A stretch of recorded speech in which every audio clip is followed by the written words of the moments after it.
Today, I'm going to be exploring the entire map of Red Dead Redemption 2 and explaining the lore behind every location and character I find. So we started off at the Horseshoe Overlook camp, and I wanted to start here because, again, this is where you start Chapter 2 in the game, and this is where you first kind of get access to the entire map, and it kind of is the best place to start visiting New Hanover, so it makes the most sense. And the first place we're going to be going down to is the brush fire over here. This should be the first point of interest that you find in the entire game. It's the one that's located right next to the camp, so it's probably one that you're going to find within your first couple hours of exploring the map, as it's right by your campsite and right near Valentine. Another place that you're probably going to find as well while exploring around this area, but you kind of get to the brush fire, and it seems like someone had like a little campfire here, and he actually started the brush fire himself, and he burned down his wagon and his little campsite and all the trees here. So it wasn't really a crazy brush fire. I guess it eventually got put out some way. I guess there wasn't firefighters during this time, but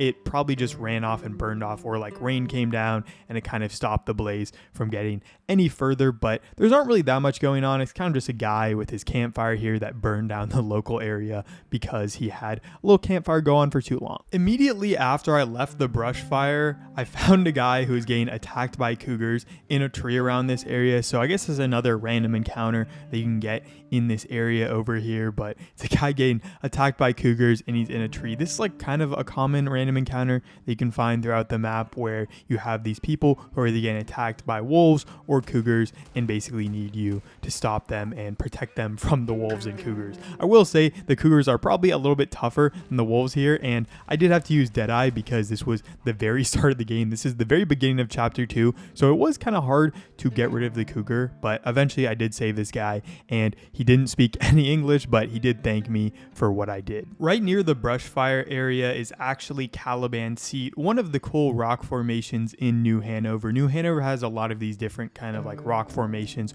or kind of natural beauty things, and I do think Caliban Seat is kind of one of the cooler ones, where you have these different rock formations that are kind of jutting into the air and just kind of look cool. One of the things you're going to find while exploring around Chapter 2 and New Hanover is the O'Driscolls, who are going to try and bother you at all times, either because you're a Vanderlyn gang member or because the O'Driscolls are just annoying people. So whenever you see them, you do have to put a cap in their head because they are just so annoying and don't deserve to be in New Hanover. One of the first places you can find when heading into the Valentine area is Caster's Ridge, which is known specifically for some of the encounters you can get there, but there's also this amazing view of Caliban Seat and the valley around here. New Hanover is just an extremely beautiful area in certain parts. In Caster's Ridge, there are multiple interactions with a family who is trying to build a house to sell for profit. Hello, mister. We got a long way to go, huh? I asked my boys here if they would help their pa build a new house. Thought I'd teach them a few things, you know? Couldn't hammer a nail to save their lives. Ain't that right, Curtis? Whatever you say, Paul. Look out! What in holy hell are you doing, boy? Get that back up again right now. I'm gonna be 100 years old by the time we get this done. No. Get away from it. Get away from it before you mess it up even worse than it is. All the best. You too, friend. You can then return to see people attacking and firing at these men, the father and the sons, because supposedly they needed to pay protection money to build on this land. These people are basically trying to extort the father and his children for money for building on the land. So then you have to go out and protect them and get rid of all these attackers. Appreciate you stepping in there. Those bastards been turning the screw on me from day one, saying I gotta pay them protection money. I told them where to stick it, and well, I guess you just saw how that panned out. You watch yourself, all right? What happened to you two, cowering like dogs? You wouldn't give us no guns, Paul. This is the worst idea I've ever had. We're with you on that. You can then return to the homestead to get a couple of different interactions as they continue to build the house, including one with Appleseed Timber Company, which we're going to check out later, but you can't do any of these in Chapter 2, so I had to skip past them. After this, though, the family eventually builds the house after a couple of more setbacks, including one time where they either ask you for wood or lumber, which is why you go to the Appleseed Timber Company, but they eventually make the house and fully build it and then sell it off to someone else, making it an actual full business adventure that does work out, and you can actually get some money back from them if you do wait until chapter 6 when they do sell the house. The next place I visited was Lucky's Cabin, which is kind of by that Castor Ridge area, and this is specifically used in the serial killer stranger mission, where this is the place where you confront the guy, but it really is just an abandoned rundown cabin that doesn't have that much going on.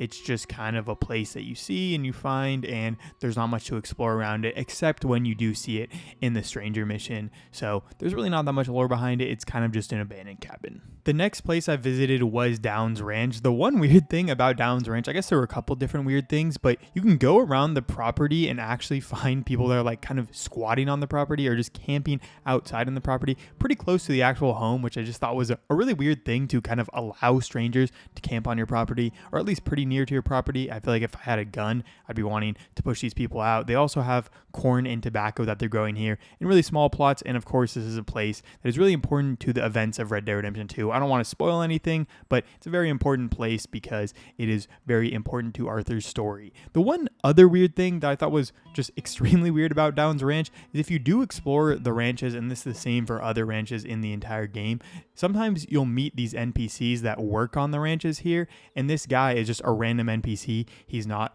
Mr. or Mrs. Downs or anyone related to the family. He's just kind of a random guy working on the ranch, and I just feel like it's a little bit weird for the lore to have someone that's just like a random NPC on the ranch instead of having a member of the Downs family, because clearly these people didn't have enough money to pay back the loans, so why would they have enough money to pay for another person to work their ranch? It just doesn't really make a ton of sense, and I feel like it kind of just breaks the lore in a weird way. And I understand they can't have like the NPCs always patrolling around here, especially the ones you actually know, but it just seems weird to have a full other rancher on their ranch, even if before this time you haven't met Thomas Downs and you wouldn't know that he would live here.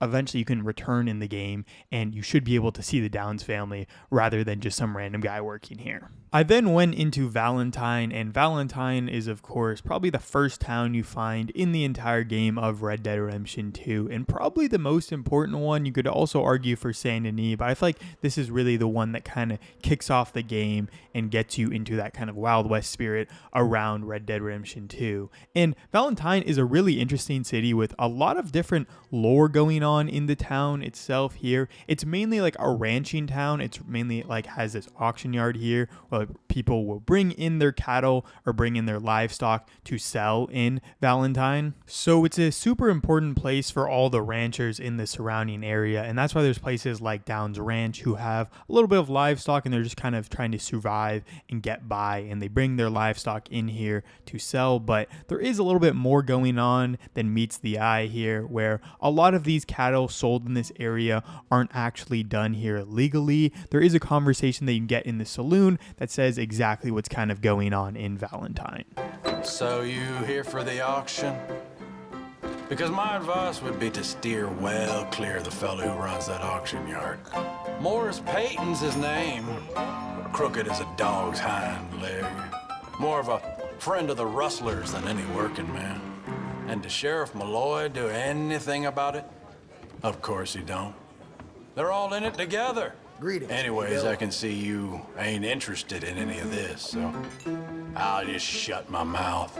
As you can glean from that conversation, the people in Valentine are pretty corrupt because the people that run the auction yard here take a little bit of money from each of the cattle rustlers, which you can learn in that one mission where Arthur and John try and sell their stolen cattle to the auction yard here. So they get a little bit more money than they normally get from selling normal people's cattle. And then there's also probably kickbacks to the sheriff here, which we're also going to see that the O'Driscolls do the exact same thing to the sheriffs here. So there's just a lot of really corrupt people in Valentine, and because there's so much money flowing in from the auction yard here, it doesn't seem like anyone ever wants to stop this practice because they all get really rich, and the only people who are really hurt by this are the ranchers and the farmers who are in their area actually trying to sell their cattle legally. Valentine is also a super chaotic town with a lot of people being drunk all day, spending a lot of their time in saloons, and even the saloons themselves being pretty chaotic with fights happening a lot when you go in the saloon. Even the very first first time that Arthur goes to Valentine to meet Charles and Javier, a fight breaks out immediately as soon as Arthur gets there, and just shows how chaotic some of the stuff in Valentine is and how people are kind of always itching to have a fight in Valentine. Arthur, come here, come over here. I want you to meet our friends. Pleased to meet you. Where's Bill? Oh, man, I dread to think about it. Hey, there he is. Watch where you're going. Take it easy. Are you about to kiss that guy or punch him? Oh, and we have our answer. The fight immediately escalates as Tommy, who seems like the Valentine strongman, attacks Arthur and throws him out the Valentine saloon window before Arthur beats the pulp out of him outside in front of everyone in Valentine, before eventually being stopped by Thomas Downs, a very important character who owns Downs Ranch, which we saw earlier, and is one of the kind of farmers that's downtrodden and hurt by the corrupt practices of Valentine and just wants to help people. After the fight, you can find Thomas Downs in Valentine and talk to him about his philosophy. I do all I can manage. Are you doing all you can? Huh? Use your strength to help the weak. Oh, it's you. Hello, sir. Well, you're just full of charity, ain't you? Well, I'm just trying to help where I can, sir. Or interfere. You would have killed that man. What I do is none of your damn business, okay? Okay. Okay, sir.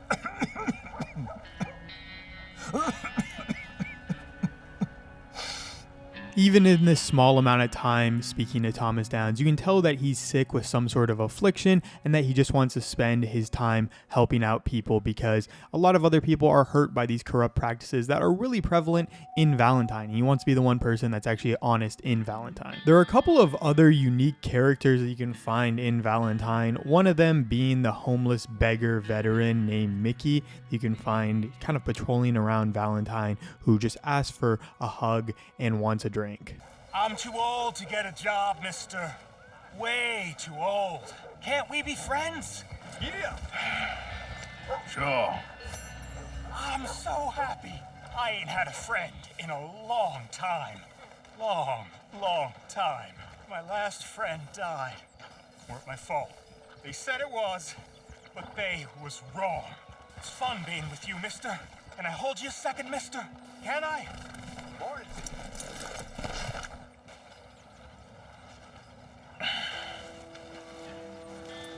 Okay, just quickly. That felt good. It's nice to be held sometimes. Oh, we used to hold each other in the war. You got sad eyes, mister. Like you seen sad things. Remember with kindness. You can also return to Valentine and meet Mickey for a second time for a new conversation outside the Valentine train station. Hey, mister. Hey, brother. Hey, mister. Mister, I never learned your name. I never did. You're like a brother. But I didn't learn your name. And I said to myself, Mickey, you never learned that fella's name. Now, you'll never see him again. And you'll be sad. Like when your puppy passed. 'Cause you slept on it. What's your name, mister? Arthur? Arthur? My uncle's name was Arthur. Uncle Arthur, we called him on account of his name. It's a fine name. A strong name. Like a king. You could be my king, Mr. Arthur. Yes, you could. Mickey is a really interesting character because he lies, he never was a vet, and he also lies about like Arthur being his uncle's name pretty clearly.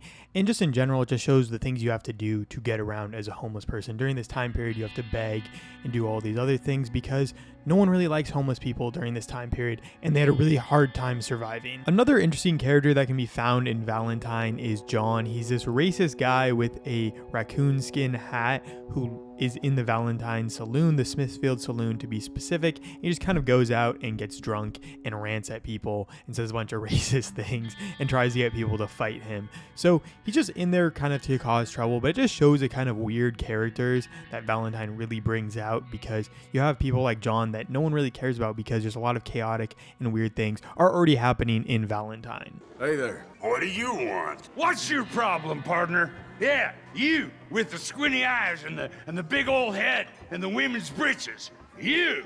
What the hell are you staring at? Eventually, though, I left the saloon, but John came out and started follow me and trying to attack me. And after I actually beat him up pretty good, he has so much health that you have to knock him down and hit him so many different times. So I was beating him up way better than I beat up Tommy. And the thing is, he would still just stand up, and I had to beat him up so many times that eventually he got a couple good hits on me, and I had to take a health cure because I didn't have any health, because this is like the very beginning of the game. So it was like kind of hard to get into a fight with this guy. But he eventually did go down after I took him on the ground, and I eventually was able to collect his raccoon hat, which is honestly a pretty cool hat. And the funny thing is, if you do go back into the saloon and wear it in front of him, he'll just immediately attack you on sight, which is kind of an interesting detail as well. Valentine is also a big enough community to have a little traveling troupe who kind of comes out here and puts on shows. So they have a little movie theater in here as well, which is pretty cool. It just seems like Valentine is a place where a lot of money is flowing in. So a lot of people have money to throw around at things like the saloon, at things like the movie theater, and you can have people coming in offering entertainment and offering things to these people who have the money to throw around. And that's why there's also like prostitutes here as well, and a lot of other things to kind of cater to this wealthy class. One of the other things about Valentine is there's a bunch of different random events that can happen throughout the city. One of them right here was the O'Driscoll boys are hassling someone that owes them money, very similar to how Arthur hassles a lot of people that owe the Vanderlyn gang money, but then Arthur shoots these people and he gets honor for it, which is just kind of funny because it shows that Arthur might be doing things that are bad for the O'Driscoll boys, like stopping them from hassling someone, but does the exact same thing on his own time, being pretty hypocritical about it. One of the things you can also find in all the towns, but I think is a little bit more common in Valentine, is actually a public hanging event where you can find someone being hanged. In this one, there's also the wife and the kid at the dad's hanging. You took 3 innocent lives, and for that, the law demands that you shall pay with your own. Please let him go. Do you have any last words before you meet your judgment? Yeah, I wish I could kill him all over again. I love you, baby. Oh, God. Be good, son. Give him hell!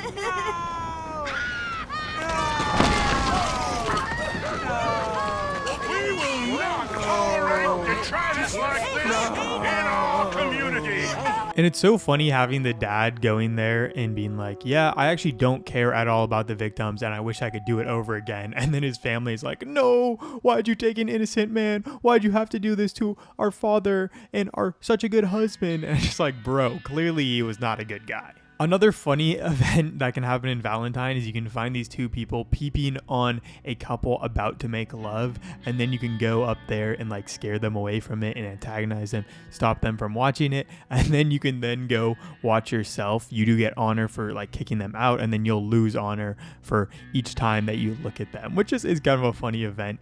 It is kind of funny because like the most peeping events are all in Valentine. I mean, this one isn't really that crazy, but some of the other ones are kind of funny, like one where a guy's getting smacked on the butt by his wife. And there just are a bunch of crazy events in Valentine, just showing how it is kind of a weird and chaotic city. My two favorite events in Valentine this time were the two robberies that I did. One of them, I found this guy who just randomly goes up to you and says that I can use a feller like you and asks you to help him with a problem that he has with one of his friends who double-crossed him. My bastard of a friend double-crossed me again, and I ain't gonna stand for it this time. So listen, he's staying at the nearby hotel. You rob him, we split the money. What do you say? Sure, why the hell not? Okay, he's at the saloon tying one on, so go ahead to 1B in the hotel and look for us easy money. Evening, sir. Need a room? Just visiting a friend, room 1B? Of course. Just at the end of the hall.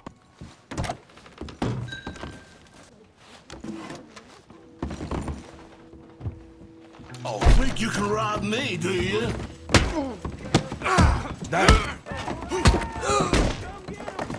And after you steal the money from this guy, you can either take the money yourself or just lose a lot and then split the money with the guy. And I actually didn't realize that you could like stop the mission. So I eventually just ran away and then technically took all the money for myself, losing some honor. One of the other robberies that you can find is one that shows how corrupt the sheriff and the law is in Valentine, where you can find this back room with the sheriff knocking on the door.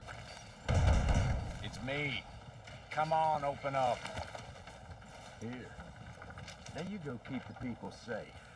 Better all be there. Yeah. I'll be back to check on you tomorrow.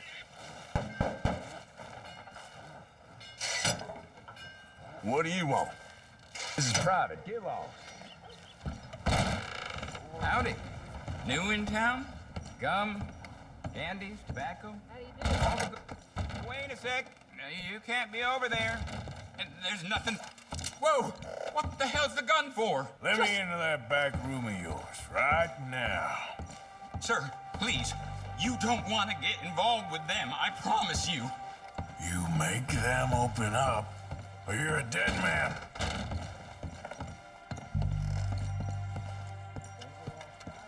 Hey, open up.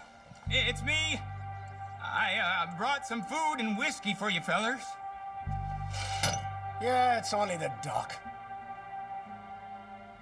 Don't try anything funny. Thought you were that cowpoke who bothered us earlier. Put it on the table. Looks like a nice little business you got going back here. And after clearing out the O'Driscolls and all the woman here, because she also tries to fight back against you.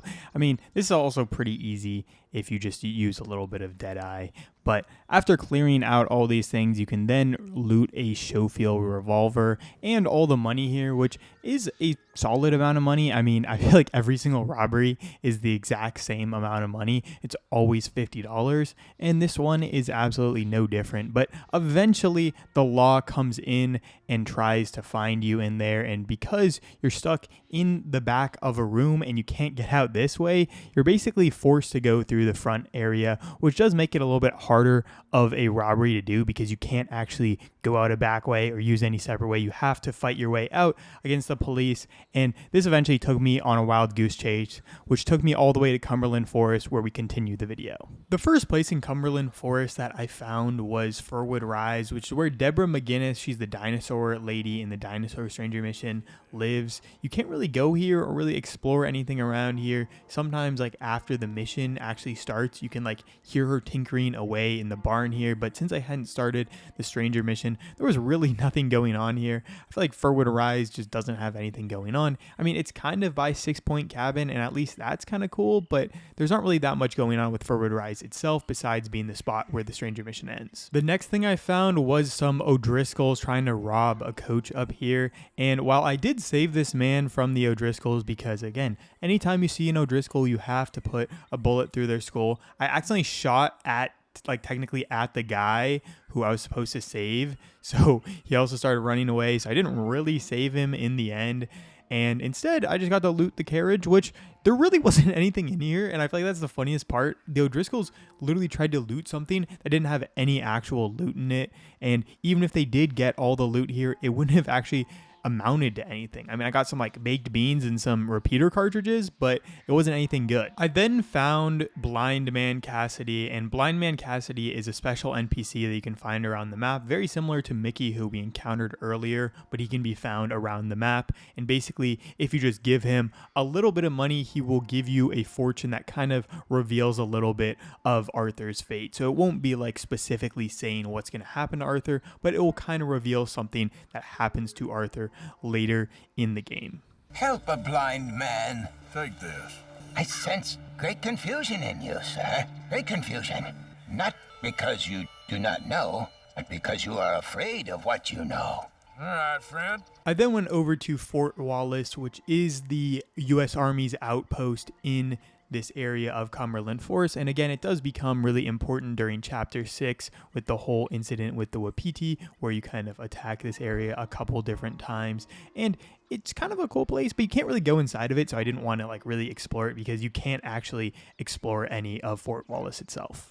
But as soon as I left Fort Wallace, I immediately got attacked by some wolves. And this is, I feel like, a very common thing in Cumberland Forest, where the wolves will just randomly attack you. Like, I've seen them attack other animals or other prey in this area, but they'll often attack the player as well, just because it's like a random encounter. I guess just the random encounter of the wolf attack is pretty common in Cumberland Forest. And I did have to shoot these guys because I did not want my horse to buck me off. I feel like that's one of the things I I just absolutely hate in the game when you get bucked off by a predator. But then I found this pretty cool thing here, which is the US mail truck. So in the mail truck, there are 3 different letters that you can find in the little lockbox here. And the first one is a letter to Miriam Wegner, which we're going to be reading first, which is about the Wegners, who are the people that own Emerald Ranch, which is like the biggest ranch in the area around Valentine, which we'll be checking out later. And basically the letter itself is talking about Miriam, and basically a letter from her cousin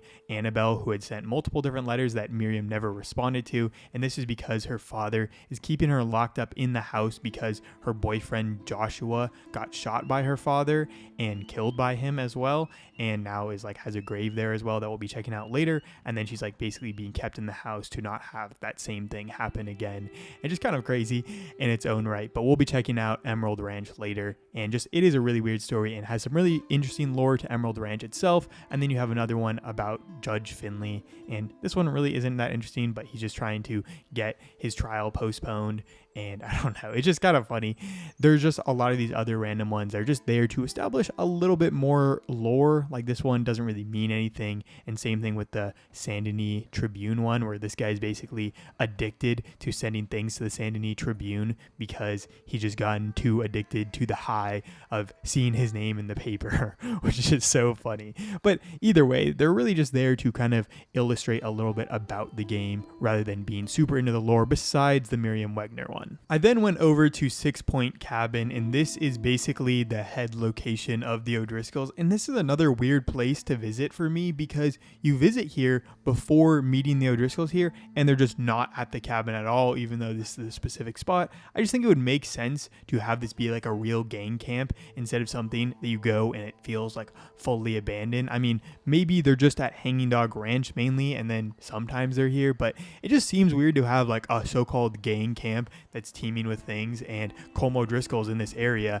and then there's just not a single O'Driscoll at the camp when you explore it in free play. And now, being finished with the Cumberland Forest area, I wanted to head over to West Elizabeth and Strawberry to kind of see what was going on over there. And the very first 2 things that happened to me is I immediately get attacked by some wolves. So it really reminds me of Cumberland Forest here. I'm like, I literally just left Cumberland Forest and I immediately get attacked by wolves. And then I start heading into the actual area of West Elizabeth, into Tall Trees area, and the very next thing I see is O'Driscoll's attacking a stagecoach again. Like, come on, just the exact same things happen in both places. It's just kind of funny. I don't know, it's not the craziest thing, but they're trying to break out this prisoner here, and then I do try to attack them, but because there's 3 of them, it didn't really go too well, and Arthur actually does die here. I then went over to Wallace Overlook, which has this little shack here, which doesn't really have anything going on with it. It's a shack that you can't go into, you can't do anything with, but you do get an amazing, beautiful view of the river here and of this area where you have the river carving through the valley here, which is an absolutely beautiful and amazing area. I just want to get a little bit of landscape before going into the rest of Big Valley. One of the very first things as soon as I got into this area was a tree with pans on it. I don't really understand the reasoning of this or why someone would do this, but I just thought it was a kind of funny thing to see. The first thing I saw while going into the Big Valley area is a tree with pans on it. The next thing I found was this burned down house with the fence around it and only the chimney standing. I don't really know if there's any lore behind this or even if this is like a landmark or a marked place. I'm pretty sure it's not. It's just kind of a place that you can find on the map while exploring around, but I did think it was kind of an interesting thing to see where it's just like exclusively the chimney is standing up and then around it you just have this fence around the chimney, which I thought was kind of interesting. You can find, I believe, a hatchet over here in the corner, which is kind of a cool thing. At least you can get a cool weapon, and especially like early in the game, because I'm in chapter 2 at this point, it is like a really nice thing to get all these different weapons because it does take a while to unlock some of the weapons. So like exploring around the map, especially when you're playing in chapter 2, is just a really nice thing to do because you can unlock weapons that you wouldn't be able to unlock with the story. The next thing I found in the actual Big Valley area was this guy gold panning. I do feel like this is the perfect area to see the gold panning because this is based on like California and kind of the Sierra Nevada areas where there was a huge gold rush. and this guy found absolutely nothing so far. So it's not like it really has worked out for him, but I do feel like it at least kind of fits the setting of this area. I then went over to Watson's cabin, which is this small little cabin over here, which actually has a pretty interesting robbery that you can do if you do visit the cabin and go inside and steal some stuff from the old lady inside the cabin. About damn time. They said you'd be through 2 days ago.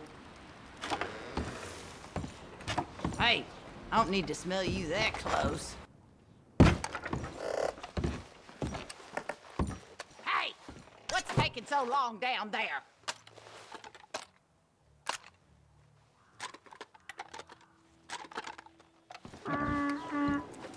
What the hell you think you're doing? You put that back, or we will hunt you down. What? You gonna rob me? Is that it? You may be even more lean-witted than you look. I'll do worse than that if you don't stop squawking. Let me give you some advice. Turn around. Walk out of here. Get far, far away. I said, get the hell out of my house. Now! You stealing from me is the worst mistake you ever made. I'm not 100% sure if she thought you were her son or her like son's friend or her son's business associate, because they do run some sort of gang in the area. But if you do return, you can then get a pretty interesting interaction when her sons are actually back and you try to rob them again. I don't know who's dumber, you, Ethan, Edgar, or Ezra. Keep telling you, Ma, we'll get you a new place. Anything you want. Ain't like we're short on money. I don't want a new place. I got everything I need right here. How many times, Elijah? Shut your mouth before I shut it for you. We got a visitor!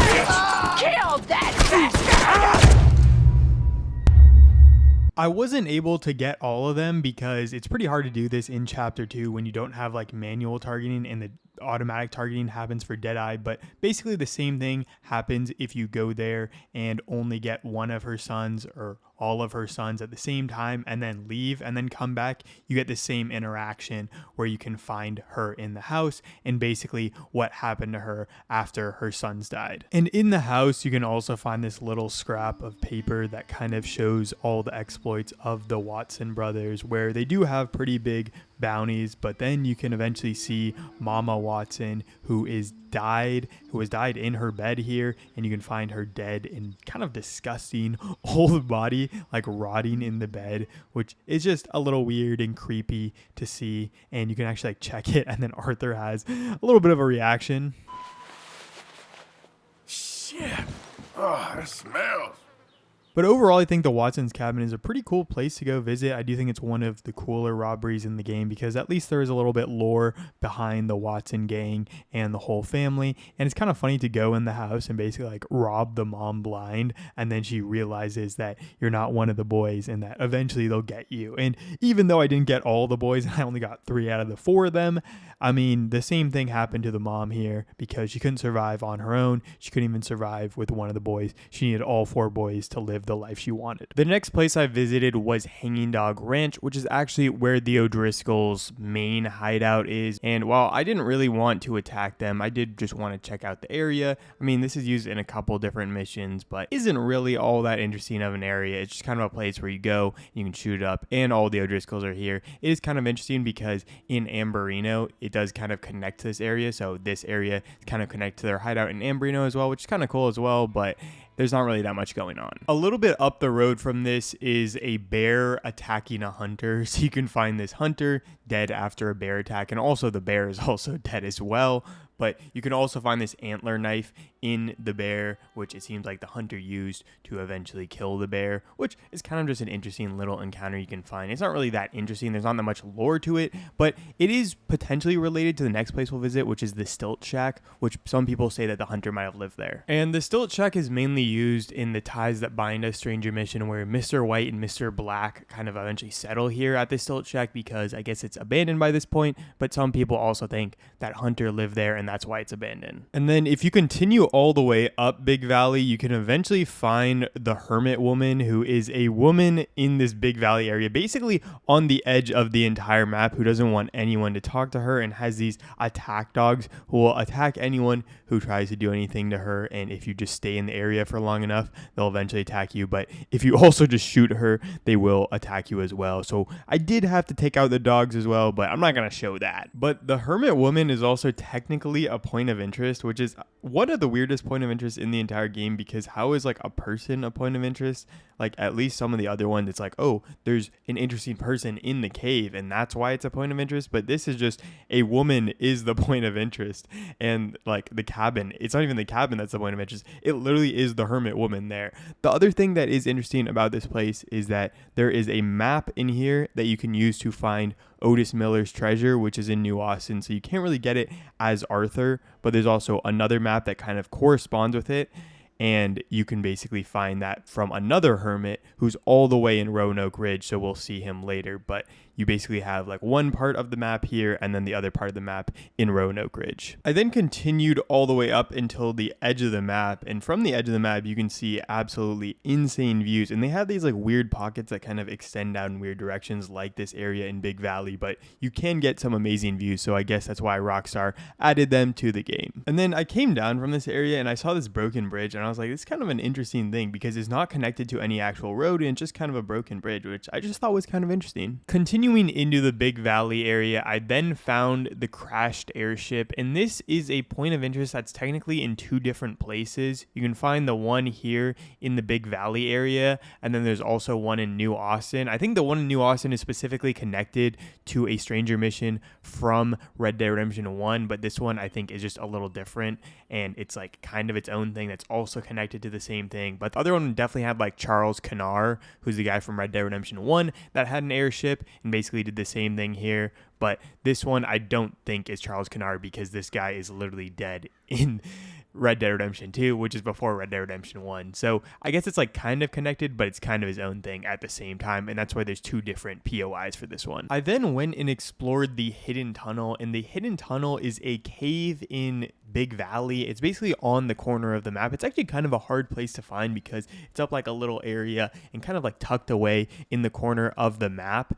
And it is kind of a weird place to go into because if you didn't know who's in the cave, there's a cave hermit in here, very similar to the Hermit Woman or some of the other people. There are just a bunch of different hermits spread around the map, which I do think is kind of an interesting thing. I don't know if this is a common thing in 1899, but there are a couple of different hermits that you can find around the map. But I do think the cave hermit is probably the most interesting out of any of the hermits in Red Dead Redemption 2, just because he is in a cave, he's getting no sunlight, and he's just kind of a weird character in game. There also are some cave paintings here, which is also kind of a cool thing. In this cave here, there are a bunch of different cave paintings, which also give it a little bit more of a cool vibe because they harken back to the time of like 10,000 years ago when cave paintings really were first a thing, and really the time that they became like a popular thing in society when people were painting stuff in like France. But the cave hermit is a very interesting character because he's a guy stuck in a cave with no light at all. I mean, I guess there's some light from the lanterns, but he just doesn't want anyone to ever interact with him or talk to him at all. Go away, please. Why don't you turn around and go back to the light? Can you leave my cave, please? Go and find your own cave. There are nasty things and nasty people down here, and I don't mean you. I'm the devil. I'm the devil. I'm the devil! Okay, I'm not the devil, but I want to be. I want to be. And that's even worse. I'm a nasty man. Go away. I don't want you here. Is that so bad? Wanting solitude? Wanting loneliness? Wanting anything but you? Go away. Hey there, partner. Get out of my cave. Goodbye. But overall, I feel like the Cave Hermit is such an interesting character to me because normally you explore the caves in Red Dead Redemption and you don't find a ton of things in there. Like maybe you find an abandoned camp or something else going on there, but you never really find actual human people in there. And the fact that you go so deep into this cave and then just find this dude at the very entrance of it, and it has kind of a cool point of interest thing going on with it as well, is just so funny to me because how is that guy surviving in a cave? The next place I visited was Vetter's Echo, and Vetter's Echo is a shack in Big Valley that has a very interesting surprise for the player once they try to go into it. So whenever you do go into Vetter's Echo, make sure to bring at least a shotgun. I guess the shotgun's not really going to do anything because they force you into a cutscene as soon as you get in here, but you can hear some weird noises right around this area that kind of remind you that something might be in this cabin. And then when you actually get into the cabin, there's a surprise.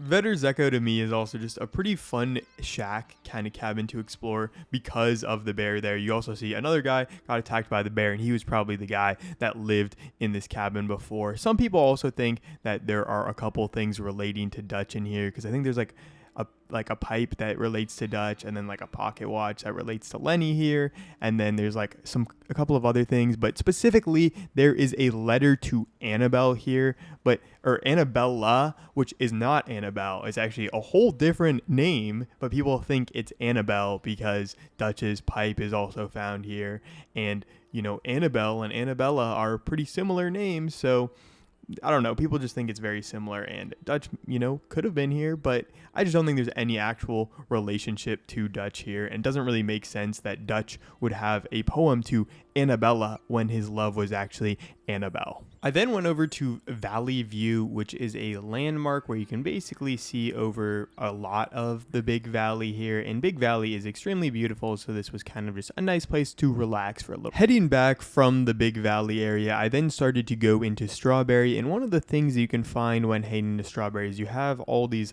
little bridges kind of going over the areas that you can't traverse through going towards Strawberry, and one of them actually has a little crash like taxidermist wagon over here, and this could be related to the taxidermist who has a house in Strawberry that we'll be visiting a little bit later because there is a taxidermist gorilla here. There isn't any actual gorilla in the taxidermist's house, so it could be a gorilla, but it doesn't really seem like she works on things that are this big necessarily. But I do feel like it's pretty likely that the taxidermist made this because who else would make a taxidermied gorilla besides the taxidermist who lives very close to this location? I then went over to Lenora View, and Lenora View is a little cabin that does have a little bit lore that we'll be exploring after this. But if you do go to Lenora View, you just kind of have this blue shack, and then there is a little bit of a note outside of the shack itself that you can pick up and inspect. And this note is basically a note from Jim, the guy who lives in this house,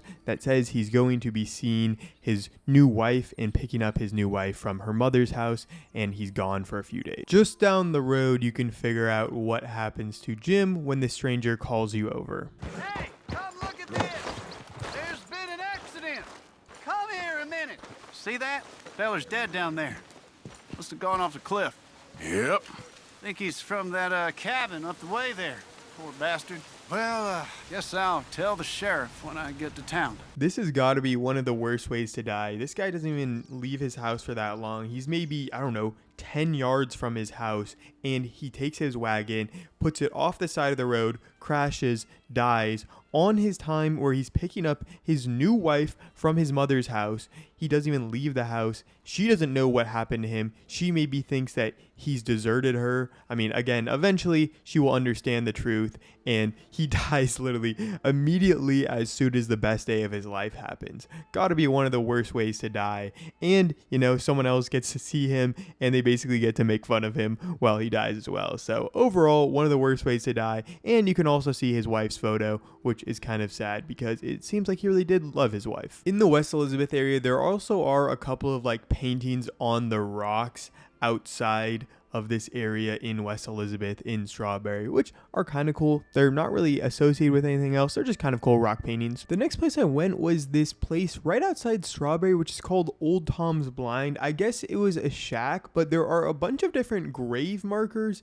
and like all these different burials here, which is kind of weird to me. I don't know if this is like a family burial plot or if there was like a massacre here similar to Pleasance. I don't know. It's kind of just a weird place to have all these different burial markers and just kind of have like a full family cemetery here right next to the shack. Maybe there was a massacre, maybe there wasn't. It's just kind of a weird place. I then went into the town of Strawberry, which is kind of an interesting town. There's not a ton going on there, but it is a pretty cool place to kind of hang out for a little bit and spend a good amount of time. There are some unique characters here. One of them specifically is the guy we're going to be meeting here, who is the mayor of Strawberry. He goes on a lot about how Strawberry is one of the best towns and how a lot of people should move to Strawberry. So we're going to listen to one of his conversations of convincing the people to stay in Strawberry. Welcome to our fair city. Citizens, enjoy yourselves. Visitors, amuse yourselves. We are a simple mountain town for people who believe in a better, wiser, kinder America. Hey there. Good day, kind sir. Hello. Enjoy our fair town in peace and be nice. Be nice.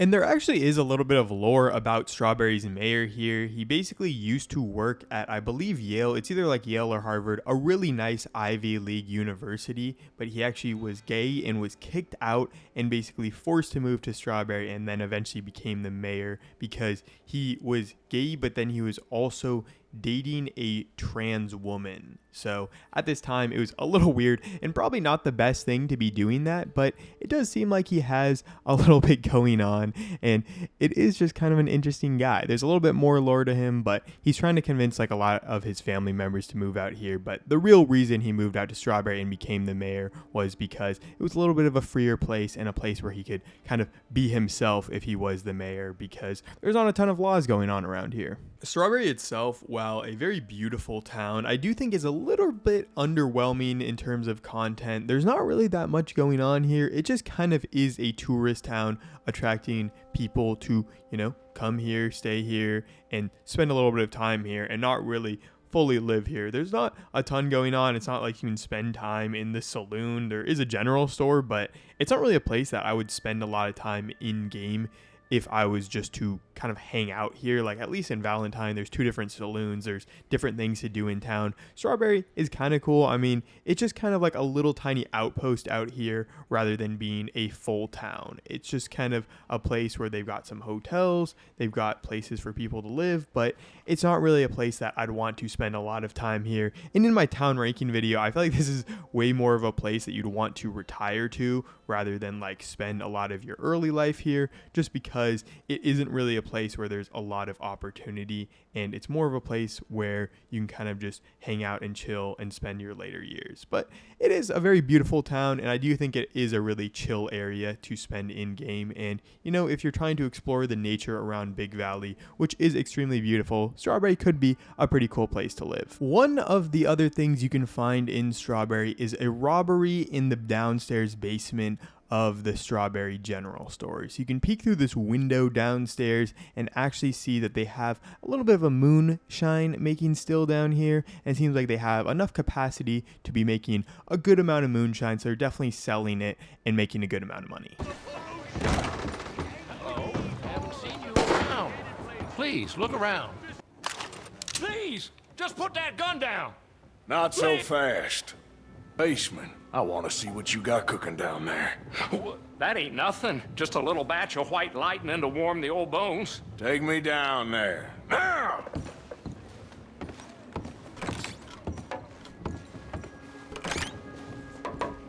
It's down this way. Like I say, nothing to see really. Just a little drop on the side. I'll be the judge of that.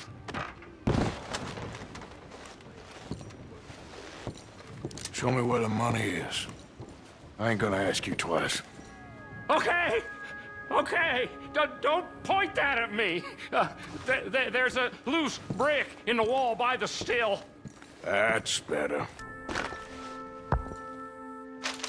You don't need to take it all. This has got to be one of the chillest robberies in the entire game. You go down there, you point a gun at the dude's face, and he gives you a little bit of money. And you don't have to deal with the police.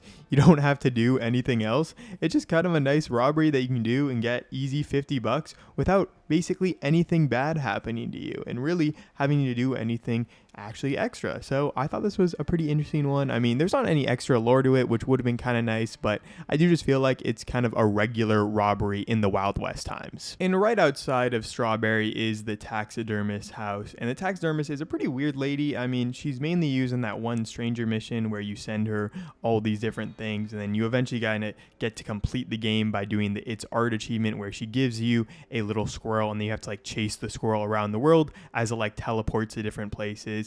It's kind of a cool place, and I really do think the taxidermist house is kind of cool looking, but there's not really that much going on. I then went over to Appleseed Timber Company. I think Appleseed Timber Company is one of the more interesting places to visit in Red Dead Redemption 2 because it is kind of like an evolving location, a place that evolves every time you visit it again and again and again and again. And the first interaction I feel like is kind of boring, but there are two more cool interactions that kind of show how Appleseed Timber Company evolves over time.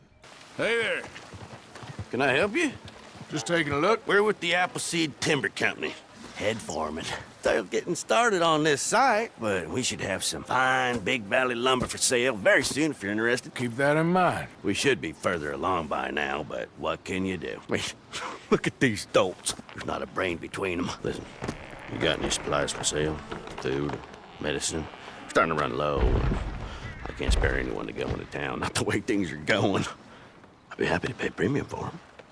And even from this first interaction, you can tell that this head foreman guy is pretty clearly not the greatest person. He kind of just cares about money and how the company is doing and is kind of just being mean to all the employees, saying that they're stupid people and that they have no brains. And clearly it's more that he cares about what the company's doing rather than what the actual people care about. And if they're having a bad time, then he's having an even worse time because all he cares about is the profit that the company can give them. But Appleseed Timber Company itself is a pretty interesting place because you have all these people working it, and all the NPCs are really interesting because they each are doing different things and they're like cutting down these trees. And the trees that get cut down, like they're all scripted to be cut down eventually, and like as you come back each time, some of them will be cut down. But it is kind of interesting to see them actually being like logged in person in real time. The next time you return to Appleseed Timber Company, you can actually see an incident that happens with logging the trees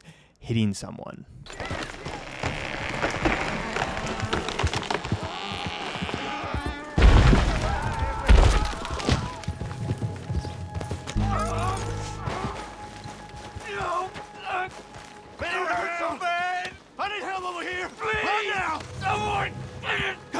Don't just stand there! Come on, somebody! Give me a hand with this! Get this off me!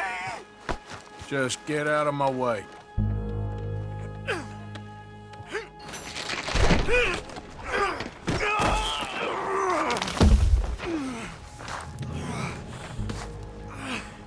All right.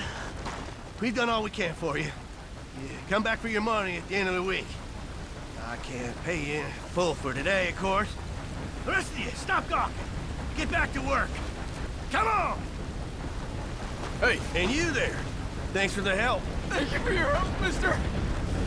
I don't know what I'm gonna do now. That foreman's a real bastard, ain't he? Here, you should help you get back on your feet. Thanks, mister. You're a good man. So from that one, you can tell the foreman just cares about the money. He won't even pay this guy for a full day of work, even when a tree fell on his leg. And then you can return a third time when a lot of the trees have been cut down by this point, and this is all in Chapter 2. And you can see how mean the foreman is and how he just cares about Mr. Appleseed's bottom line. That's it!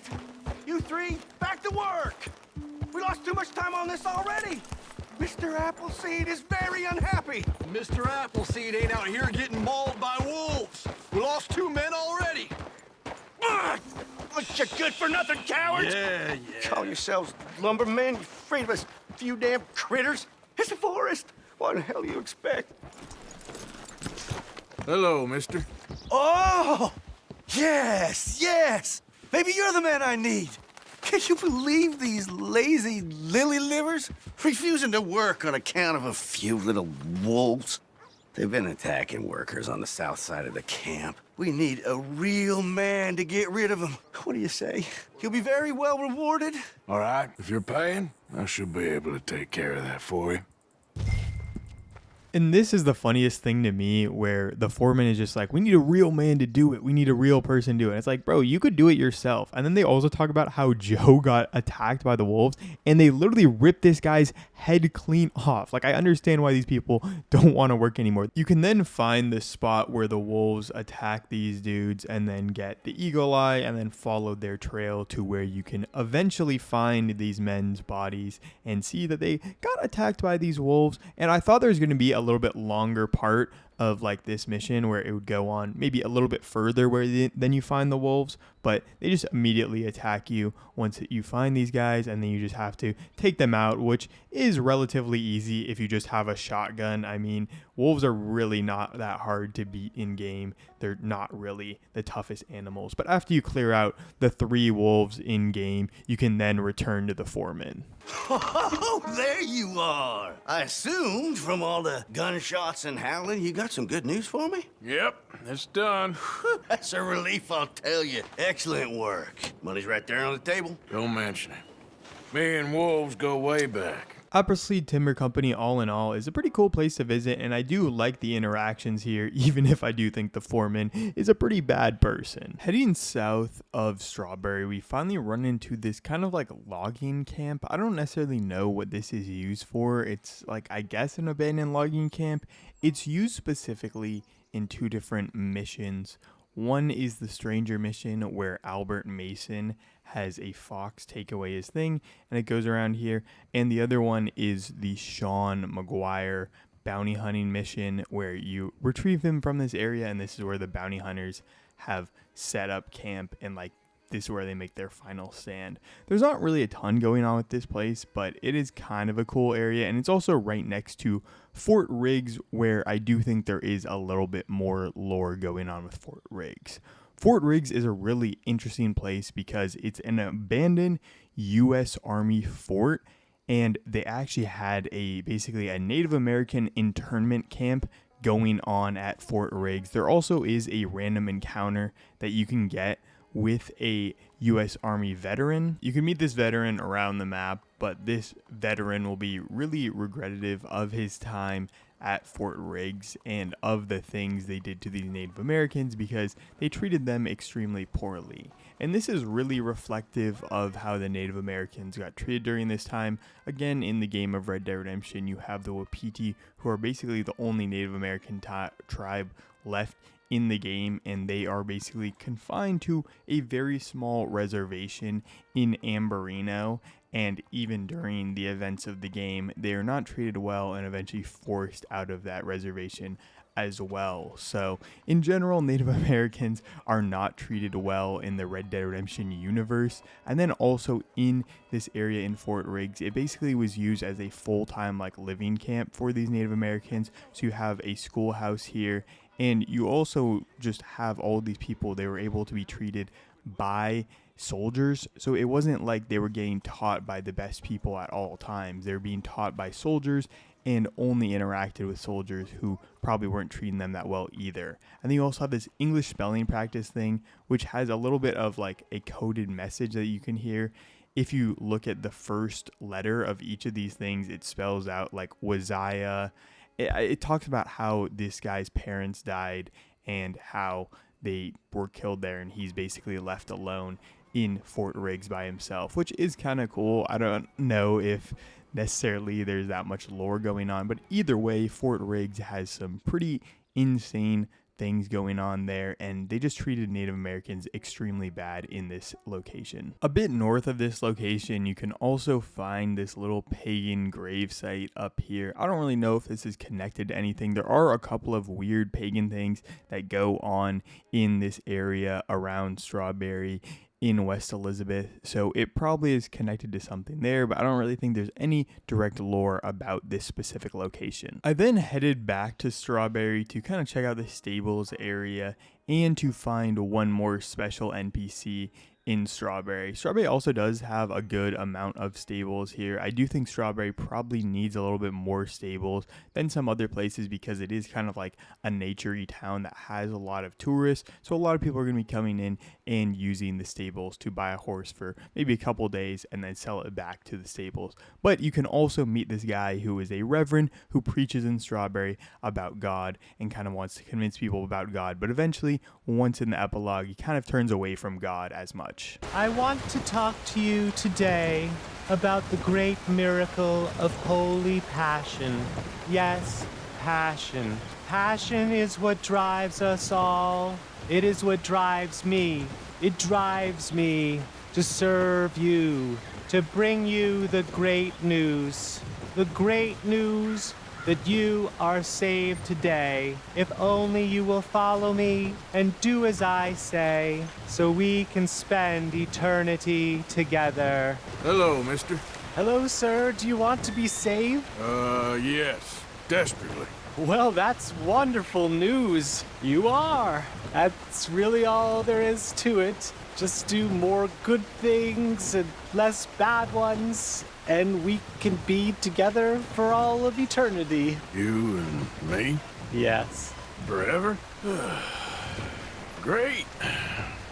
And even at this time in Strawberry, the Reverend isn't all that passionate about his own speeches to people, and it seems like Arthur is a little sarcastic with him. So it does turn out to be a pretty funny interaction, and the Reverend is just a pretty interesting guy because he kind of goes out here talking to people. It doesn't seem like anyone ever talks to him back except for Arthur. The next place I went to was the Lake Owanhila Dam. This area is extremely beautiful. It's just kind of a nice naturey area and a nice calming area, and it's also kind of the extent of where Arthur can go exploring throughout his playthrough, especially in West Elizabeth. The other thing that's pretty interesting about this specific area is if you go up this road, you can find a wagon that is basically perched on the edge of the cliff, and it has a pretty precarious thing if you do go to the edge of the cliff yourself and jump in the wagon. And you also have all these different belongings that I guess were taken out of it. I don't know how it's necessarily teetering on the edge of the cliff there. I guess someone had like set it up like that, specifically assuming that someone would go into it like I did here. But if you do go into it, then this happens and you fall out the other side of it and you die. Heading over to the rest of this West Elizabeth area, one of the things I just randomly found was this dead body here. It's right next to another point of interest, which is the pagan burial one, and I don't really know if there's any lore behind this guy. I did search his body, and it does seem like he has predator bait, and I would assume the way he died is that he fell off this big rock right next to himself while he tried to set up the predator bait. Like, that kind of makes the most sense to me. I don't know if there's any other like lore behind it, but you just kind of a random dead body in the forest that maybe just spawned there or something else. But right next to him is the pagan burial, which is a pretty cool point of interest. I mean, it's kind of just a pagan burial site as well, pretty similar to that other pagan grave that we found, except there's a little bit more of a ritual here. There's animal skulls, there's animal carcasses, and there's just a lot going on here. There's a lot of things on, like, there's also like a human head on a pike here as well. I don't know whose burial this was, but whoever it was, it must have been someone that was pretty, I guess, popular and important, because you don't really get this big of a burial just as a normal person. I don't think you get multiple other heads on spikes if you're just a normal person. He had to be like a Native American chief or someone else like that, and it is a pretty cool area. I mean, I would assume it's probably like the Wapiti or a related tribe here, because I would be pretty surprised if it was someone that was so far away from this area. Fort Riggs is relatively close to this area, so it could be the tribe that was associated with that as well. It's just really interesting because there are a lot of Native American things in this area, and these kind of all add up to, it seems like there was a solid Native American presence in this area for a while, and then they all kind of went away before the events of Red Dead Redemption 2. In this West Elizabeth area around Strawberry, there are a bunch of different points of interest that are kind of creepy and weird, very similar to that burial there, the Native American burial. There's one of these that's a kind of obelisk here made out of dark stone, and there's not really that much lore going on with it. It kind of is just an obelisk in the middle of this area in West Elizabeth. But there are a couple of other things that are interesting specifically about this obelisk. There is a Latin plaque right here that kind of goes along with this. I think it talks about death. I'm not actually 100% sure what this means. I would have to look it up. It does say it's from 1771, so potentially this obelisk has been there for a very long time. And then if you inspect the plaque, you can then get a gold earring and the Landmark of Riches treasures map, which it's kind of cool. I mean, it's kind of just a treasure map that you can go around, but there's not really that much going on with this specific obelisk, but it is kind of a weird and creepy thing to visit if you do find it in the wild. The next thing I found was this pagan ritual, and the pagan ritual I think is even more interesting because a lot of people connect this to the night folk. I don't know if there's necessarily any actual connection to the night folk, but people say these symbols are connected to this night folk, and there's a guy that's literally dismembered, and there's a cow mask on his head that's made out of an animal skull. So I don't know. I feel like it definitely could be connected to the night folk. The night folk are a very interesting group of people, and you do get this pretty cool mask if you do go and take it off this dude. So I do think that's kind of a cool thing. There's not really that much other lore going on with it, but it is kind of just a weird burial that potentially is connected to the night folk because they dismember people like this. There are two more point of interest in this area. One of them is the whale bones that you can find here. There are a couple of different whale bone spots. I think there's one here, and then there's one in New Austin, which is the sperm whale bones, and they're not really all that interesting. It's just kind of some whale bones that you can find. I think there actually might be some more bones in Amberino, but I don't think they're whale bones. I think these are the only two spots for whale bones specifically, but the whale bones really aren't that interesting. It kind of just shows that, wow, there used to be water here and there's not water anymore, but it is kind of an interesting thing to find in the exploration of the map. But the main cooler point of interest that you can find in this area is actually Faces of Trees, which is literally just down from this area that you can find the whale bones.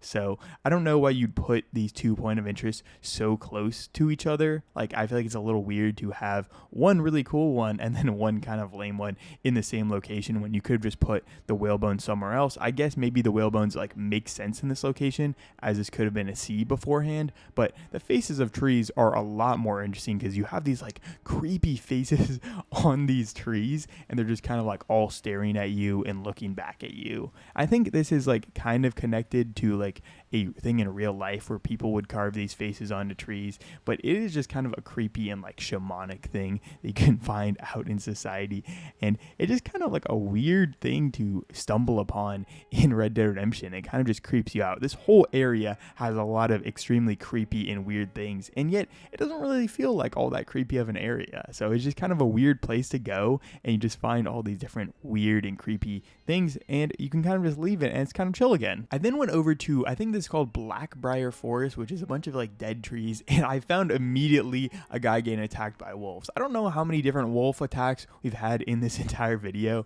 but this guy was also getting attacked, and we were a little bit too late even though we did shoot out the wolf. The wolf does fully die here, but the guy, I think he didn't really get a good enough time because he did get mauled by the wolves fully. And I do think this is a little bit different of a wolf attack because some of the other ones, you know, they're in a tree and they're kind of hiding from wolves. This guy was just full attacked on by the wolf. And even though we did save him from fully getting mauled by the wolves, he still is not going to be alive because I tried to give him a health cure and he says that he's bleeding out here.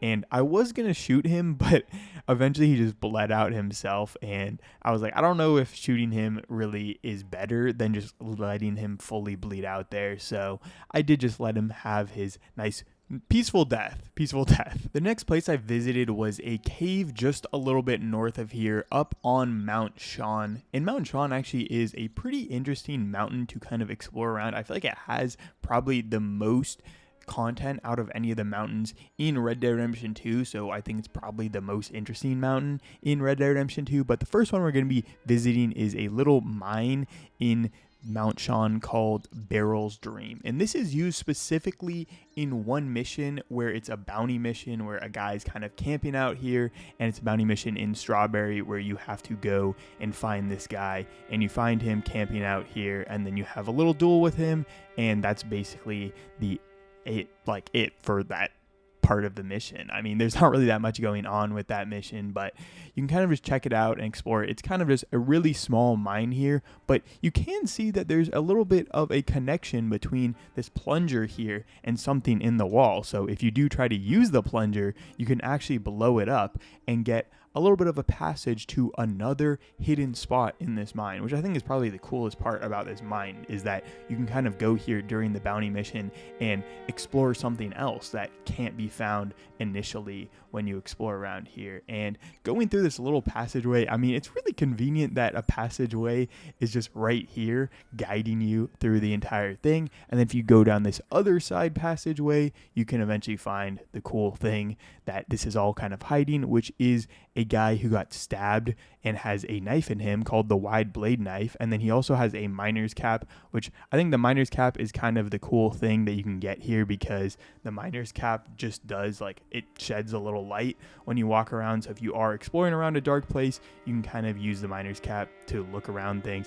And then you also get this gold nugget. It's a pretty classic thing in Red Dead Redemption to just have someone stabbed and then have a gold nugget or a gold bar on the floor, because that's just kind of a classic, I don't know, Red Dead Redemption thing, and people were always fighting over gold and things of the sort, because that's just what happened in the 1880s. If you then continue a little bit further up Mount Sean, you can get to kind of this like top area of it and get actually a sundial, which is kind of connected to the panoramic map. I'm not necessarily sure if it's fully connected to it, but you can go and there is an area on Mount Sean where you can like look out on the panoramic map. But since people haven't really solved that mystery, I feel like it doesn't really make a ton of sense to kind of fully talk about the panoramic map and the whole mystery of it. But it is kind of connected to the Mount Chiliad mystery from GTA 5 and like all those things. But just below that area where you can find the sundial is a whole nother cave, and this is also used in a bounty mission, I'm pretty sure, where a guy says that he's trying to camp out here to get a specific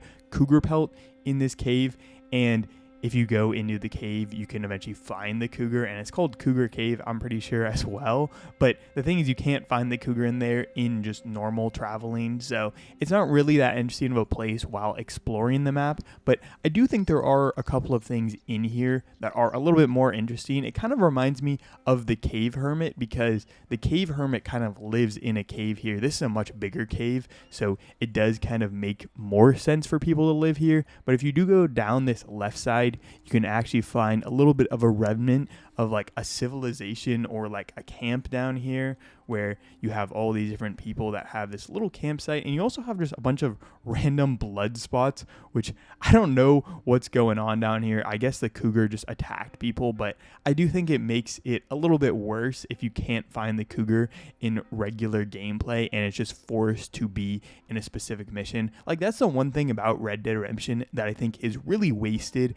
from Rockstar's like mission design and just overall world design, is that you have to like do specific things to encounter specific characters. Like, it'd be so cool if you could just go here in a regular mission, find that guy who has the bounty on him, and just either capture him or find the cougar yourself and get mauled by them, or, you know, kill the cougar yourself in the cave. Like, I just think it makes not a lot of sense that you can only find specific things and specific characters only in their specific missions and not in anything else. I think in this cave, like, it's kind of a cool area to explore around, but it really isn't as interesting if you take the cougar away, because the cougar is like the most interesting thing about this cave. It probably murdered the people that were in this cave beforehand, and that's why there are all these different bones and all these different things down here. So by taking it away, it makes it a lot less interesting, but it is still a pretty cool cave. I do just think it's a little less interesting without the cougar. And then if you continue all the way up to Mount Sean, you can also find giant remains, which I believe are another point of interest, but we're also going to be returning to Mount Sean a little bit later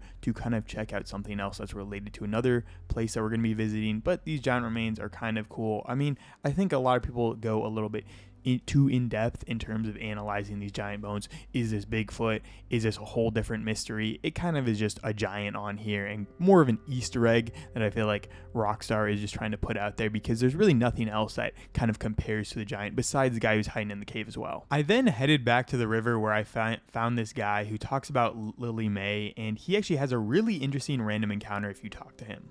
Lily May, you think you're so great. Strutting around. Hey, mister.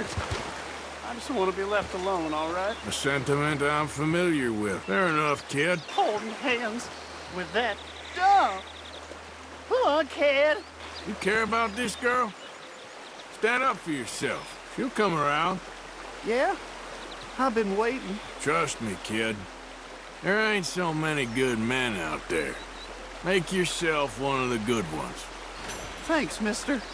I hope you're right. The funniest thing about this specific encounter, though, is first, Arthur is giving love advice. He does not have the greatest love life, and he probably was not the greatest person to talk to this guy. But also, you can come back as John, and this guy basically married Lily May and really regrets it and hates Arthur for that. So it is just a really funny random encounter, and especially as Arthur giving advice and then it turning out to be the exact opposite. And now we head over to Painted Sky Ranch. This is a little bit on the eastern edge of West Elizabeth, almost getting back to New Hanover, so we will be going back to New Hanover very soon. This is specifically an area that Mr. Roble lives at, and Mr. Roble is the very first bounty target that you can meet in Red Dead Redemption 2. He's like the very first guy that you go up to. He doesn't speak any English. He's a Polish immigrant, and you beat him up, and you take a little bit of stuff from him. But again, very similar to the Downs thing. It's just like, it would be kind of nice to be able to visit the house and maybe have this guy in a couple of other missions and not this just be an abandoned place. This is also used in a mission in the epilogue where it's been taken over by the Del Lobos, and the Del Lobo guy is kind of hiding here in the barn. But overall, I feel like it's just not really an interesting place to explore in the regular game because there's not that much going on here. Yes, it's a ranch. Yes, it has some things going on with the ranch, but there's not really anything else interesting in this location besides its absolute beauty in this amazing location. And then I visited Lone Mule Stead. This is a place that Arthur and Micah, I think, visit after they do the little shootout in Strawberry. And this is basically the extent of West Elizabeth. So this is the last place we're going to be visiting in West Elizabeth until we come back when we do go to Blackwater and the tall trees and all that area over there. And Lone Mule Stead is like kind of an interesting place. It's just another abandoned area that's kind of a shack that you can't go into. The one thing that I do think is kind of cool is the Lone Mule Stead, the name it has is about this mill right here and the lone mule that would have been going around and using it. So I do think it's kind of cool in that aspect, but it doesn't really have anything else going on with it. And now we finally leave West Elizabeth and head back into New Hanover so we can explore some of the other things going on in New Hanover and kind of head back to the camp for a little regrouping. I then went over to Limpany. So this is right next to the camp. This is also something that you might find as soon as you leave the camp. It's just kind of the opposite way of the burnt trees. And Limpany is actually an abandoned town that got fully burned down. So it's kind of interesting having like burnt trees on one side, a brush fire, and then having a burned down town on the other side. A lot of people think that this has a specific connection to Cornwall, as around the town you can find a bunch of like Cornwall tar and kerosene, little burning down like things going around, which does make sense. I mean, people could have connections to Cornwall, but kind of everything in the entire game has a connection to Cornwall, and I wouldn't be surprised if just Cornwall had an interest in this town, but it doesn't make a ton of sense to just burn down a town for no reason. I would assume this is a lot more likely to be an accident and just someone accidentally set something on fire and they just had a bunch of Cornwall tar and kerosene, which helped it burn up a little bit easier. It doesn't really make sense to just fully burn down a town. Like, of course, Cornwall could do something like this, but I would assume this is a town that was buying a lot of their stuff, and to burn it down when then you have a lot of resources invested in this place just doesn't make a ton of sense. It's not really that big of a town. I mean, it does seem a little bit smaller than some of the other towns. It's probably a lot closer to the size of something like Strawberry. It does have a saloon, it does have a general store, it does have some other things going on. So it was a town that was at least somewhat thriving. I think there's also a couple connections to like Red Dead Redemption Online where it burnt down right before it happened there, but there's not really that much lore to kind of suggest who burnt it down.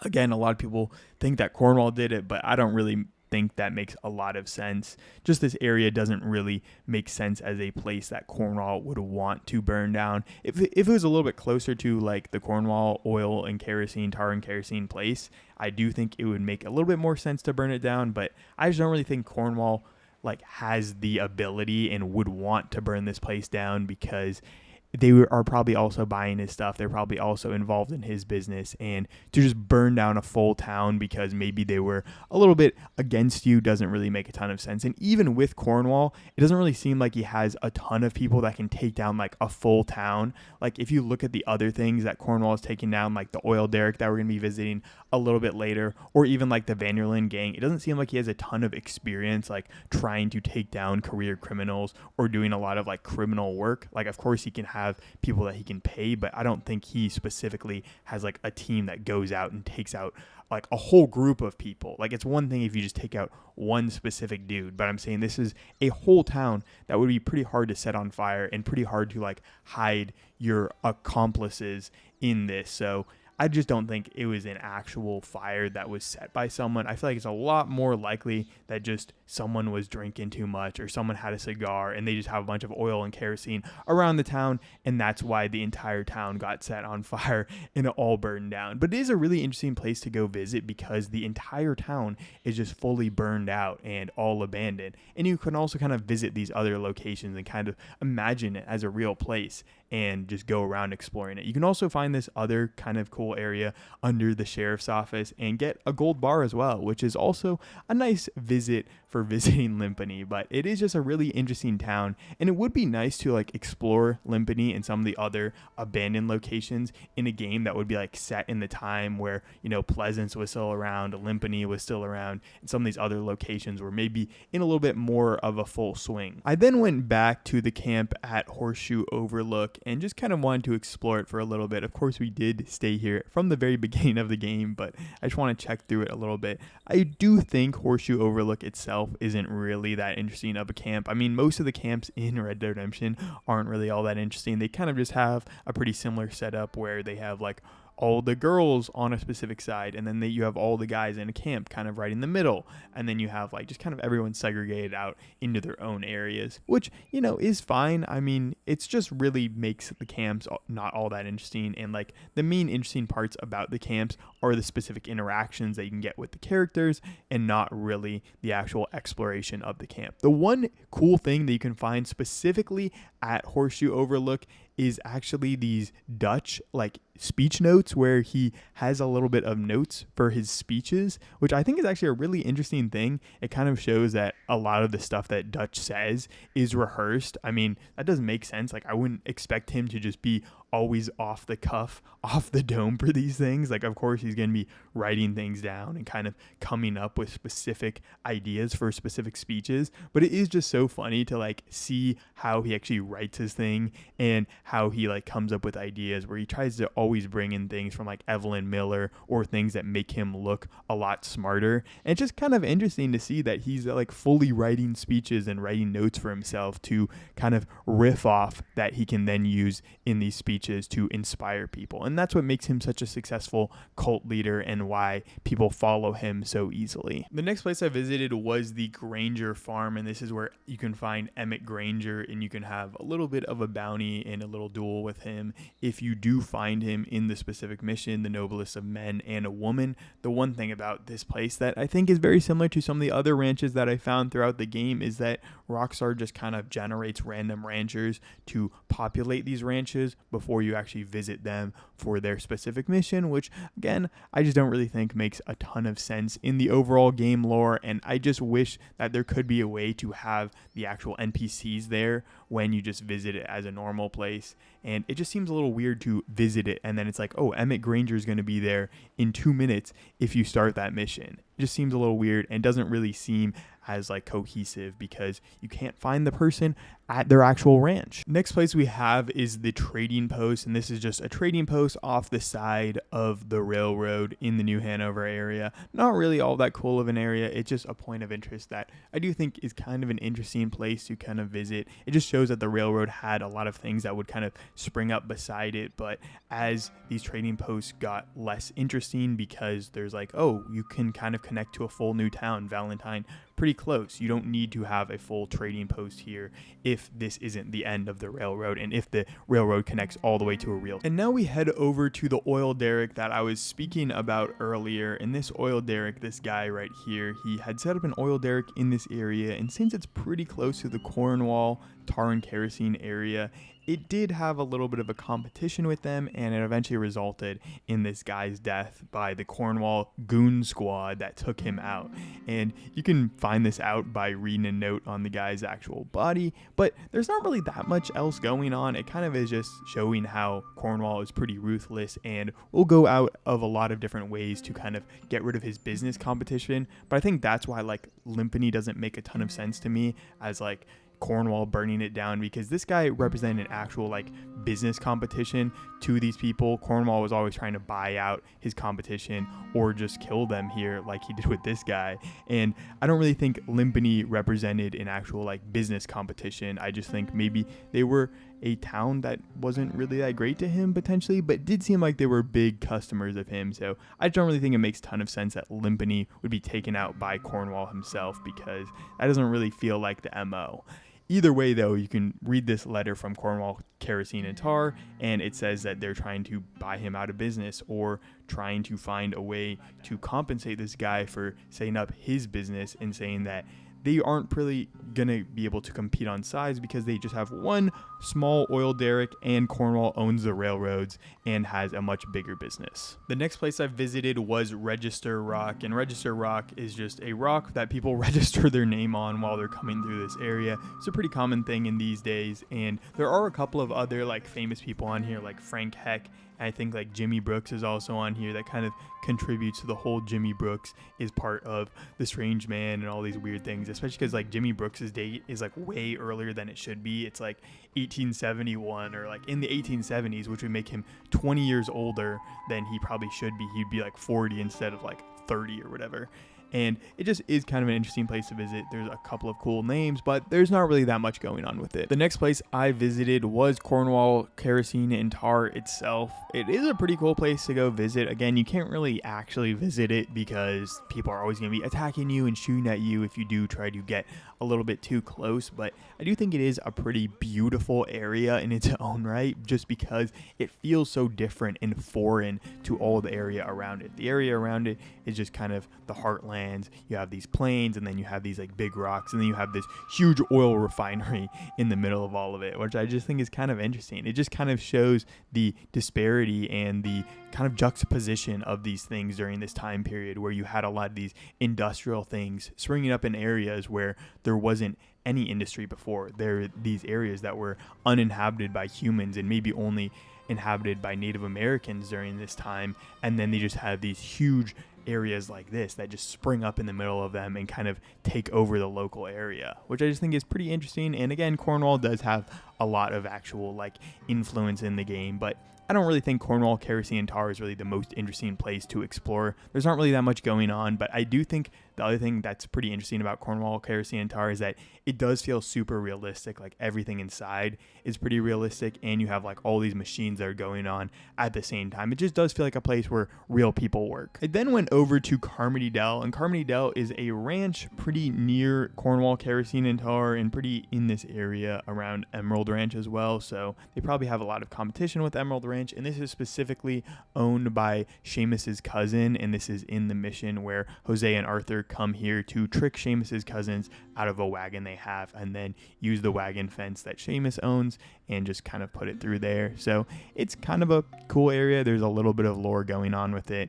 It's this kind of more wealthy area around Emerald Ranch, and probably one of the more wealthy ranches in the area. I mean, they just do have a lot more land, and they're in a little bit more of a secluded area, but they do have a little bit of a fence break going on there, so maybe they're not as wealthy as we thought. But it just does seem like they are a little bit better off than some of the areas in Emerald Ranch and around them. So it's kind of just a cool ranch to go visit, and again, I like it in that one mission that it's used for, but there's not that much going on with it. Just south of the railroad, you can find this black sheep walking around, and you're like, oh, this black sheep is a little bit weirder and a little bit different than some of the other black sheep. And normally the sheep aren't actually black. So you can kind of follow it around a little bit, and you can see there's actually a bow on it, and see that there's a little bit more going on with this black sheep than most of the other sheep, because if you do look at this sheep right here, you can see that it actually has something attached to it as well, got the bow on it. And if you do shoot the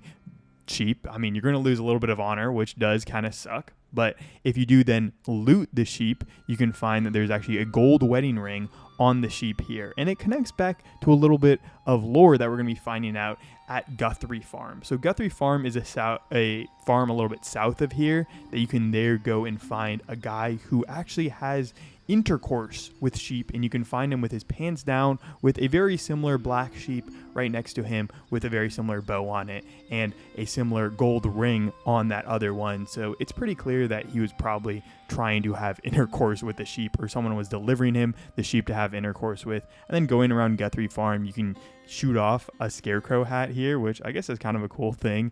But Guthrie Farm is just kind of a farm that farms wheat around here. There's not really that much going on with it. The coolest thing about it is the sheep lover that you can find in the barn, but it's just kind of a farm in this area around Emerald Ranch. There's a ton of different farms around this area, and this one is mainly known for the fact that one of the guys on the ranch actually was a sheep lover. Similarly, in this area, you have another farm that you can find here, which is called Larn Sod. It's this kind of like weird like hill house that is kind of like built into the land here, and you have this grass top. I don't necessarily know if I'd say it's like fully built into the land like some of the other hill homes that you can find, and it's not connected to the Hobbit like the one in Amberino that's right next to Arthur's grave, but it is kind of built into the hill, which is kind of a cool thing. But the most interesting thing about this is the lore of the guy who lives at Larnsod. He always goes up to this warped tree here, which is a point of interest, and he always goes and kind of prays by the grave. And I would assume this is probably his wife, just because, I mean, who else's grave are you going to be praying at every single day and like spending time at the grave? And he's a single guy that seems to be, I don't know, in his 40s. So it just does make sense that it was probably him at the grave, and it's probably his wife that he's going to. And the tree, I mean, is kind of cool. I guess it's just like a lightning struck tree, but there's not really that much going on with this location. It just kind of is cool that this guy goes and kind of always prays at his wife's grave every single day, and he lives in the farm next to it, which is also kind of a cool farm in its own right. But there's not really that much going on with this. I then visited Emerald Ranch, and again, we talked about Emerald Ranch a little bit earlier in the video when we found the mail truck in Cumberland Forest that talked a little bit about Miriam Wegner, who lives in the main house at Emerald Ranch and whose boyfriend was shot by her dad, who then locked her away in the house. You can also technically like find her at noon and midnight and then see her in the house, but I wasn't able to do this during my playthrough, so I don't know if that's like a hard thing to do or if I was just super unlucky with finding it, and maybe like the way I was trying to spawn her was a little bit weird. But the main thing about this specific location is that you can also find this guy Joshua Burgess's, who was her boyfriend during this time and tried to be her fiance, but then again he got shot by her father. You can also find his grave outside the saloon, and they used to have a actual like burgeoning saloon in this location, but again, the fact that Joshua Burgess was accidentally shot by the dad in this location just kind of stopped the saloon from being a thing, because you can then go into the saloon here, which does seem to be like a solid location, and then look at where the guy actually got shot, and you can see that there was a little bit of a blood splatter and 3 different bullets, which I feel like 3 different bullets doesn't really make sense for someone who got accidentally shot. He definitely was shot on purpose, because you don't accidentally shoot someone 3 different times and have this much blood splatter. I then visited Honey's Bethel, which is a small little shack area just a little bit north of Emerald Ranch, and going inside you can find a lot of dead bodies and a lot of different people who have their shoes on and are all dead. And this is a kind of reference to the cult, which is called Heaven's Gate, which had a suicide pact where they'd all be like sucked up by UFOs and taken to the worldly stars. And if you do come back at 3 a.m., you can actually find a UFO hovering over their building when you do go inside Honey's Bethel here. So I guess they actually did get sucked up and went into the UFO here. And the funny part about it is that there actually is like a little bit of lore behind it, where the whole like, I guess, cult that they have here, they had a specific thing of like, oh, they're gonna get sucked up at 3 a.m. So I guess the UFO actually did get them. They actually did go, and maybe it's also a connection to Scientology as well. I don't necessarily know if there's any specific connection to Scientology over Heaven's Gate, but clearly it was more of like a suicide pacty cult, and they all actually went up to the stars, and you know, they all survived and had a new life there. And then you can also like see this guy, he's I guess, the leader, and he has the little meeting notes which talk about how they had to go up at 3 a.m. That's part of the mystery sermon. But the other thing is pretty interesting. They're going to worship once again at the peak of Mount Sean. So Mount Sean is really interesting because the vessel was the UFO who takes them out of their bodies here and then takes them and they get to rejoice at Mount Sean. And then if you do go to Mount Sean at the exact same time, you can actually find a really interesting thing at Mount Sean again. And that's why we wanted to return a little bit later, because if you return to Mount Sean, again, the exact same thing will happen and you can actually find a UFO, although it doesn't happen in the exact same way. You can basically just see at Mount Sean there's a guiding light and then there's a very similar UFO that you can find there. So it's kind of a cool thing, and I do think it's a pretty interesting Easter egg that you can find in this area, and just the fact that they added in the UFO in 2 different locations and kind of connected it back to Honey's Bethel is super interesting to me, and just adds a little bit more to Mount Sean. And I feel like Rockstar really just kills it always with these like random things that you can find in the map that then have a lot more lore behind them. The next place I went to is called Osmond Grove. Osmond Grove is in the Roanoke Ridge area, and it's this shack that you go to, and it seems kind of normal at first glance. Maybe you can't go into it. Maybe you can go into it, but you see there's like a little bit of like a haze coming out from it. And then if you do eventually like knock on the door, you can see that the door is locked. So you have to kick it in. And then when you go inside, you can see that there is a little bit of a whole family that is not alive inside. I mean, you look inside and there's like, I don't know, a couple different people in the family. I guess there's like 3 or 4 of them that are all dead in here. And it seems like they left the stove on and they all died of carbon monoxide poisoning, which again, is probably not the greatest way to go, but I'm just kind of confused on why no one left the house here. It just seems a little weird that they would all be there and just kind of all die together without doing anything. I then went and found the Murphy Brood, who are the major gang in the Roanoke Ridge area, and they're honestly disgusting people, maybe just as bad as the Night Folk, but they're definitely the worst gang in the entire game in terms of like actually the amount of bad stuff they do to people. So I did have to shoot them, even though I did miss a couple of shots while trying to do that. But then I went over to the McLean house, which is just kind of like a farm in the area, but it was right next to the Murphy Brood here, so it was like an easy place to go over to.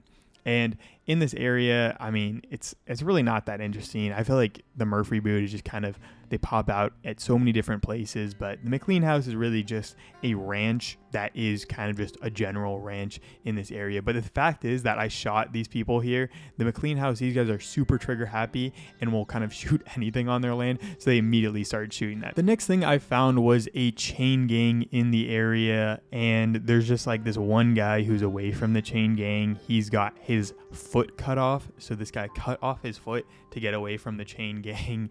And the rest of the chain gang is a little bit further up the path from here, but I do feel like it's a little crazy to like cut off your foot to get away from the chain gang. I guess the chain gangs are really just that bad in this Roanoke Ridge area, which does feel a little bit crazy to me. Like, how could it be so bad that you'd want to cut off your own foot to get away from something? But I think all the other guys died on the same thing, so there must have been some sort of monster that attacked them. Maybe it was the Murphy Brood, maybe it was someone else, maybe it was a demon in the night that attacked all of them. But it had to be bad enough that this guy wanted to get away and wanted to cut off his own foot to get off the chain gang, which I think is honestly a pretty crazy thing to have happen. So it must have been something crazy that attacked them. The next place I visited was Fort Brennan, and this was a Civil War era fort that was on the north side. So this one was getting attacked from the people by Lemoyne, and, you know, was definitely important in the battle in the Civil War. There is something that we can find when we go downstairs that is kind of related to that, but this was also used by like the Lemoyne Raiders. You can find a Lemoyne Raiders bounty specifically in this location. So I guess it was taken over by Lemoyne Raiders, even though this isn't in Lemoyne.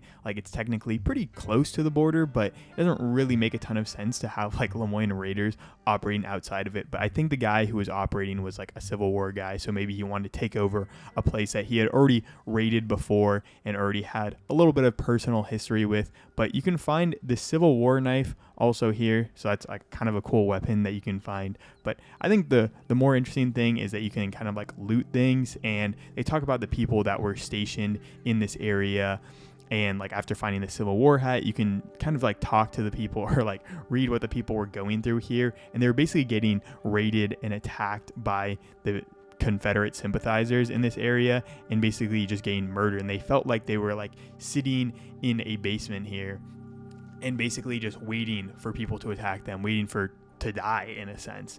And the guy who you specifically read this letter from is just saying that they're like kind of just standing there and waiting for people to die and getting attacked by the Confederates. So it's just a really sad thing, and it does show how like violent the Civil War was during this time frame where just a lot of people were dying. I think it's the deadliest conflict in American history. Heading north from here, you can encounter the Van Horn Mansion, which is a little bit away from Van Horn itself and really isn't a mansion. It's kind of like a weirdly situated house, which on the top it looks like just a normal kind of shack here, but then if you go downstairs, there's a little bit more going on with it. It just isn't really that interesting of a location, but there is kind of a cool robbery, and that's why I had to equip the weapon when going inside, because once you do go downstairs, you basically instantly get thrown into a robbery, unless you just want to shoot the people right away. But you can go down here, you can see 2 people have fallen asleep downstairs. There's a little bit of money, so I was like, oh, I gotta go and take the money from these guys, and they just,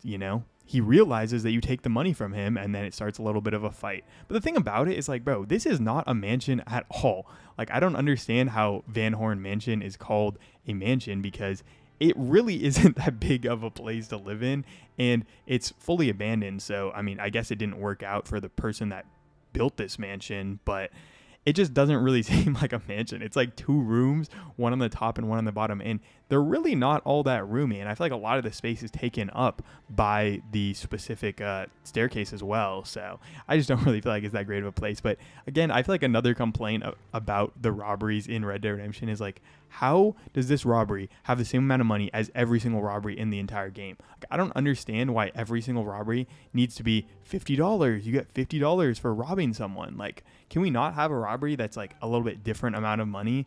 Like, why is every single robbery the same amount of money? I understand they want you to do all these robberies, but why can't we have one that's $100 and then the next one is like $25? Like, I don't understand why they all need to be $50, even though like it kind of makes sense in game, but like, why is every single one the same amount of money? Not all these guys would have the same amount of money. And then right near the Van Horn Mansion, I got the random encounter where you can find Bonnie McFarlane's lover. And this is like a random encounter that you can find all around the map, where basically the guy has crashed his boat onto the shore, and you can loot his body, where he has a little bit of a letter to Bonnie McFarlane, and he says, "Oh, tell her I never stopped loving her." And it's basically about this guy who wanted to, fall in love with Bonnie McFarlane, but her father never thought that she was good enough for him, or like he was good enough for her, and he never was able to marry Bonnie McFarlane, which just kind of sucks for this guy. But Bonnie McFarlane deserved to have John Marston as her lover. No, but she definitely didn't have this guy.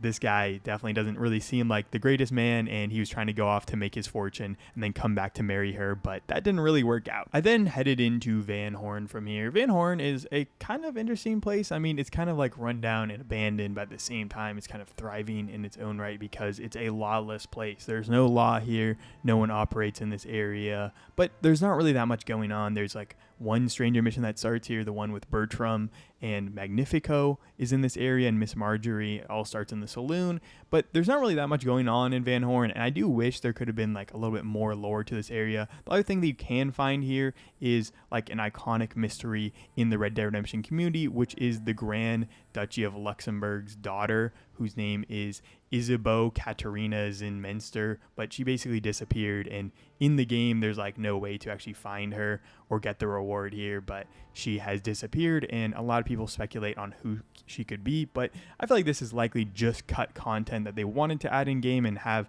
some sort of like lore explanation for it, but they just didn't have enough time to finish it in game, like a lot of the other things that happen in Red Dead Redemption. There's just a lot of cut content and a lot of things that are missing from the final game, so I feel like it's way more likely that it's that than she's an actual character in game. Right outside Van Horn, you have another kind of mansion here, and I feel like this one should be called the Van Horn Mansion, but to each their own. Each people want to call their own thing, but this one is really interesting because it is using that one mission where Bill and Arthur kind of stock up here when they put the dynamite here, but the main thing it's used for is inside you have the man-made mutant, who is a kind of really weird person and a really weird creature. I think it's mainly based off of Man Bear Pig from South Park, and just kind of this weird mutant creature that is like a Frankenstein beast of all these different things.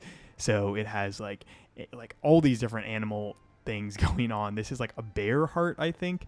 I don't know. There's all these different animals that are a part of this, and they all just kind of fuse into this man-made mutant character here, which I don't know why someone would want to make this. Maybe they just want to experiment on things. They're trying to be Leonardo da Vinci and have all these different things and maybe make a mutant creature, but everyone's not Frankenstein. Everyone can't make a creature that somehow survives after this. And it's also like, bro, he was working on gators and having all these other things added to this.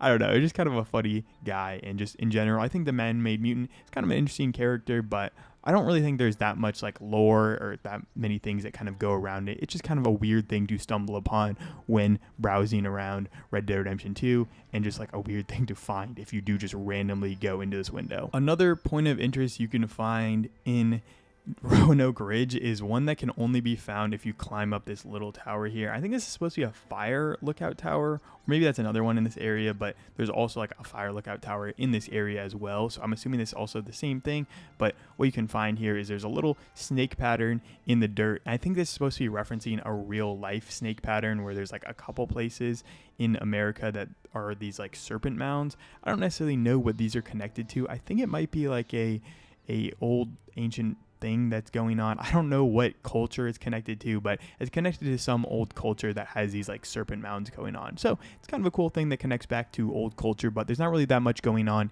in the actual game about it. I then headed into Butcher Creek, and Butcher Creek has one of the best stranger missions in the entire game with Wisdom of the Elders, and these are just a bunch of country bumpkins, people that aren't really that interested in society, and they're kind of doing their own thing, but they do survive against the Murfree Brood. So I don't really know if there's any like major Murfree Brood connection to these guys, but they're in the Murfree Brood area and they haven't been like fully massacred by them. So I'm assuming there's some sort of connection between these guys and the Murfree Brood. Otherwise, this town wouldn't be able to be in Roanoke Ridge, especially so near the Murfree Brood's actual hideout. The other interesting thing about Butcher Creek itself is that you can find a pretty interesting NPC in Butcher Creek, and this is the guy that is called the Deformed Singing Man. I don't know if we couldn't have got him a better name. The Deformed Singing Man, for a guy that's playing banjo and is extremely deformed, is just kind of a crazy thing. I think this is also based off of a real life person who was kind of like look like this, or like a real life disease that, you know, makes you look like this. He is really just jamming out at all times. So shout out to this guy. He is just playing the banjo and really killing it, and he just looks amazing doing it. And Butcher Creek is a pretty cool area. There also is like a pentagram that you can find in one of the areas around here that's kind of connected back to the Wisdom of the Elders one, where it's like, is Butcher Creek cursed? Is it just a normal place, or is it actually have a full curse on it? I don't know. I would say it's pretty unlikely that it's like specifically cursed, but there are a lot of weird things that go on at Butcher Creek, and Butcher Creek in general isn't the best place to live. The next place I visited is Sawbone Clearing. This is an area outside of Annesburg, and the people that live in here are, I think they're called like the Londonderries. There's one called Arthur Londonderry that used to live here, and then he died, and he's like basically involved in some sort of a debt collection mission. So it's kind of interesting. There's not really that much lore going on to the specific place, besides it's the place that the Londonderries live and that they're used in that one specific debt collection mission. I guess it's just more of an Annesburg suburb that people here work in Annesburg and live in Annesburg, but don't want to fully be involved in Annesburg itself. And then down the road from here is the roadside brothel, which is just kind of a brothel that's abandoned now and doesn't really have that much going on, but it's a roadside brothel. I guess people used to be running up the brothel around here, but they probably just moved it into Annesburg itself, or pushed it out of business because people in Annesburg don't need the brothel as much. But you can also find the person who ran the brothel right outside of it, and then a female fertility statue inside the lockbox under her. So you can keep up and be nice and fertile after checking out the lockbox. The next thing I found is called Klingeman, and this is where a guy who still thinks the Civil War is going on lives and kind of resides, and he's in this little fort that I guess is from Civil War era. I don't know if he's like changed anything at all, but he's from the Civil War. State your side, sir. North or south? Well, I sure ain't from the South. Lucky for you. Captain Hayden Russell, 29th Ambarino Volunteer Infantry. Do you bring news from General Skollick? Who's General Skollick? I'm awaiting orders. We will move on Lemoyne soon and take Saint-Denis from the rebels. You do know what year it is, right? What kind of question's that? 1862, April 14th. Now move along, civilian, and watch yourself. Johnny Reb's in the area. Hayden is a really interesting character to me because he's like one of the few like Civil War remnants kind of left in the game. Like, of course, there are a lot of other like Civil War remnants like the Fort and like Bulger Glade, but he's like one of the few people that still believes it's the Civil War happening and kind of like a remnant from that era. And he's just a really interesting, unique NPC that has dementia and still believes that, you know, the Civil War is still going on or some sort of like memory loss thing that has kind of forced him to live the same day over and over and over again for almost 30 years at this point. Like, it literally has been 37 years since that has happened. Maybe he was 20 years old when he first started doing this thing, and it's just kind of interesting that no one has like forced him out of it, or like maybe one of his lost loves like went to look for him. But I guess it's been so long since that point that it doesn't really make sense that anyone would go like looking for him. And even after like 3 years in the army, where it's like, oh, 3 years until the actual end of the war, there's still so much time for people to kind of forget about Hayden Russell before the extra 30 years where he never came back, and they probably just assumed he died instead of him living the same day over and over and over again. Then here is another like fire lookout tower. I think this is pretty similar to the Serpent Mound. I don't know if the Serpent Mound is different from this, but I feel like they're pretty similar in terms of design. So I would assume that this Serpent Mound was also another fire lookout tower, but this is definitely fire lookout tower, and you can kind of see over this area, although it was very foggy when I did it, so you don't really get the best views. I then visited the Central Union Railroad, and the Central Union Railroad is actually a pretty interesting one. It's very similar to the Appleseed Timber Company, although I feel like this one is a little bit different in the way they abuse their workers. And these ones, they only abuse the immigrant workers. They don't abuse the white ones. But at least the foreman here, I feel like feels like he's a little bit more caring to the people here, and he doesn't really just care about profits. I mean, of course these guys care about profits because they work these people to the bone. They give them absolutely terrible food. And if you overhear the conversations with the Cantonese people, they speak in Cantonese and they say, we are working in absolutely terrible conditions and don't get anything for pay, and they basically only work this job because they can't get any other jobs, and that's why they're working on the railroad. Hey, you! No problem. Come here a minute. What do you need? Thanks for stopping, sir. Thank you. Percy Whitsickle, Central Union Railroad Company. Maybe you can help me. One of my workers has been stealing wages 3 weeks running. I have searched everyone and everywhere 10 times over. Of course, no one is talking the way they look at me. What's all this got to do with me? I think I need someone a little more neutral, a little more persuasive. And you look like you're, and I gotta watch the camp, so could you see what you could sniff out? I'll pay you for your efforts, of course. Yeah, I got it. What exactly is it you want me to do? Find the thief and recover the money. And give him his marching orders. I'm not one for matters of personnel. Look for anyone sneaking off the line. They've got to be stashing it away from camp somewhere. Well, can you help me? My head is on the block here. I'll see what I can do.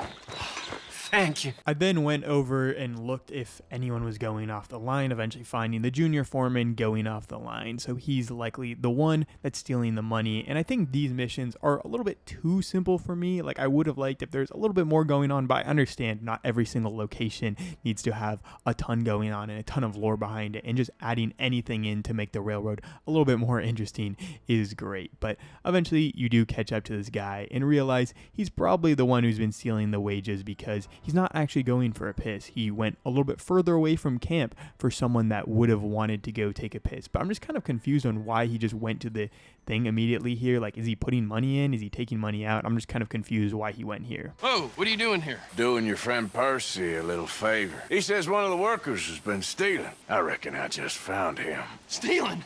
What? I'm the junior foreman here. It's them Orientals you want to speak to. You ready to return that money you stole? Okay. All right. I'm leaving. The money is in the tree. Just please don't kill me.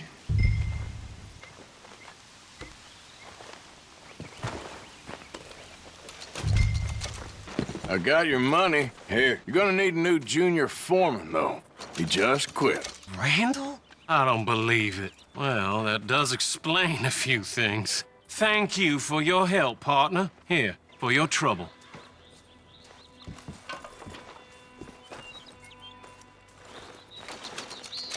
You can then return back to the Central Union Railroad, and it's actually pretty interesting how much has changed in even a short time. It is kind of funny though that you can complete both this one and the Appleseed Timber Company in just one chapter, but then the Caster's Ridge one takes even more chapters, and the amount of work they do on both of these just does not make sense in the time they do it. It's like, oh, they've already cleared out from their area, they've already had a full stoppage, and it's like 3 days after you return from this area. I don't know, it's just kind of funny. Same thing with the Appleseed Timber Company. They literally clear down a full forest in such a short amount of time. But you can eventually return to the Central Union Railroad. They've moved a little bit further, but they've finally been stopped because some of Cornwall's thugs have stopped them and are trying to extort them out of money, and now the Cantonese immigrants can't work anymore, and they just want to get a little bit of working so they can make some money to send back to their family. We are scuppered this time. Properly scuppered. The land up ahead got bought out from under us and we can't finish the track. They won't admit it, but I just know this is old Leviticus Cornwall's doing. It has to be. Would you, talk to them for me? I'll pay you well, I promise. Cornwall, you say? All right, I'll talk to them. But it may take a little convincing. You do whatever Well, you need. I'll be seeing you then. Hey, you. What are you doing here? This is private property. You're trespassing. Well, the boys at the railroad camp, they don't seem too happy. Looks like you're in their way. We own this land, so they ain't going any further. Oh, you gonna live here all happily ever after? Is that it? What's it to you? You can drop the act. Everyone knows you're Cornwall's nursemaid, so why don't you run on home and go wash his fat feet? What the hell did you just say? You better start running, you son of a bitch. Must have got it wrong then. Apologies, boys. You know what? On second thoughts,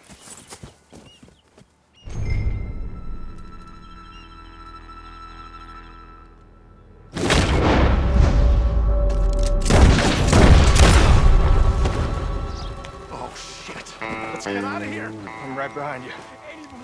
And similar to the first part at Central Union Railroad, and even similar to some of the Appleseed Timber Companies, like, it's not like you have a crazy mission here, but I feel like at least this one is connected to Cornwall and the fact that Cornwall has a railroad himself and kind of operates a lot of these things here. Like, I think that is a really interesting fact, and just the fact that Cornwall is kind of interfering in the Central Union Railroad because he potentially could have his interests kind of ruined by these people because he owns some of the railroad as well, just makes a lot of sense, and it kind of connects back to the oil derrick there. It's like Cornwall will do a lot of unscrupulous things to people who are trying to compete with him in business, and he just wants to have a full monopoly over the railroad and the oil business. So it is just kind of interesting, and I feel like the lore here at least is a little bit better connected to the rest of the story and the story at large. one deed to the property. They was very understanding. You got my money. Yes, I was just about to call it a day. Thank you. Me and Mr. Cornwall go way back. The next place I went to was the Elysian Pool, and the Elysian Pool is a little cave that you can find outside of this waterfall here. It's right next to Butcher Creek, and it's actually the reason for the Wisdom of the Elders Stranger mission, where basically if you go inside the cave here, clearly it's extremely polluted, and the company that the guy that the Wisdom of Elders was working for, which I think is called like the Roanoke Fuel Company or something like that, they basically extremely polluted this pool here and kind of ruined the spring water and just ruined everything that the Butcher Creek people were doing.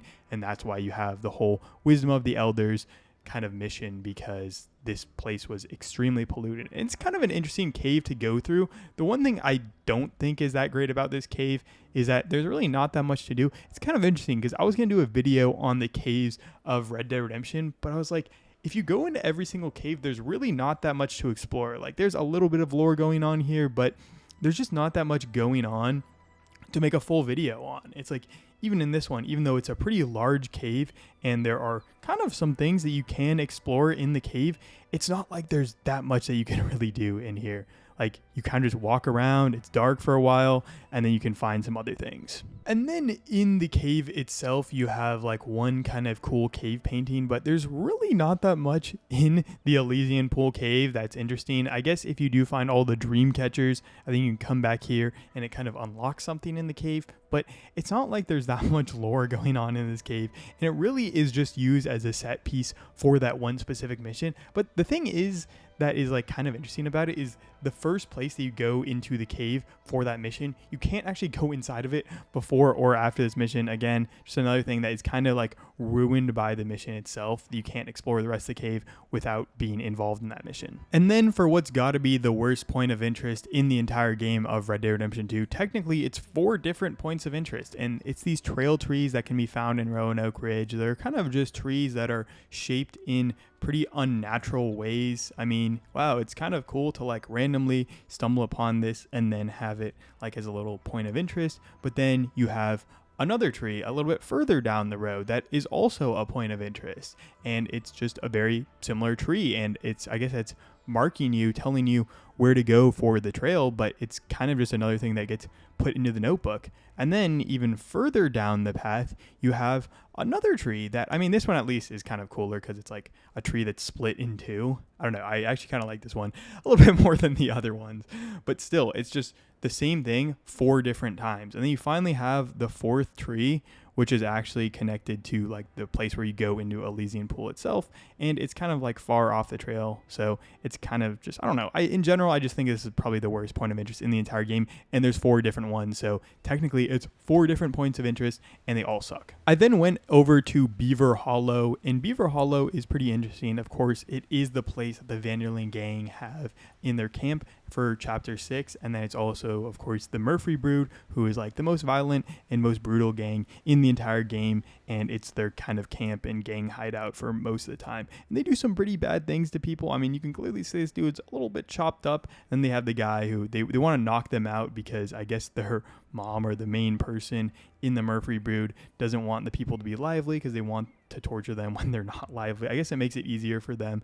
Either way, though, it's kind of crazy to just stumble upon Beaver Hollow and kind of just check these guys out because they do some absolutely depraved things to people, and just the fact that these guys are able to do this, it just makes Roanoke Ridge even more scary. Roanoke Ridge is kind of a creepy place in its own right. I feel like Lemoyne is probably just as creepy, but Roanoke Ridge is probably the worst gang in the entire game, and they just always attack you, and they always have so many different things going on. So I hate the Murphy Brood, and Beaver Hollow is kind of cool at least. So a little bit north of here, you can find these trees that all seem to get zapped by lightning and burned down, but the one cool thing about them is that they spell out Y. I mean, it's not really that crazy, but it's kind of like a cool Easter egg. They spell out Y, W-H-Y. The next thing I got was a random encounter with the Feral Man. This is a guy who's been raised by wolves, and if you kind of chase after him, his wolf pack will attack you. You can basically have a couple different encounters, but basically he's a feral man now. I don't know where he went because he literally just disappeared. I don't know if that's just like a common thing, but then I got attacked by his wolves and I had to shoot one of them. But you can have a couple more encounters with this guy and eventually find his way all the way to his base where he lives with the wolves. And then visiting his cave, if you do follow him to the cave, I think you can find a journal here which basically tells how he became the feral man, and he didn't want to attack any animals. He didn't like hunting, so he left his family and went to go live with wolves and basically became a wolf himself, which is just respect to him. You know, he really committed to being a wolf boy or a wolf pup or whatever you want to call those people, but it's just kind of a cool cave. I mean, there's a little bit more going on with the feral man, but I didn't want to make it the whole video. And then we go to the Viking tomb, and the Viking tomb is actually basically a reference to when the Vikings actually discovered America, because they were like technically the first ones with Leif Erikson. And there's also a couple of other Viking references in the area around New Hanover that we're going to be checking out a little bit later, but it says who were these fellas, and then they have the little Viking tomb going on. But you can also find a couple of objects in the old tomb itself, which is kind of cool. You can get some little bit of Viking armor and some Viking drip, so you can be dripped out full Viking, which is cool. I mean, I think just in general having like a little bit of a reference towards Vikings and towards like what actually happened, and actually having some like in-game lore with the Vikings have also been able to colonize America during this time frame, just like they did in real life. And you can pick up this cool Viking helmet, which I do think the Viking helmet has got to be one of, if not the coolest hats in the entire game. I mean, some of these hats are just kind of sick, and then this one has got to be the top one, maybe with the Conquistador and some of those other ones. And then the two other items that you can pick up are the old comb that I just found there, and then also a hatchet at the middle of the thing, the Viking hatchet, which, I mean, are also kind of cool additions that you can find. It's just kind of nice to have a couple of different Viking weapons that you can find in a thing, and just overall Viking drip, so you can be a real Viking in Red Dead Redemption 2 as well. And then if you go all the way to the north part of the map, you can find this fossilized man, and this is a point of interest. The guy has basically fossilized into the wall here. Not really that much going on with it, but it's kind of funny to see a dude who's fossilized into the wall. Following the railroad from that spot, you can eventually get to the abandoned trading post, which is actually one for Brandywine Drop. I'm assuming this one just got abandoned after they made Ansburg a thing, but there was a bear on top of the abandoned trading post, which I've actually never seen in game, like the bear just being posted up there on top of any object. So I was like,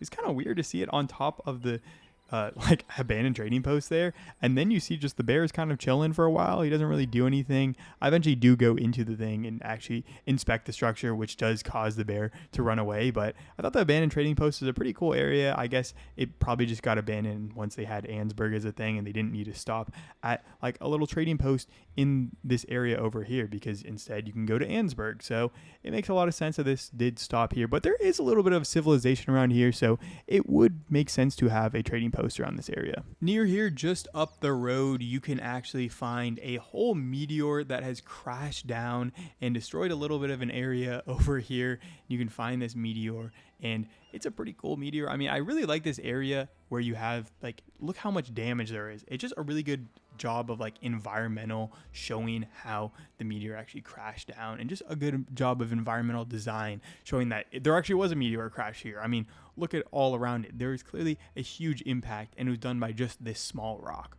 which is kind of cool. I mean, you can also go in and like inspect the rock and actually take a little bit of the meteorite as well, which is kind of cool. Just in general, I really like the meteors in this area. There's also another meteor that you can find just south of here. And then going over to the second meteor place, that is called the Meteor House, and the Meteor House is actually a house that had a meteor crash into it. Pretty self-explanatory, but it's kind of funny. It's similar to some of these other shacks that you can find throughout the game, where you go inside and you're just shown and be like, wow, this is a really bad thing that happened here. I mean, these guys got absolutely destroyed by the meteor, and you can take the meteor and make, I think, its own thing, or it like gives you a little bit of a boost debuff in your actual inventory, which is pretty cool. There's also a couple of other things you can take there, but it's pretty bad what happened to these guys, and you can eventually leave. But it's also like a cool point of interest. In general though, I really like how the meteors are found in this area, and you can also like find a meteor shower in the area if you do come at a specific time, but I wasn't able to do that in this playthrough. Around this area, you can also find Dover Hill, which is the place that Marko Dragic lives in his laboratory, which is a cool spot. You can't really do anything though outside of the stranger mission, so it's not really that interesting of a place to visit, but it still has a kind of weird look and just feels really weird if you had explored around the map and hadn't known about Marko Dragic himself. Just east of here, you can find the Tree Hermit, whose name is Poor Joe in a Tree. Hey, you! Go away! Hey, friend. I thought I told you to go away. You did. Well, you haven't. Why would I listen to you? You're a hermit. I am not a hermit. I'm the king. The king! And that's kind of the end of the interaction with Poor Joe, the Tree Hermit. There's not really that much going on, but he is kind of an interesting character to spawn upon. Around this same area, you can also find Willard's Rest, which is where the widow lives named Charlotte. and you can't really do anything at Willard's Rest when she's not there, so it's really just a thing that you can only explore actually when you meet Charlotte. Around this area you can find another hermit called the Manito Glade Hermit, who doesn't want anyone to trespass near him, and he has the second part of that map that we found earlier at the other like widow wolf lady, whatever you want to call her, hermit at the other edge of the map in Big Valley, and this is the other place where you can find the other part of the map. You're all bastards! Bastards! Bastards! A man's home is his castle! Go away or I'll kill ye!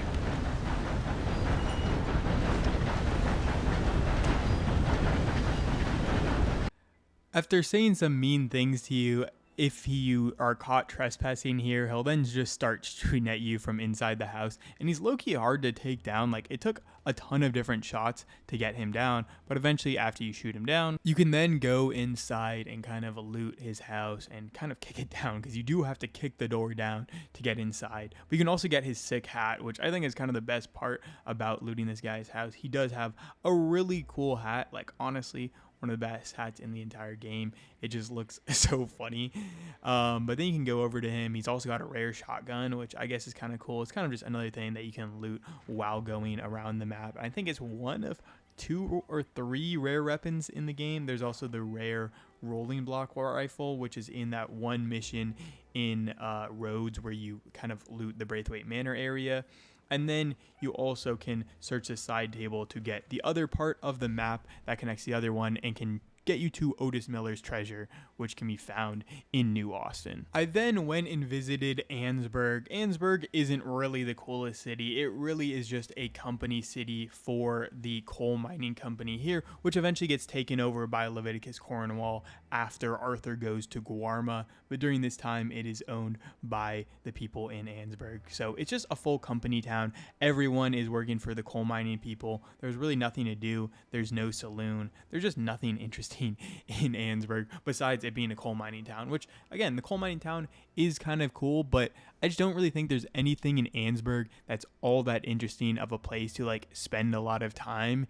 It's just kind of a town that is owned by a company and is really has the entire economy dominated by coal, but there's not really that much else to do in it. The town is also extremely polluted with coal on the ground, and the people that work here are probably all not doing that well because they have to work in a coal mine and they probably get particulates in their mouth all the time. So a lot of the people that work in the coal mine have to work themselves to death because they are only working in the coal mine because they have no other jobs they can really work at. So it's a pretty bad town and a pretty depressing town as well, because I feel like there's always like gray smog around this area, and the fact that it's also extremely polluted doesn't really help either. So in general, I don't really think Annesburg is all that interesting, but it at least is kind of an interesting town in Chapter 6 when it does become a little bit more important to the game. The next thing is right by Annesburg, where you can find this little rock here with the Old World scripts, and this is basically another reference to the Vikings discovering America beforehand. This is basically the Viking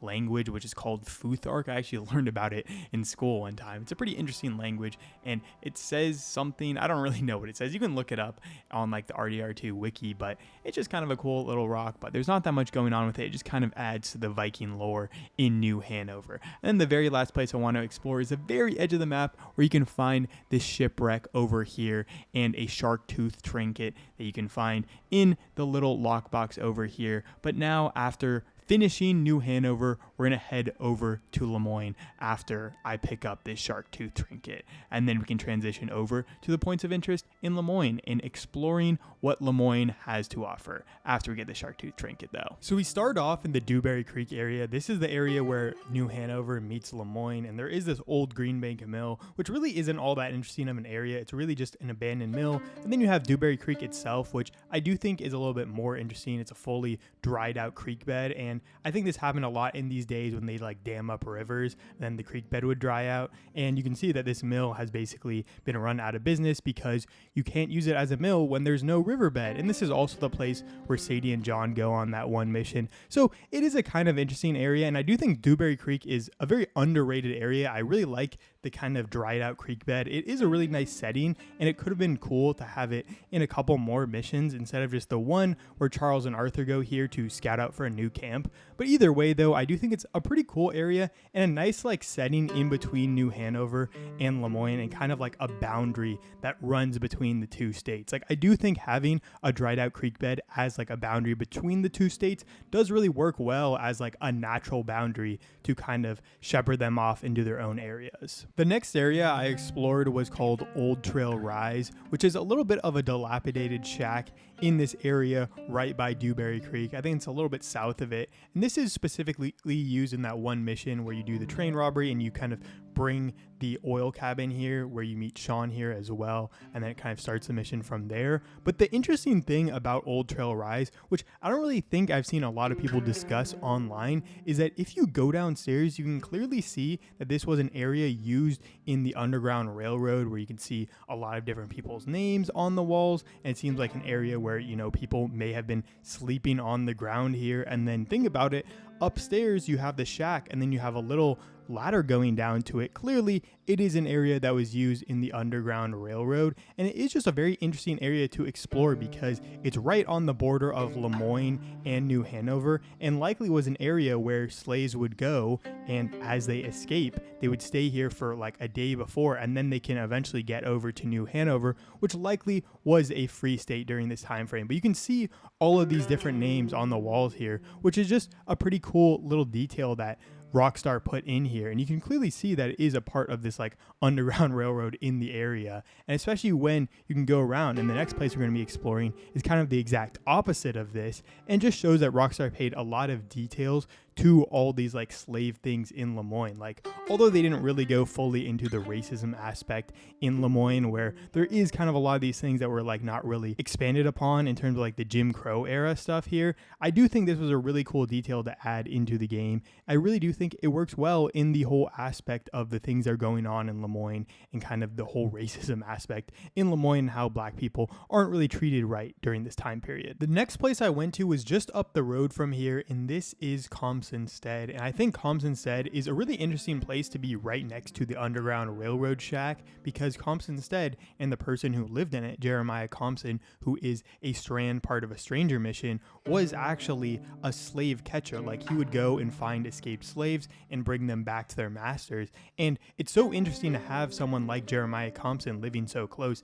as these people are basically directly at odds. Jeremiah Compson is trying to bust the person who lives in the Underground Railroad and all the slaves that they're hiding downstairs, and then the Underground Railroad, they're trying to get people out and get people out of slavery. So it's just a really interesting area, especially when you can find going down this well here. You can see that someone was put in this well and basically not allowed to come out here. As you can see all these different tally marks on the wall here, so it seems like someone was living down here for a time period. And you can just see the Compsons are really bad people. The Stranger mission with Jeremiah Compson, in my opinion, is one of the best Stranger missions in the entire game, because it shows how someone thought their job was really important to society and it really wasn't, and how they've been kind of degraded in that same way, where some people think that they're smarter and better than they are and deserve to have something just because they worked a job in the past. And really, that's not how life works. You don't deserve anything. You have to fight your way and kind of get it for yourself. And I think this is kind of like a really interesting dichotomy, because you have the slave catcher and then you have the Underground Railroad so close to each other, and you can see that these people were probably against each other at all times. They're probably fighting against each other. The other thing that I think is pretty interesting is that you can actually find Jeremiah Compson's, I'm assuming, parents' bodies who are buried here, and you can see that they have a little family cemetery next to the tree here. So it seems like his parents died, and basically that kind of ruined his entire life, because then his job of slave catching went out, and then he became a homeless person after the bank repossessed his house. The next place I went to was this place called Lonnie's Shack, which is this little shack a little bit above the area called Pleasance, which we'll be visiting a little bit later. But going into Lonnie's Shack itself, it's really not that interesting. But the thing is, if you haven't cleared out the robbery, which I'm going to show you a little bit later, there actually is some interesting things going on here. But if you just go here after that, it really is just kind of a boring generic shack that you can go into in any Red Dead Redemption game. There's not really that much going on here. There really isn't that much lore into it.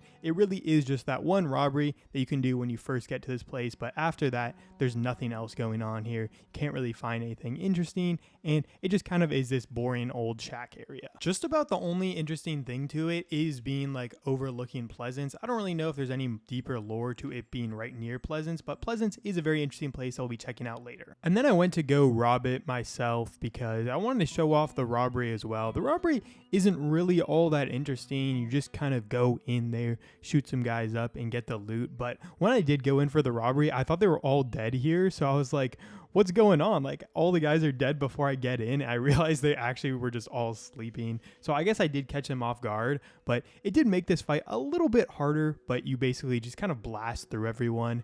But you want to leave one guy left so then you can actually get the loot from everyone, and you kind of have to threaten him a little bit before he does tell you where the loot is all holed up. Give me one reason why I shouldn't put a bullet through your head. All right. There's a sack of grain in the kitchen. I stashed my cut there.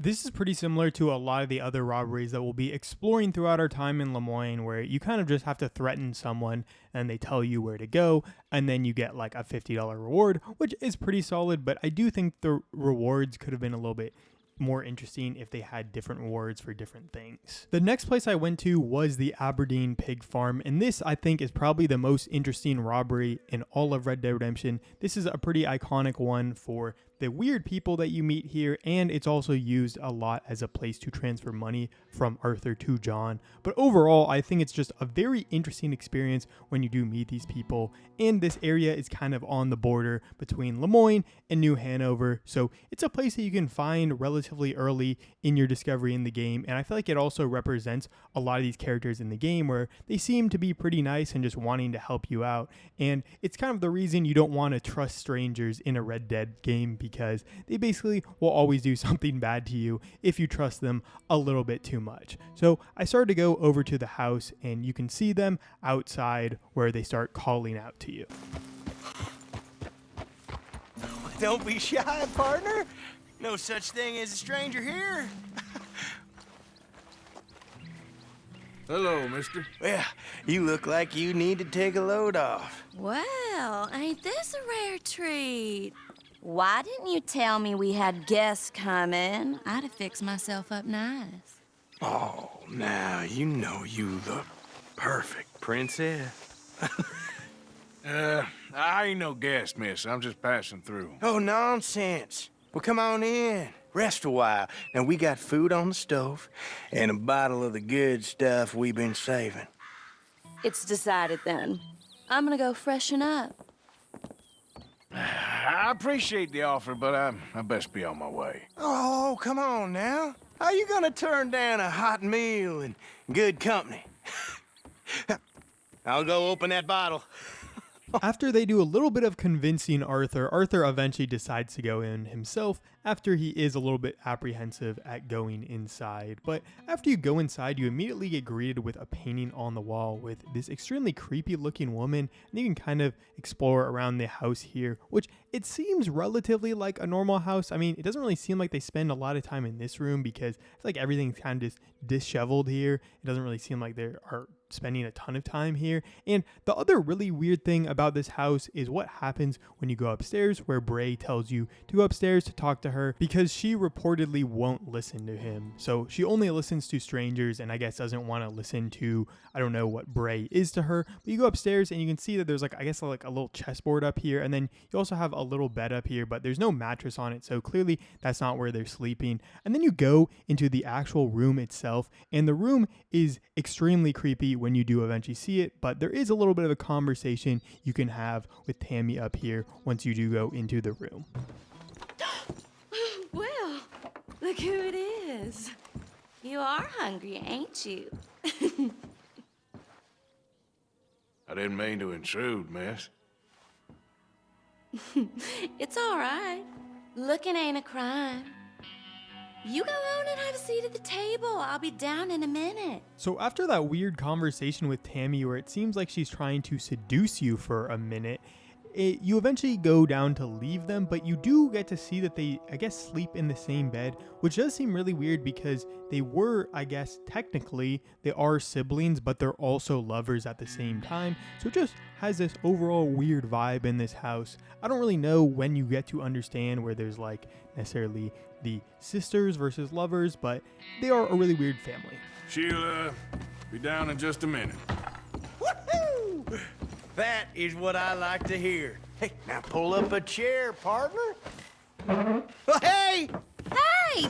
Ain't this just about perfect? One of them moments you wish could last forever. Well, like I said, I can't stay for long. Now look at us, like a couple of old friends. It's a short life, but a merry one. Here we are, all the fixins'. I hope you boys left some room in your trousers. That smells delicious. The food don't smell too bad neither. Oh, stop it, you! How do you like it? It's good. Different.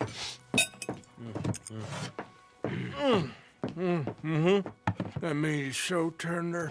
You know what? This place used to be a pig farm when we was kids. Before we lost our ma and pa.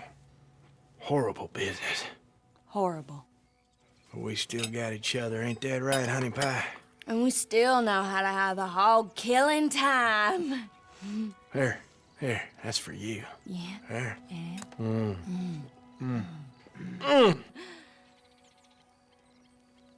Where are my manners? Drinks. Yeah, I could definitely use a drink.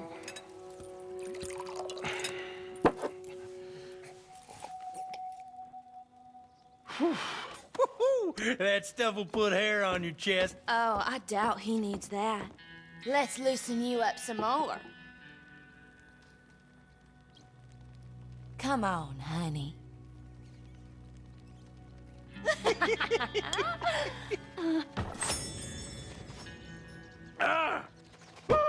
What the hell is that? It's an old Aberdeen home recipe. That one right there is in 1894. Feels like someone stabbing me in the head. Come on, I thought I had a man here, not a boy. One more, and you and I both will go upstairs and have a lie down.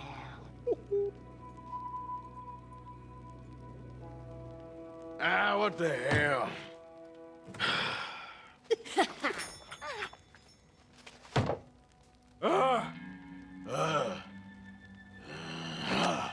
Oh, about time. Take whatever cat she has on her and put it behind Mama.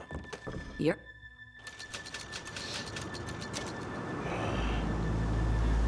What the hell just happened?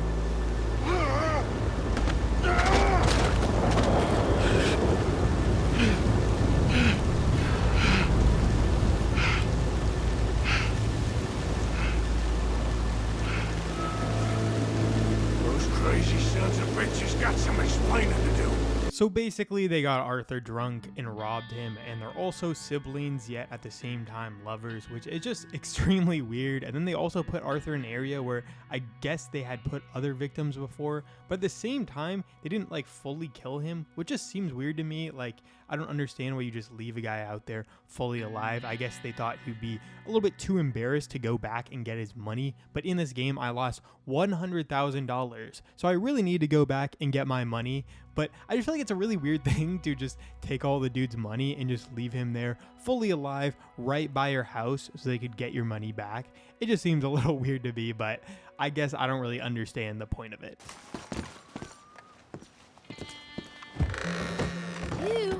You ain't...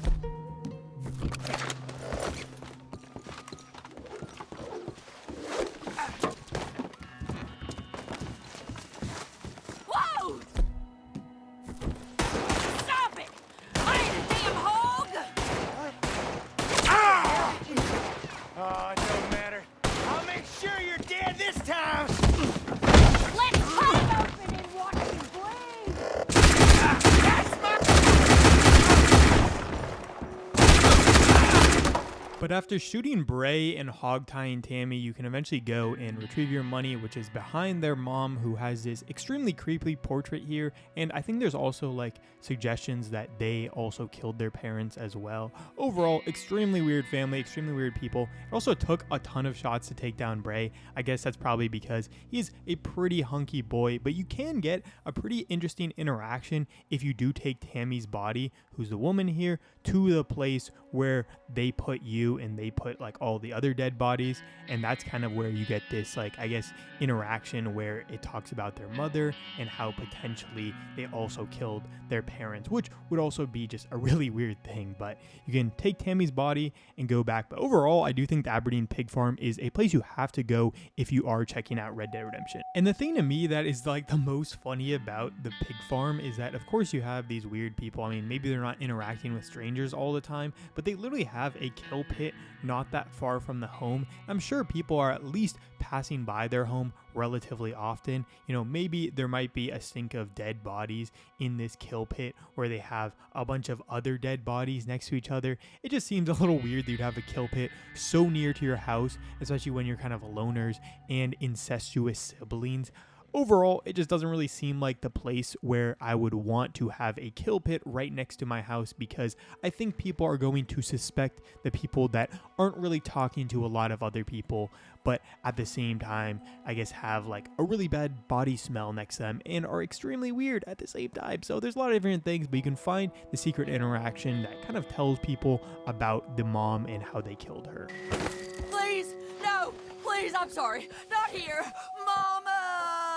So people have speculated, due to the fact that she talks about her mom here and says not here, that this is likely the place where they killed their mother, and this is basically the same thing that they did to their parents to kill them as well, and that they basically just use this method on a ton of different people and rob them to, I guess, make their living. And then I left the Aberdeen Pig Farm to go down and explore Pleasance, which is the abandoned little town right below that area that I just checked out.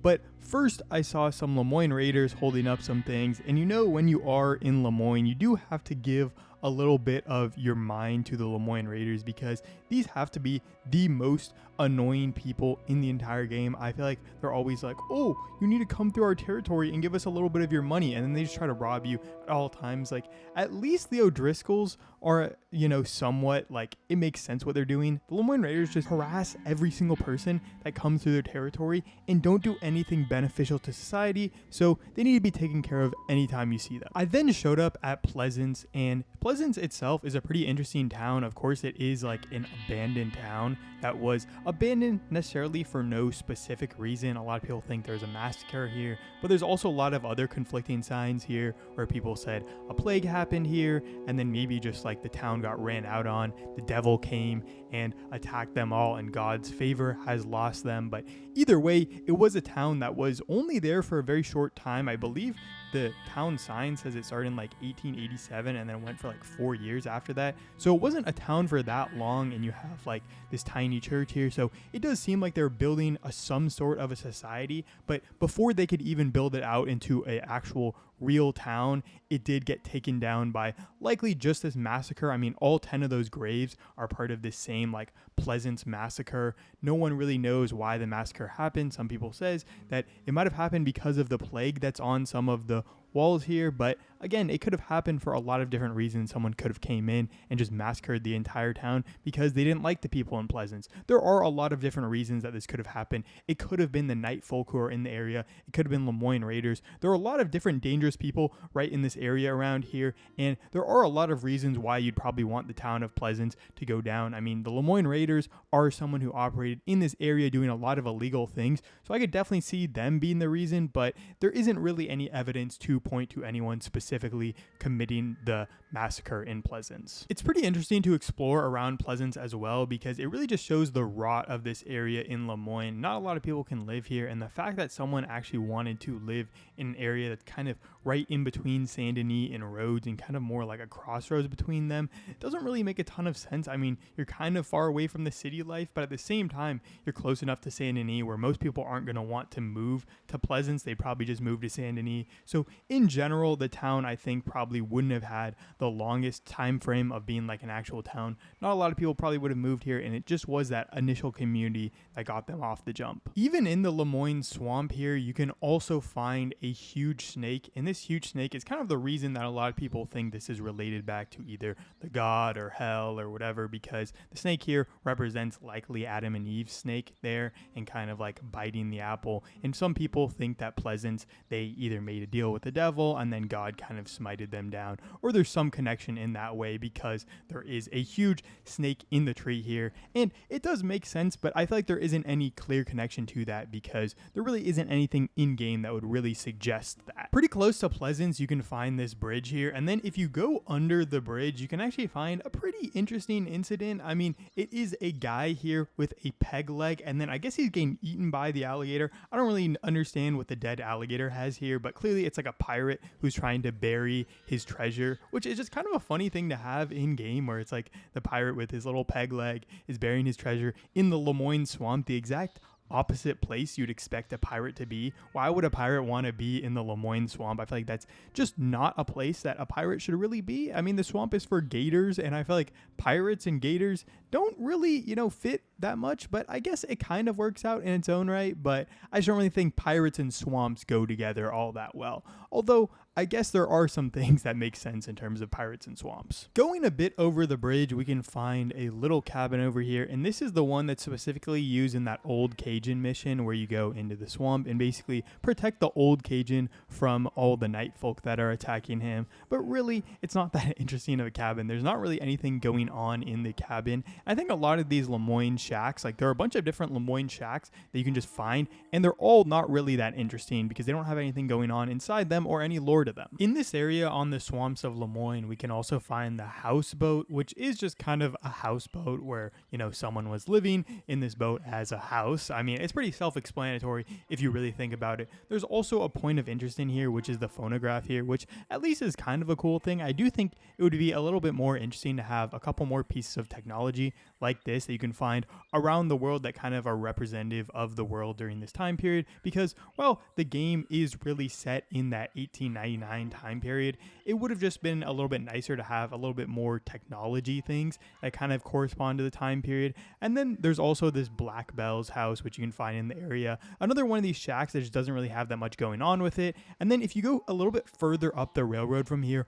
almost all the way to the Lemoyne border with New Hanover, and it's kind of crazy how large of a place New Hanover is in this area because it really does span from the place we started this video all the way over here. So it covers the entirety of Lemoyne. Lemoyne is only connected to it. But one of the things you can find in this area right by the border is the railroad workers, all these railroad workers. Some of them died during their time period here, and then they have a little grave here, a little makeshift grave. And it's kind of crazy how many different workers they have here, and they're all just named worker insert number, and they died, May 1878 to July 1878. So a lot of these people died in just a couple months. I then headed back to the area by the swamps, and I went over and saw the tiny church. And the tiny church is a pretty interesting place that you can find in game. It just is such a weird and creepy random little place that you can find in Lemoyne. Lemoyne does have a lot of extremely creepy areas, but I feel like the tiny church has to be up there in terms of the creepiest places, because who is using this tiny church? Who is small enough to fit inside here? And who is using this church in general? I think there's also a thing where if you bring the vampire here, some weird things happen where the vampire kind of gets tweaked out because he's in a church. And I think this is the only church in game that you can actually go inside of. So it is a pretty cool thing, but there really isn't that much lore going on with it. So it's not that amazing, but I do think it is a funny place to go visit. The next guy I visited is one of the creepiest in the entire game and one of the weirdest encounters. Hello there, mister. Hello. Hello, sir.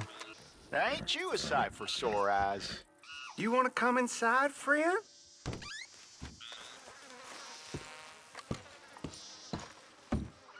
Come on, mister. I won't bite. Not much. You standing there like a long streak of something wet. Now come here. Don't you hate old Sonny now? Don't hate him. What? Oh, You struggled, and you lost. But it was quite a tussle, I tell you. Quite a tussle, my pet. See? Friendship ain't so tough. And neither is you. What? Huh? Oh, my Lord. Ugh. Ugh. Ugh.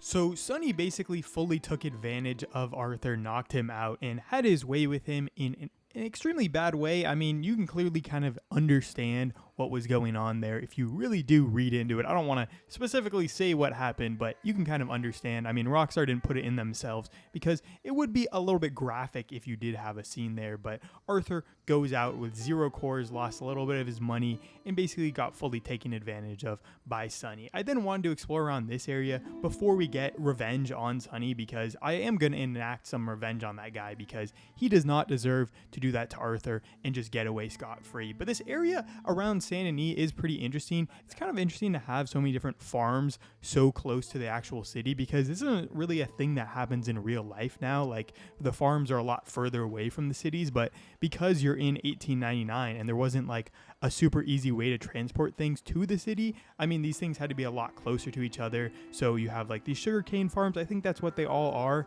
and they're all super close to the city to make it a lot easier to transport the goods on a ship once they get cut down and all that. So it's like they can get cut down, they get put up on these little crates here, which I've actually never seen in game, like so close to the actual farms. Like, it's kind of an interesting thing to me, like all the different sugarcane in the little crate here, but then it's going to go down to the port, I'm assuming, and then be shipped out somewhere else to be processed into refined sugar. Either way, though, it is a pretty cool and interesting detail. It just shows how detailed some of the places in Saint Denis are, and just how detailed Saint Denis in general is in this game, because it really does feel like a real city. I mean, this feels realistic, having the farm right near the city so things can get shipped out extremely easily. I then went back to Sonny's house to take a little bit of revenge on him, because you can't be doing that to my boy Arthur and just get away scot-free. He then closed himself in his house here, and then I went in, gave him a little smack up. He was a one-shot guy, so you can basically just knock him out immediately, which I just thought was pretty funny. But I feel like very similar to the Aberdeens here. It's like, do they not understand that someone is going to come back after all these times you do this and eventually take revenge on you? But I mean, maybe he just thought he was good at that. And the funny thing is, if you go to Bill in camp, Bill will tell you about his encounters with Sonny in here, and he is actually a lot more happy with them because he is actually leaning that way. The next place I visited was Lakay, which is the gang's camp for a little bit right after the guys all come back from Guarma. They kind of visit here and congregate in this area for a small amount of time, but I do think Lakay is really not that interesting of a place. I mean, it's a camp for literally like 1 or 2 missions, and even visiting the actual area itself here, it really is just used as a voodoo like practicing area. I guess people were committing some insane voodoo like practices here, some rituals in this area. I mean, you can go around and there are some like animal heads and shrunken heads that you can find. Like, that's what I'm doing. I'm trying to find the shrunken head here, but there's just a bunch of weird stuff going on here. There's like a bunch of rituals, a bunch of candles set up, but not really anything that is like connecting to actual lore or anything interesting, which I do think is really underrated. I feel like it could have been a pretty cool place to have some kind of voodoo like scented mission or some like weird ghost talking the entire time. I don't know, it'd be kind of a cool place to have some like weird creepy thing going on, but I do think they didn't want to do that because you're actually in camp here, at least for a short amount of time. They don't want to scare Jack Marston out of his mind if there was some creepy ghost speaking during this time frame here. I mean, at least you could have some interesting conversation dialogue here, but I still don't think there really is anything interesting going on with it. Okay, it really is just a couple of shacks and not really that much else going on. I then visited Hagen Orchards, which actually is kind of an interesting place that you can go visit. I mean, it really is just an orange orchard in this area in the swamp here, and the swamp does seem like a very good place to grow crops. I guess that's just a thing normally as well, where it's a pretty good place to grow crops. And you can see like people working on the orchards here, and it is kind of like a bustling place. People are definitely working here. I think there should be a little bit more orange trees. Like it feels like there's just too little orange trees. I don't know if that's like just a limitation and they can't put like a ton of different orange trees, but I don't think a normal orchard would look like this. I think there would be like rows of like orange trees all next to each other instead of like huge paths in between them. But it is relatively an interesting place to go visit. I mean, it's just kind of like an orange tree orchard, and it just does give a little bit more immersion in this area, but there's not really that much going on with Hagen Orchards. The next place I went to was Le Gras, and Le Gras is kind of like, I don't know what you want to call it, like a town or a city, but it's a town in the middle of the bayou. Really the only town that doesn't have a lot of other things going on in the game. It really is just a bait shop where you can buy like fish bait, and you can do a couple of other things here. It's not really that important in the overall narrative of Red Dead Redemption 2. Of course, this is the place where you start the raid on Angelo Bronte, and there are a couple of missions that start here as well, but it's really not that interesting of a village. There's not that much lore going on. I do think this is a place that is relatively interesting overall in what it kind of does, because it's a village in the middle of the bayou here, so it could have been a lot more interesting in terms of lore, but you kind of visit around it and it's this really like dark and depressing place.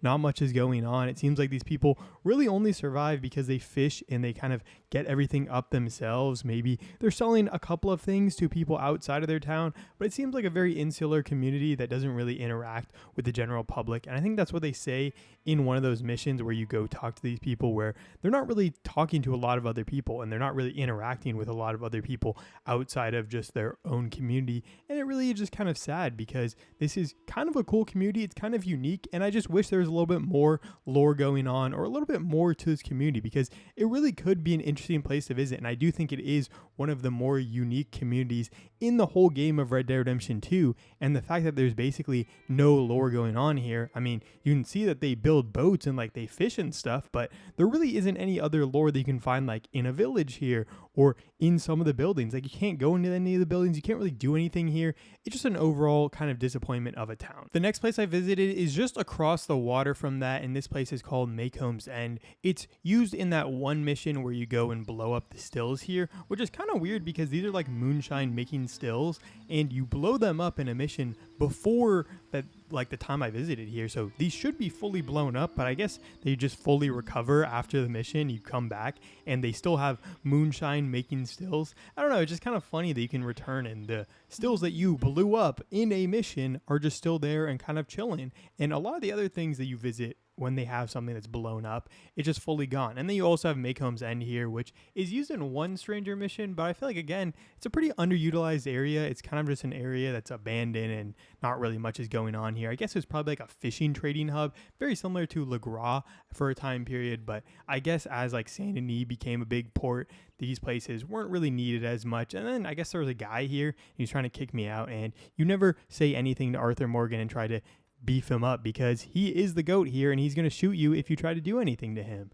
But either way, Maycomb's End is really not all that interesting. There's not that much going on here, and I don't really think there's any lore to go on with this one. It's kind of just a generic like fishing trading hub that you can go and chill out at. So the next place I went is across like the bay from that area that I was just at, and there's this like a little abandoned barn. I mean, I don't know if it has anything going on with it, but it's just kind of an abandoned barn here. I just want to show it to you guys because it is kind of a big structure that you can find in the game. I think it's also a barn that you can find other places on the map. The next place I want to go is in the actual swamp, and it's a shack that I think is very interesting if you've played Red Dead Redemption and you know a little bit of the lore. It is just this random shack that you can find in the middle of the swamp here, and it's kind of creepy if you do go inside of it, but on the outside it just kind of seems like a normal shack that you can go see. But if you go under it, you can see that there's actually a alligator that was in a cage here, and I think this was supposed to be cut from this area. I don't know if this has any actual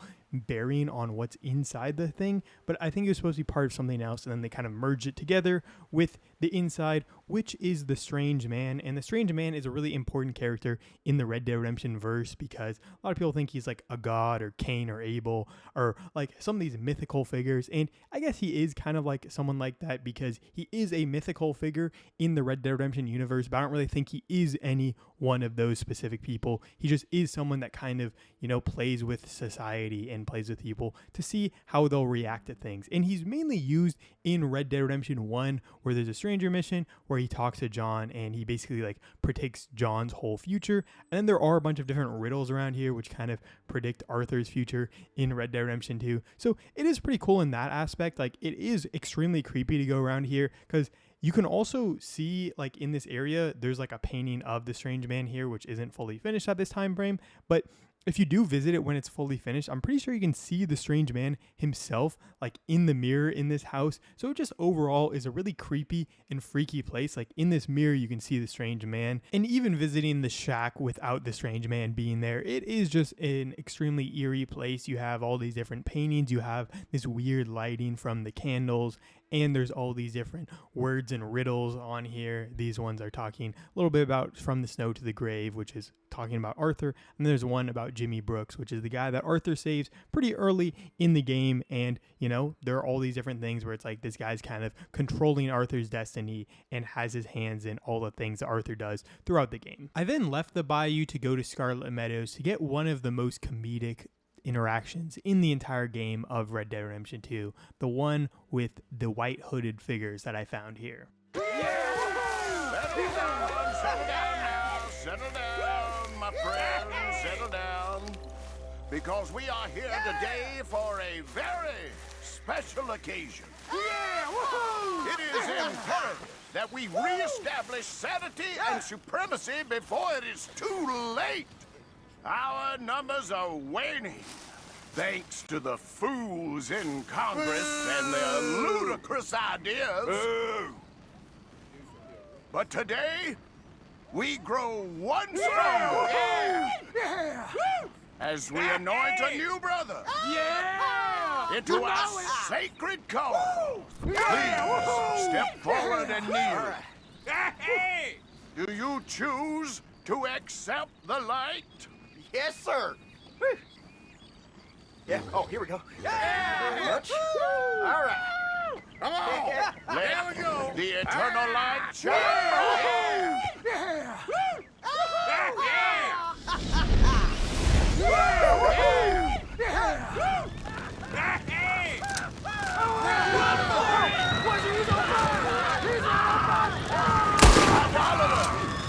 So in Lemoyne, you can find some clan members doing a little clan ritual, and it all goes wrong. It all gets set on fire, and they do have a really bad time, as a couple of them burn themselves and do not survive the time here. Also, if you do shoot the clan members here, you also will gain some honor. So that's also a pretty cool thing, but it is just funny to be like walking through the forest here and just randomly see the clan here, and then they just have the most comedic and stupid way to end their lives here, and they just die because they set themselves on fire after burning a cross for no reason besides they're just clan members. Either way, though, I think this is a really funny interaction. And I feel like if you do play Red Dead Redemption, you do have to meet these guys one time because they are so funny and just the interaction is just insane. So then I went a little bit further into the Scarlet Meadows area, first passing by some farms in this area. So I guess these are similar like farms that are being used to feed roads because we're getting pretty close to Rhodes itself, the city. In this area, I feel like is okay. I mean, I'm not the biggest fan of Scarlet Meadows. I do think it's kind of like an ugly area. There really isn't that much beautiful in terms of the Scarlet Meadows area, but I do think Scarlet Meadows and Lemoyne is just so packed with content. It has so many interesting things going on with it. Like, there is a lot of lore going on. Lemoyne is a really interesting state where you have all these different races and all these different people who are kind of fighting for their own thing. And you have a lot of these really extreme people like the clan members and like the people at this farm here. And I think this farm is probably one of the more interesting areas that you can find in Lemoyne as like a lore only point of view, because this area doesn't have any people that you can interact with. You just kind of go there and stumble upon a bunch of lore. And it is like this little tobacco farm, so it's a lot smaller of a farm than something like Braithwaite Manor or the Gray's farm, but this is a little tobacco farm. It's called a Robard Farm, and you stumble upon it and it just seems like a normal thing, except you can see a little bit of like blood on the side here, and you can also see a body over there that we're going to be checking out when we come back. But I first want to go into the actual house because we can see that there's a little bit of a trail of blood leading its way into the house itself. So we'll see what happens when we get into the actual house though. But when you do go into the house, you can see that there is a very bad little scene of murder here, and they really did not have a good time here, as the person outside got them and took them out pretty easily. I mean, it is extremely grisly inside. I'm gonna have to blur in the actual video. I'm not 100% sure, but I mean, these guys had a tough time going down, and they had a really bad death scene. So they did die, in fact, and I guess these two were the two, like, not lovers. They were like the husband and wife. But then if you go outside to see who the person who actually killed them was, you can see kind of what her reasoning was. And those two people were killed by this woman outside, who also took her own life after, you know, committing this grisly crime. And you can read her body after looting her, or like read the letter on her body after looting her, which is a letter to Annette. So this is Annette, and then Claude is the guy inside, and then Claude is married to another woman. And then reading the letter, you can kind of understand what was going on. Annette basically killed Claude and his wife, Harriet, after not understanding that their affair was over and not being able to live with herself because her affair with Claude was over, and Claude had kind of rejected her and tried to get back with Harriet because she did allow him to come back, or after she knew of his affair. I then continued west from that Robard Farm area and kind of went towards this Clemens Point area right by the camp here. There's this little like abandoned house over here, and then a bit north of here there's also like the horse fence, and then you also have like Flatiron Lake, of course. So it isn't really that interesting of an area. One of the cool things you can actually find here is Sean McGuire's grave, so you can find him and just see what's going on, pay your respects to Sean McGuire's grave. So that's at least a cool thing. I mean, he does have like kind of a cool grave site. I think Arthur probably has a much better grave site, but I do think Sean's at least is kind of nice. You get to look into Flatiron Lake, definitely better than the other one we're going to be seeing today, but it's not really that interesting. I mean, I feel like this area around Clemens Point doesn't really have that much going on. So then I wanted to visit Clemens Point as well, because I wanted to see if Clemens Point had really anything like changes from the actual camp bit. I mean, of course everyone left from the camp, but I want to see if there's any like remnants of the camp. And then returning back to it, there are like a couple things that are still like on the ground here. Like there's a couple like broken things and some trash on the ground as well. But I mean, visiting back to any of the camps just really isn't that interesting in game, because they didn't really leave anything, which is kind of weird. I feel like if you left a camp here, you maybe leave a couple more things, but I guess the Vanderlyn gang just does clean up very nicely, and they don't leave anything if they are leaving their camp. So I don't know, it's not really that interesting of a place to go visit, but at least you can see what Clemens Point looks like after you leave it as a camp. Similarly, in this area we have the Radley house, and this is the place where Tilly Johnson's, like the gang that she used to run with, take her in that one mission where she's taken from the camp by these people. It's not really that interesting of a house. It kind of just is the exact same way that you see it in that mission. You can kind of just go inside of it and explore it for a little bit in this mission, which is just kind of weird. It's like you can kind of just explore it outside of the mission and no one's in it, even though there should be some people in it. I don't know if this is necessarily before or after that mission, so maybe if it's after, it does make sense that you can go inside of it, but like you're not supposed to be able to go into it before it. Like the gang members should be here. The Foreman brothers should be in this area, but I guess they're not. I guess they just only show up during the mission because that's when it's convenient to happen, which just does make not that much sense. I then headed into the city of Rhodes, and Rhodes, I mean, it is kind of a cool place. I do think it is one of the more interesting towns, but the interesting things about it really are just that it's a town that's kind of set up by the Greys, and it's kind of like the Greys' way to push back against the Braithwaites and show how much power they have, because the Braithwaites' power is kind of on the Lemoyne Raiders side. The Greys' power is that they control a lot of Rhodes here. So Rhodes to me is really interesting because it's kind of this tug of war between the two different families, where like the Lemoyne Raiders right here, they stop me in town, they try to stop me in town because they're operating in the town as well. And then you have the lawmen who are on the Greys side, and then the Greys have all these different businesses. It's also interesting because you kind of have like a big difference in how the people live in Rhodes, where you have these huge houses on the hill here, and then like if you want to be like a black person here, or like some of the people that aren't treated well here, you live in like the trailer park outside of Rhodes, or you live in some of the other housing outside of Rhodes. Like only the rich white people who lived on the plantations beforehand get to live inside Rhodes and in these super nice parlor houses, which just does kind of suck in its own way. But you know, that's how Rhodes is. It's a place that doesn't really make a lot of sense. It's a place where a lot of inequality happens, especially between the two different races, where you have a lot of the black people here are just workers. They're not going to be owning anything. And that's just how it was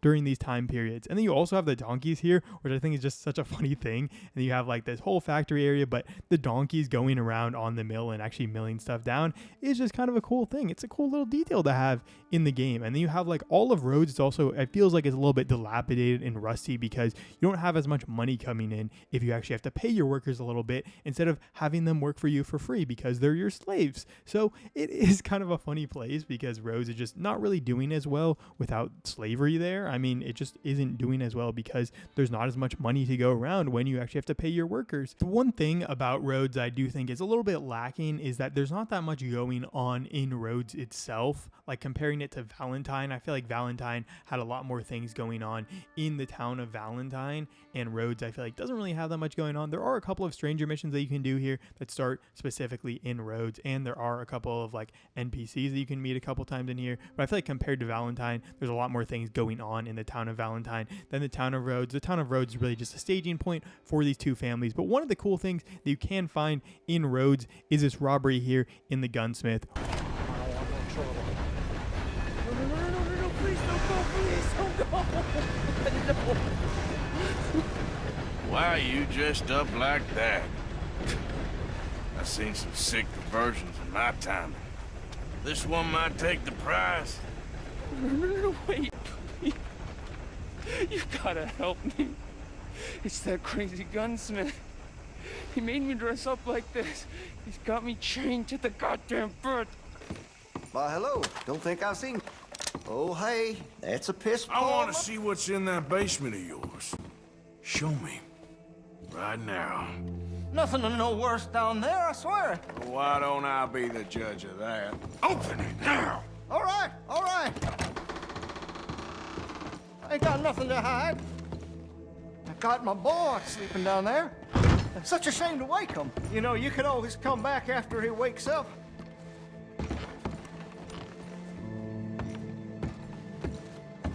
You just stay away from me.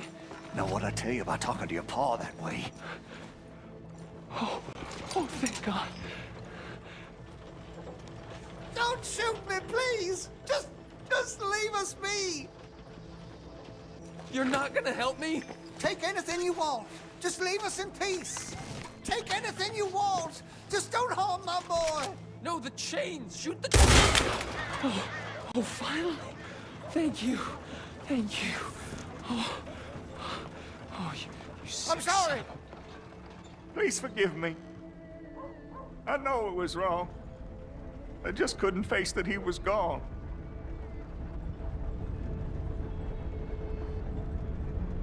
I was teaching Sammy how to hold the rifle proper out by the river. The recoil shot him backwards. He slipped into the river. The water pulled him downstream so quick. It all happened so fast, I didn't know what to do. I searched up and down that riverbank for days. But I couldn't find my boy. I just miss him so much. And you! You remind me of him. You look just like him. I'm so sorry. Please forgive me. Don't know what else you want from me. Take what you want. I don't care anymore. But yeah, that is also another crazy one where a man takes another person hostage because he wants to remind him of his child that he lost in a way that really was his own fault as well. So it's just an overall crazy robbery in the Gunsmith, and just shows how Rockstar really does a good job of making these things that seem normal in one way and then just turn out to be a whole different thing. And now we went over to Braithwaite Manor, and I think Braithwaite Manor is a pretty interesting place to visit, especially after it's burned down. Of course, when it hasn't burned down, it's probably even better looking, but I really like, of course, this place going into Braithwaite Manor itself. Like, this is based off of an actual real life manor home in New Orleans, which would be really cool to go to. I mean, maybe that's a video in the future, but I just think it's like a nice kind of visual looking into the home, and then you go to the home. I mean, it's burned down now, so it definitely doesn't look as cool, but even when the place is burned down, it still does seem like a nice place to go to. And like, even the ruins, they do still feel colossus and like large compared to a lot of the other structures in game. I feel like Braithwaite Manor has to be one of the largest structures in the entire game. You can also go, and this is where you get the little gold bar that you can pick up after burning down Braithwaite Manor, but I'd already picked it up in game, so there is going to be nothing there for me. But Braithwaite Manor to me is also just a pretty interesting place because, similar to Caliga Hall where the Greys live, it is just a huge manor home where they have a lot of these people working just for this one family that owns the entire manor, and just shows how inequitable the stuff in this time frame is, where you have all these people just working to enrich one or two people, because it's a lot easier to control all the streams of labor here. It's like, if you're the family, you have all the connections. The people can't just go and leave and start their own tobacco farm. I mean, they could, but it'd still take a lot of money to do that. And then exploring around the little village that's right next to Braithwaite Manor where all the workers are. I mean, this area is kind of interesting to check out because, like, I wonder what these people are doing after their manor home fully burns down. I mean, I guess they could still have a job. They could still be working on the tobacco farm here, but I'm just kind of wondering what these people are doing after their manor home. And basically their source of income kind of burns down because they don't really have any jobs. They can't really do anything unless they just want to harvest the tobacco themselves and kind of take over a little worker co-op thing. I mean, I guess they could do that, but I don't know how they would sell the tobacco to people. They don't really have the connections that the Braithwaites had. I mean, maybe they could talk with some of the other Braithwaite members, but it just seems a little weird that you have all these people still here just hanging out and chilling and acting like everything's normal when their entire source of income basically fully burned down. And then you also have Gertrude Braithwaite here, and Gertrude Braithwaite is a pretty interesting character as well because she basically was put in this outhouse out here by her mother, who is Catherine Braithwaite, and was basically forced to live out here away from everyone else because she is deformed and does not have like anything going on with her. She's like clearly a mentally ill person as well, and also like deformed, and the Braithwaites don't really want to have one of those people in the main house because that would kind of ruin their integrity and their reputation as a family. So they don't want to do that. So they put her out here in an outhouse, chained her up, and just fed her a little bit of food, and eventually she does die as well. So rest in peace to her, but I mean, she's kind of forced to die because she's chained up in an outhouse, which is terrible to do to your daughter. And then checking out the rest of Braithwaite Manor, there still is that large barn and all these other things that are there for processing the tobacco, I'm assuming, and I guess people are still working here. You also have the beautiful view of Flatiron Lake, which is kind of nice. I mean, Braithwaite Manor is definitely in a much better position than Caliga Hall, which is right next to Saint Denis, but I think overall neither of these places are that interesting to visit because there's really not that much going on at Braithwaite Manor, especially after the manor home does burn. I then headed south from the Braithwaite Manor area to get to basically the extent of Lemoyne, where you have this place called Catfish Jackson's, where there is a little bit of a robbery. And this robbery is actually pretty interesting. I feel like there is a little bit of lore that kind of goes along with it. It also is a bounty mission that you can do that basically does the exact same robbery. It's just in a bounty mission instead of the normal robbery where you go and visit it normally. I reckon you had enough, Pa. Enough? All I had enough of is you. We ain't had food in the keep for weeks. Oh, well, you ain't a babe in the crib no more. You full grown now, boy. Stop pulling in your pieces. You'd only gamble or piss it away if I did. You damn maggot. Who the hell you think you talking to? You need to learn some respect. This is why Ma left. Look what happened to you. Pa, there's someone in the house. Nate, go to your room. Yes, Pa. Christ! No, please don't kill me. Take whatever you want. Just leave. Please don't hurt him. You let me go right Tell me now. where you keep the money or I swear I'll kill you right there. The chimney. It's in the chimney. Just please don't hurt me.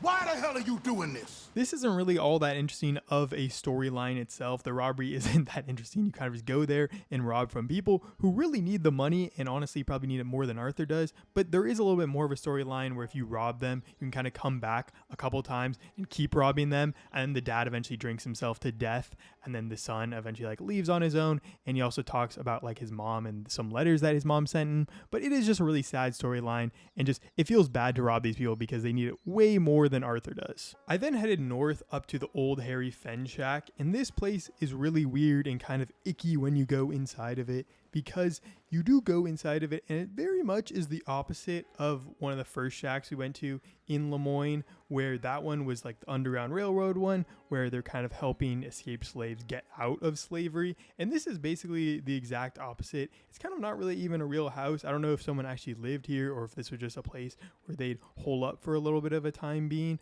but this is a place where they would take escaped slaves and bring them back to slavery. So it's basically the exact opposite of that, and it just is a really icky place to go around because you can see like chains and all these things on the wall, and it just seems really bad because you can see how many people they could have in this area. And it also reminds you of that one place in Saint Denis where you can find the slaves chained up next to the wall in that one mission with Brother Dorkins. And I just feel like it's very similar to that, and really you would never want to take people away and put them into slavery. So it just overall is a really icky place. And then heading north from here, you can find a body from the serial killer stranger mission, which just is kind of a cool thing. It's nicely in this area of Lemoyne, and there is the little words behold, and it's kind of cool to be a part of that stranger mission. I do think that's one of the more interesting stranger missions in the entire game, but it's not really involved with this area, so I don't want to go more over it. I then went over to Bulger Glade, which is the Civil War battlefield. This is a really cool area to explore because you can see that it did seem like there's a little bit of a settlement here that was kind of destroyed for this battle in the Civil War. And this was a really common thing during the Civil War, where you'd have these battles that take place right next to settlements, and then the settlements would be fully destroyed by that and basically never be rebuilt. You also see that it does seem like all the battlements are kind of still here. It seems like the battle just happened pretty recently, but it does seem like it's been at least a good amount of time because there are all these things that have fallen over, and this place does feel pretty dilapidated. There also are a couple of like Easter eggs that you can find here where you can actually hear the voices of like ghosts that were fighting this battle when you go on Bulger Glade, where it's like charge, charge, charge. And he's like, oh, you got to fight, soldiers. And then I think in this battle there are also a couple of people that are like kind of relating this around the map. There's like one guy who wanted to leave the Confederate army, but he's like, oh, I'm gonna fight in one last battle because the Confederates will basically kill anyone who tries to desert.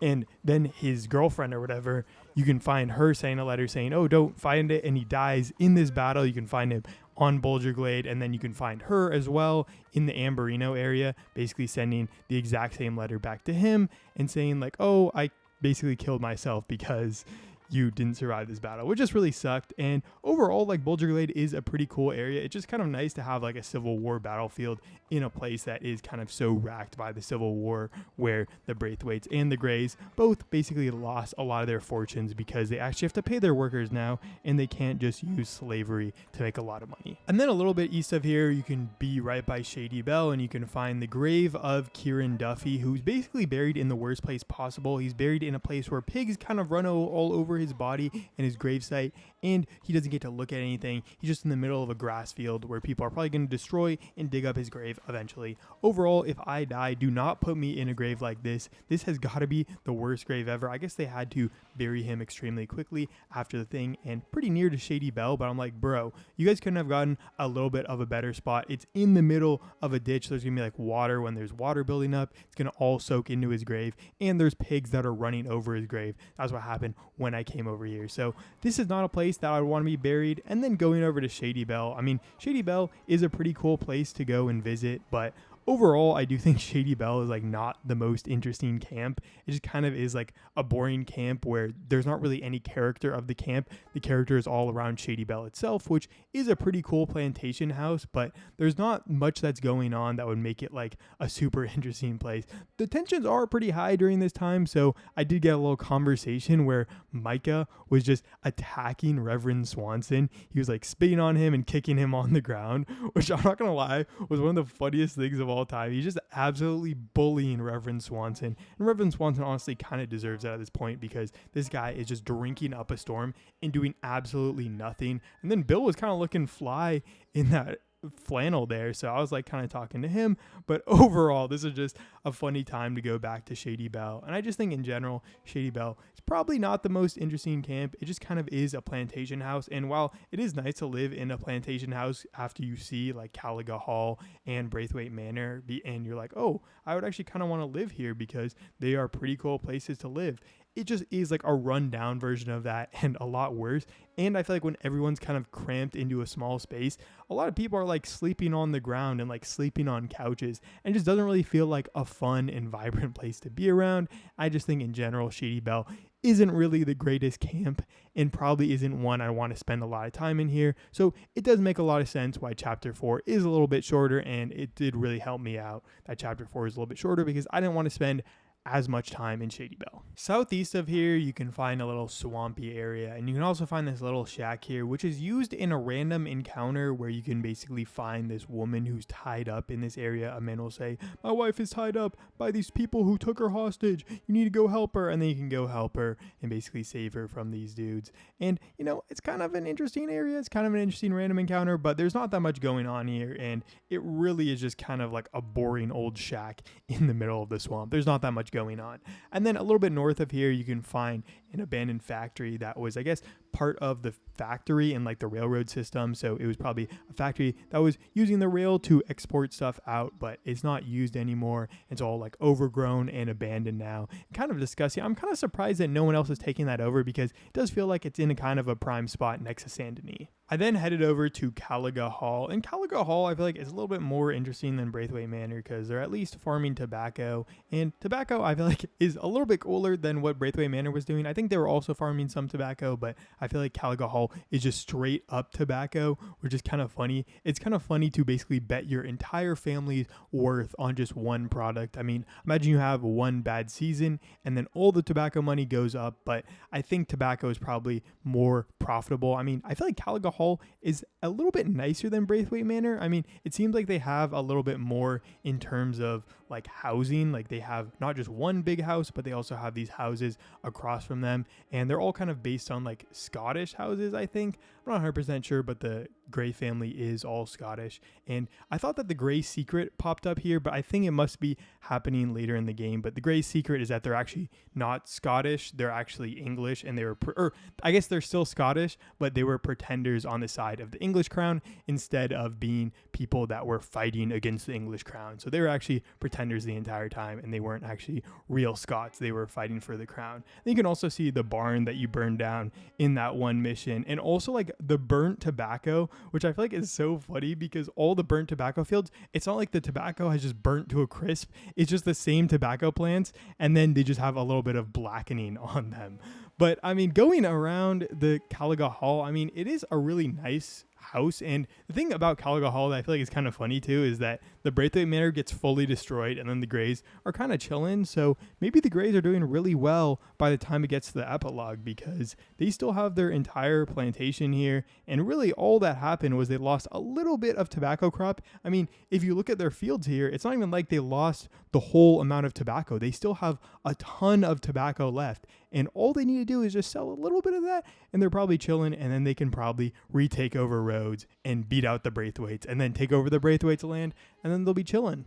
I started to then go into Saint Denis, and this is actually the Prinz Slaughterhouse, which actually is a pretty interesting location because in the like early game files, you can see that the Prinz location was supposed to be a camp location that the Vanderlyn gang would hide out, but I think it got cut pretty early in development just because it probably doesn't make a ton of sense to have a gang hideout right near Saint Denis where they're wanted criminals and where a lot of people are probably chasing them around. So it probably made a lot of sense to not have the Prinz as like an actual camp location, but I think it was pretty cut early in development, so it does make sense that Prinz doesn't really have that much going on, but it does have a great view of Saint Denis, and it just shows how big Saint Denis is as a city, and it's still one of the biggest video game cities, even though it's set in 1899, and it's not like a huge city like Los Santos is in GTA 5. I then headed into Saint Denis, and Saint Denis is just an absolutely huge city for Red Dead Redemption size. I mean, it's probably 3-4 times as big as the next biggest city in the entire game. So it is just a genuinely huge city. I mean, you have all these factories polluting the air, and then you have like just so much going on in the city. And the thing is, it of course doesn't have like 4 times as much content as a place like Valentine, but there still is way more content in Saint Denis than any other place in the entire game. And it would be hard to kind of go over all that, but there are these different sections in Saint Denis where you have like the port area right here where all the factories are kind of leading into the middle of the town, where you have like all these things, and you have the trains going into all the things, and you have like Cornwall's all his buildings over here. And then a little bit further on, you get into like this port area in the Welcome to Saint Denis, and these are also still like the factory area as well, but you're starting to get into the rest of the city. So these are like the bigger factories, I guess. And you also have like the news building up there, which I think is the biggest building in the entire game. I mean, it's like a 5 or 6 story skyscraper during this time frame. 6 stories is a huge skyscraper, but there are a lot of working people on the streets here. And Saint Denis, to me, the one crazy thing about Saint Denis that is just so interesting is just the inequality in the city itself. It's like, it's not hard to go from a place like here. It's super working district, super working class people. And then you go a little bit further, you get into like this nicer area, the main street, and you have like the theater over here. So you're kind of starting to get into the nicer areas, just a little bit northern over here. And the thing is, the more north you go in the city, it kind of gets a little bit nicer. But then the more east you go in the city, it's way worse. And then the furthest north you can go is into this like super nice area, the northwestern side of the place where like the mayor lives. You have all these nice buildings. You have the veterans home here on the right side. And this place just looks super nice. You have these people in their carriages. You have these huge homes that are taking up like 2 to 3 blocks themselves. Like you could have hundreds of people that live in these areas if they just turn these all into apartments. But instead, there's like 5 people living in this huge mansion. And the rich people probably get as much or even more space than the poor people do in this city, and they have way less people that are splitting up that land. You also have Angelo Bronte's house, which is kind of an interesting place to go visit because he always has guards outside the door. They're always protecting him, so there's no way to go and run up on him unless you have a full gang of people, and this area with the park as well. But then I wanted to go into the poor area. This is the area with Doyle's Tavern, and you have all these people in the apartment buildings. This area feels a lot more run down. Just the inequality in the city is crazy because you really don't have to go far to get into areas that just don't feel good at all. This area gets a little bit worse, but if you go all the way over as close as you can to the water on the eastern side of the city, you can really get to the most poverty people in the entire city. These are people that are living outside, they're cooking stuff outside, and they just genuinely don't look like they're having a good time with their lives. They're like sitting outside, they're just doing all these things outside. You have chickens all over the street and just people that are living in absolute poverty. And the thing is, it's not even that far from the people who are living in absolute splendor. They have so much money, like the mayor. And this is why the city is thought of as pretty corrupt, because you have people that are living in the dumps of society. And then you have just a little bit further over on the city, people that are living in absolutely amazing things. And that's why Mayor Lemieux is not really the greatest mayor, because all he cares about is enriching himself and enriching the people around him. So what I then wanted to do was explore around Saint Denis and explore around kind of the port areas and also find all these different clues, which is the clues for the vampire in Saint Denis. So there's 5 different clues that you can find around the city. This one is kind of in that Doyle's Tavern area, just on the wall here, which says, "I drink from the maiden and I live again in the dead." And you can find each of these different clues, and once you find all 5, you can then spot the vampire and go and see what he's up to.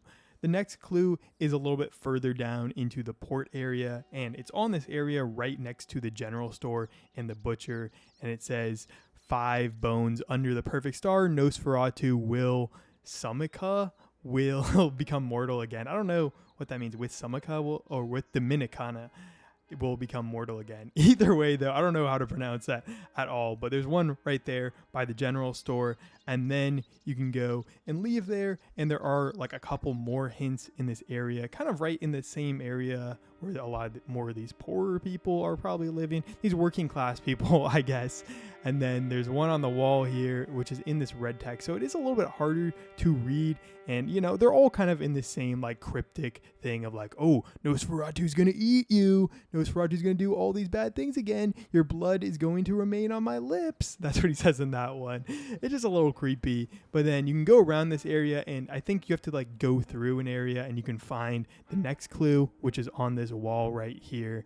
And each of these clues is going to help you get a little bit closer to Nosferatu. And I think they're supposed to be each where one of the Nosferatu victims were. So they're all kind of in these areas away from people. So the Nosferatu can kind of feast on his victims here. With one long kiss, I draw the life from her. And then the last one is right by the trapper. And it's in this like little orange text, and you know, it says I feed again, blah blah blah. He's all feeding on people for all of these different ones. But once you get all 5, you can then go basically downtown and you can find him in an alleyway. But we have one last thing to do before finding Nosferatu. So while exploring this downtown area, you can first pass by the church, which honestly is a pretty nice church, but you can also go to this Chinese area. This is like, I guess, the Chinatown area of Saint Denis, where a lot of people speak in Chinese. But you can also find this guy right here, which is the gun shop. And if you go into the store here and you go into the back of it, you can see that the gun store actually has a little bit of a secret business in the back, and you can actually get a little bit of a robbery tip by knocking on this door here and revealing the secret business. Please, don't do that in here. Sorry, pal. This is invitation only. Why are you doing this? Hey, that's not going to work here.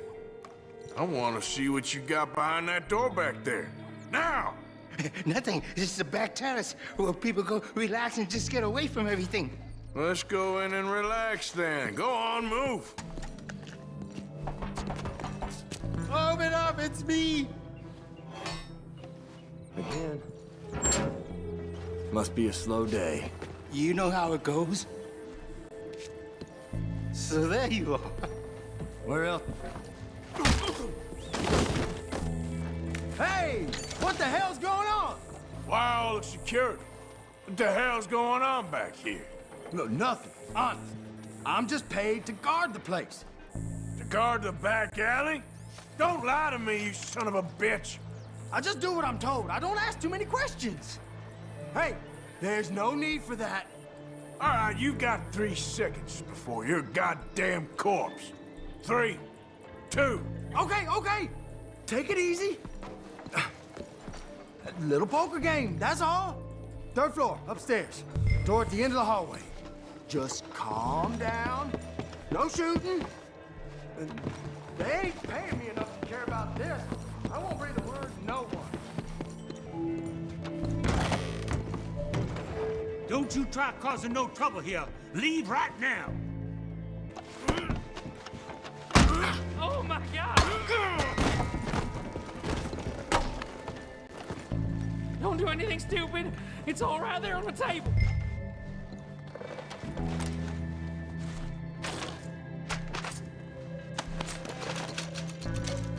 There you go. It's all yours. Just stay calm, okay?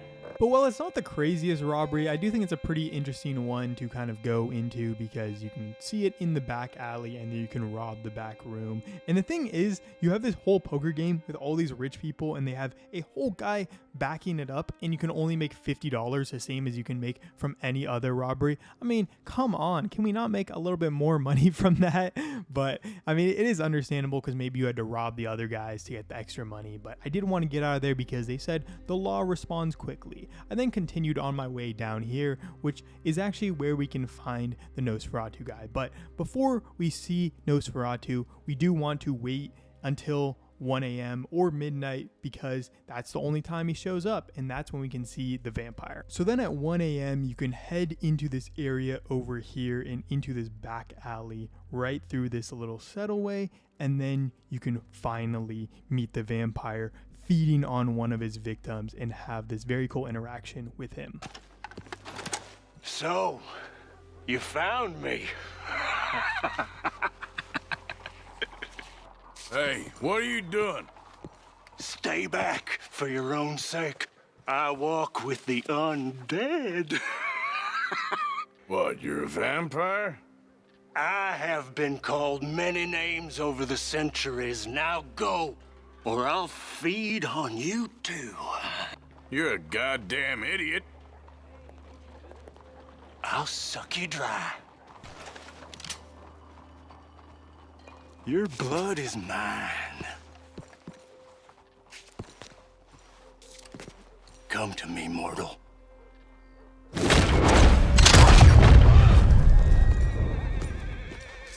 I've done this interaction before, and I swore he would like chase after you and then try to attack you, but I guess he didn't. So he just posted up there, and you can go and you loot his body, and you can get like some bat wings, and you also get the ornate dagger, which is also a pretty cool thing to get, and a pretty good reward for vanquishing the vampire and setting the people of Saint Denis free from the vampire at last. And now we move over to Amberino. We're going to be exploring one of the most beautiful states because of its nature and overall breathtaking views. I started my journey off in the western part of Amberino, and I was following the railroad for a little bit until I realized there wasn't a ton of things to be found by the railroad specifically, so I went a little bit north until I finally found this kind of weird barn near Cattail Pond and started looking around to see if anything was going on with it. And I realized that this is kind of just a copy and paste of a barn here. I mean, I think this one can be found around the map, is from what I saw. A lot of other places have this similar barn that's kind of just boarded up and there's nothing going on here. It's kind of weird that you would have a structure that's just fully boarded up, doesn't have anything going on with it, and it's kind of just a place to like see in the environment, because I mean, what's the point of having it here? You could just have it as nothing here in the area, and it'd be basically the same thing as it is now, where there's nothing going on at this barn. You can't go inside of it, you can't really do anything with it. It's just kind of a placeholder barn in this area to show that maybe people are in the area. But then I went over to Cattail Pond, and Cattail Pond is absolutely beautiful. I feel like you got this amazing area. You got this small pond. Like, I feel like if there was anything in this area, it'd probably be like a shack right here. It's kind of weird that they don't have a shack here, because I feel like a lot of the other like pond areas similar to this, water areas, all have like shacks by them, and it's weird that you just have like one random barn that's not on the lake itself, where I feel like the most prime real estate would be, because this area is absolutely beautiful. You have like the rivers going down through it, and then the pond here, and then all the way over you have this kind of river and this beautiful view area out here, which is absolutely amazing. I feel like one of the best things about Amberino is how beautiful the area is. I mean, you get these stunning landscapes from all over Amberino. And then after that, I started heading north into the snowy area of Amberino, because there is this path going up to that area, and honestly, in the Grizzlies West, there isn't a ton that isn't in the snow. Like, most of the cool things are all in the snow area, so I had to go and I had to equip the Winter Cowboy because I needed to be protected for my adventure into the snow. So I first went up to this snowy area and went to look for a landscape, because I want to see how like different it is between the snow and the non-snow areas. It's kind of crazy how dramatic the cutoff is between the snow and the non-snow areas. I feel like there'd be a little bit less dramatic of a cutoff between the two of them, but it basically is like there's a ton of snow in one area and there's no snow in the other areas. I then continued a little bit further up the mountains here, and it's kind of interesting because you have all these different like little mountain paths where it's not like you have like a super wide open areas. You're kind of like winding through the mountains here, and it is just this amazing, beautiful kind of winter wonderland-esque area where you're just kind of in the snow with everything here. You have the rivers cutting through the mountains here, but it really is an area that you're kind of immersed by the snow. I eventually made it all the way down to the river area and finally got towards Lake Isabella. And Lake Isabella is, I feel like, the major water area in the Grizzlies West, where it's a huge lake, and it's kind of weird that you have a huge lake in like this icy and snowy area. I guess there's no reason that you can't have a lake in an icy and snowy area, but to have like one of the largest lakes in the game to be kind of fully snowed over and fully iced over is just kind of interesting to me, and I think it's just kind of a weird thing to have in game where you kind of have this area that's super snowy and icy, and it could be all of these like cabins and stuff, but instead you have a lot of it taken over by a lake here, which is kind of cool in its own right. I mean, I feel like Lake Isabella is a pretty cool and beautiful area when you look at it, because you have these like mountains that are kind of surrounding it, and it's kind of in this valley area. It is an extremely beautiful place, but I do just think it could have been nicer to kind of not have this lake here and instead use that for a little bit more content instead. But I guess Rockstar had their own plans for it and did make a very beautiful area. I then started climbing up Mount Hagen, and I think Mount Hagen is the only named mountain in game that actually has snow on it. Like there's also Mount Sean. I think there are also some mountains in New Austin as well that are named, but I think Mount Hagen is the only one that's covered by snow that actually has a name. I'm not 100% sure about that, but I do think that's the case. But the kind of roads on Mount Hagen are kind of crazy, because the ones that like Rockstar actually has named out, like they're not really roads, they're just kind of like these ice packs that go up the mountain, and I guess do give you probably the best road up the mountain. But it is just kind of crazy to go on these areas that do not feel like roads at all, and are kind of like scary to go up, because you could slip off the edge and just fall all the way down to your death if you just make one wrong step there. But I did start climbing up the mountain and eventually made it to the place that I feel like a lot of people definitely dread on Mount Hagen, and probably the most recognizable place on Mount Hagen, which is Micah's camp and the whole camp for like all of Micah's goons at the end of the game in American Venom. And then even Micah's village up here seems a little weird. I don't understand why you'd want to camp, especially with all these different bandits and all these different people in such a snowy area. Like, is this not a not nice area to camp? I mean, you see the whole Vanderlyn gang, they were spending time in Coulter and they all hated it. And I feel like Micah's gang would be an even more like they want to do something, they want to attack people. They're not like a whole family like the Vanderlyn gang is, and yet they still spend all this time on Mount Hagen, where it's probably even colder than it is in Coulter, even if that might have been an even worse winter there. It just seems like a kind of weird thing to have a bandit camp all the way on the top of a mountain that is extremely snowed on and has just nothing warm going on in this area. It just doesn't seem like a place where you get a lot of bandits who want to rob and steal things and have them be honestly in a good mood for a long time. And then going over to the area where Micah and Dutch are actually like found, and you have the little showdown with them, it's kind of weird as well, because you have these like amazing views where you're looking out over absolutely everything. So I guess this area, I do understand why you might want to have a little setup up here, because you can basically stop anyone from coming at you. But it just does seem a little weird to have a whole bandit camp on the top of a mountain here, especially when you could actually, you know, go somewhere else. But it is funny because you can also see Micah's dead body there, and it just stays there the entire time, which is also just super weird. Like, maybe it could decompose a little bit or just have something. Like, I don't know why John wouldn't just like throw his body down the mountain or something, or maybe wolves would come and eat it. But going inside, I mean, it is kind of disappointing where you go inside. This is the area that I don't think you can see in game. I guess you just get like the cutscene of like John opening and getting all the money from there. But I mean, this area is just, I feel like, a little disappointing, even though you do get amazing views from the top of the little setup up here. I mean, it is absolutely amazing views. You can see all the different mountains here. You can see basically all over the snowy area and the non-snowy area. It is just amazing. Also on Mount Hagen, you can find a couple of other pretty interesting things. One of these is the point of interest Frozen Settler, where you can find a frozen conquistador's body on the top of Mount Hagen. I don't know how he got here. I don't know how a conquistador from like the 1500s got all the way up to Mount Hagen. They are not in this area at all, and I don't know how he got frozen up here, but it's just another random dead body that you can find in Ambrino. And you can also take this guy's helmet, which is an extremely cool helmet, I can't lie. Also on Mount Hagen, you can also find the Milliceni claim, which is a weird kind of like abandoned mining post that you can find on the mountain here. It kind of is a cool area. Like, I don't know, there's a bunch of these abandoned mining camps, and this one specifically is like a weird one that I honestly hadn't seen before this video. But going into this one thing over here, you can find a ton of dynamite, which is kind of crazy. And the one thing I wanted to see was how much would this dynamite blow up if I did shot it. Quite a lot, it turns out, but I eventually did visit the other side of the camp here, and it does seem like this is where like maybe the workers would be, but it doesn't really seem like all that amazing of a place to work. I mean, there's not really any like bunk beds here. You're just really in this area that you're like sleeping on the ground here, so maybe the miners here didn't really have the best of jobs. But I then went exploring into the cave here itself, and the cave is honestly kind of creepy. I mean, you go in and there's a couple like mining carts over here, and I guess there's like all this like other mining equipment. It does seem weird that you'd have this large of a mine with like only a couple of like workers that could work here.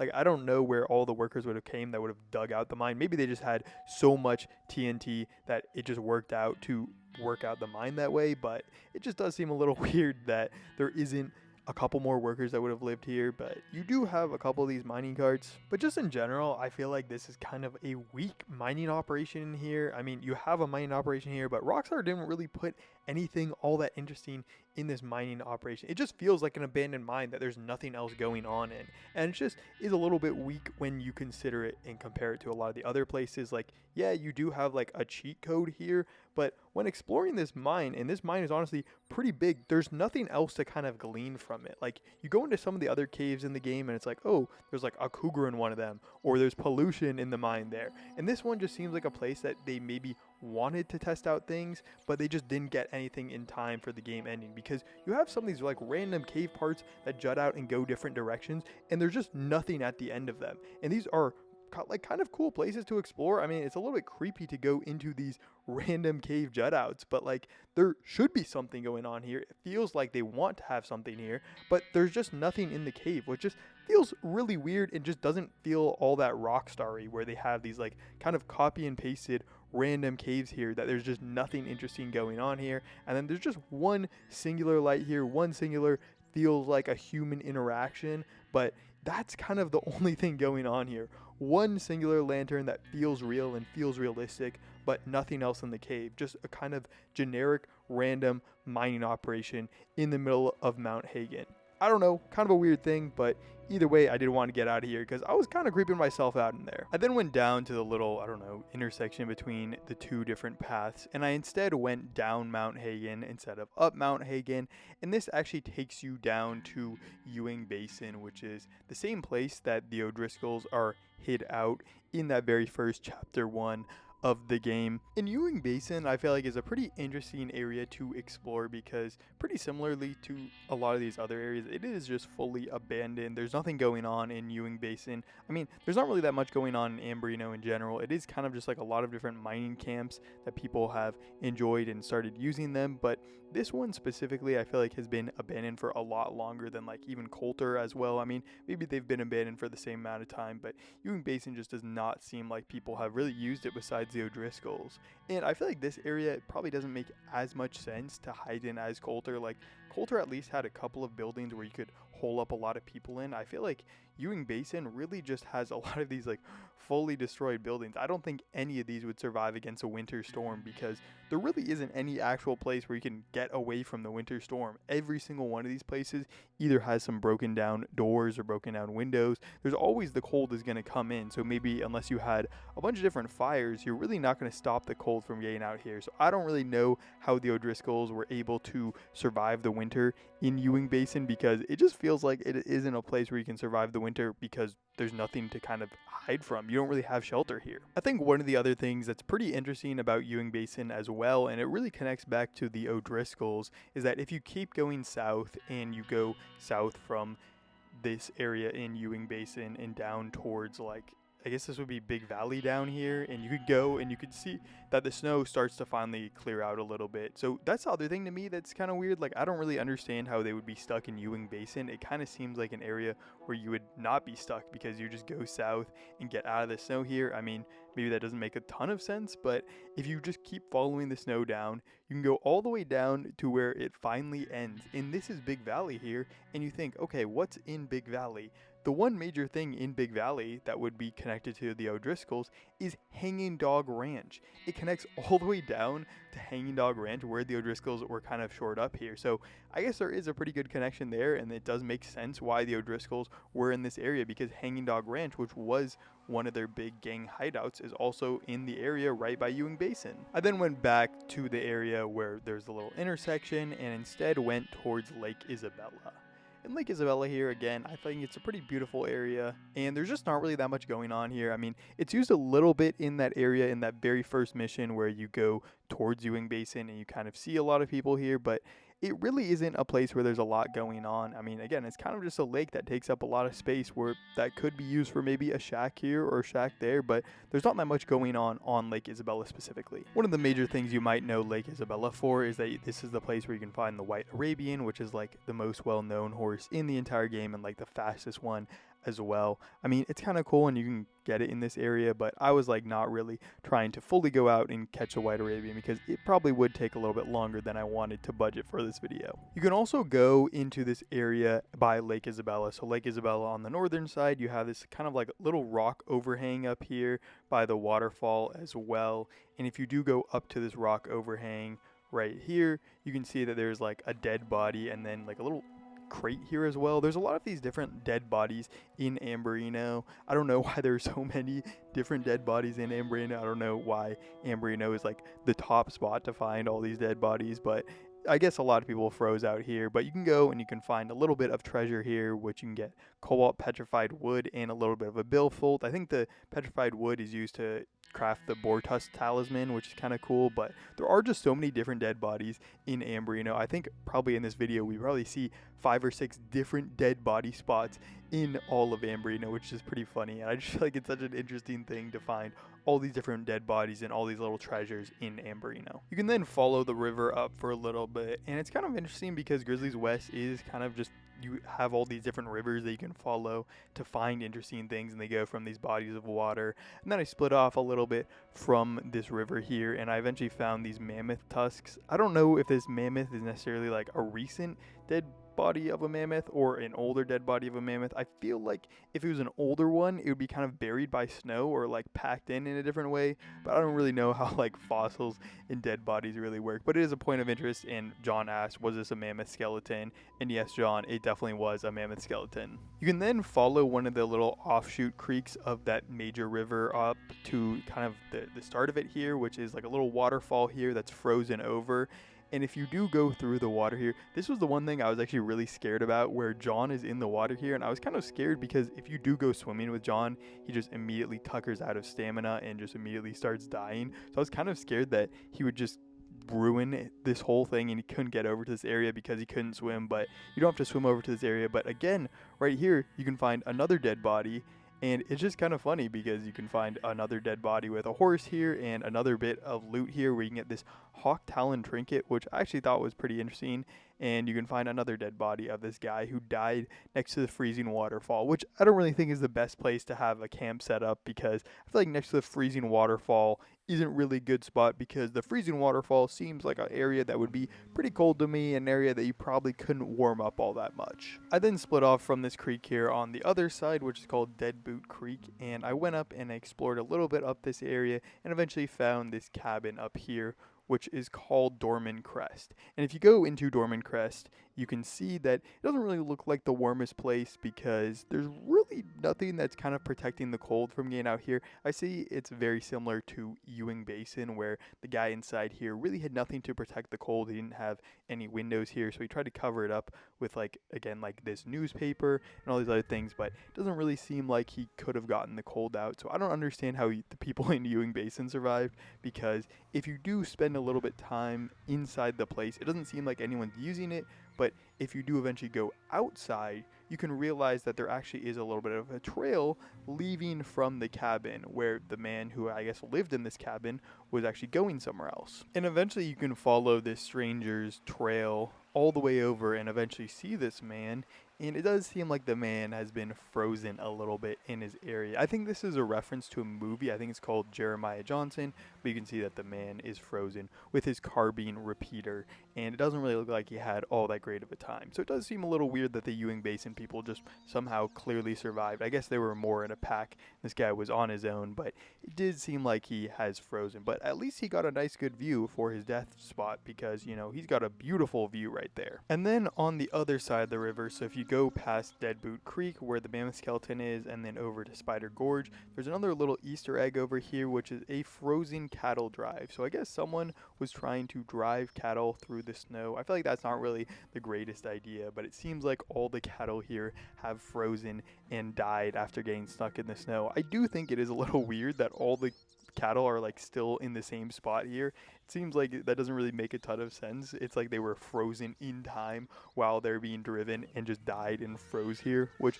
I mean I guess could happen, but I don't see like the guy who was doing the driving of the cattle or the horse either, so it doesn't make the most sense. And then if you go a little bit over like the mountain here, you can spot another couple of people who it seems like have also frozen to death in Amberino. They've got this little camp set up over here, and I think they've also got their horse, which is also frozen with them. But you can see it's a couple, and they have both frozen as well. But they're not like fully bone dead yet. I guess they are maybe, but it's just all covered by the stuff they have here. But they also have a little bit of a map, which is the panoramic map, which I think is connected to the Mount Sean mystery, which is just a really weird one and hasn't really been fully solved. It's one of those extremely crazy ones that is connected with like GTA 5 as well and Mount Chiliad mystery. It's just one of the ones that is like there's not really a ton of things to fully understand the mystery, and you kind of have to wait and see years down the line to actually see what's right about that one. So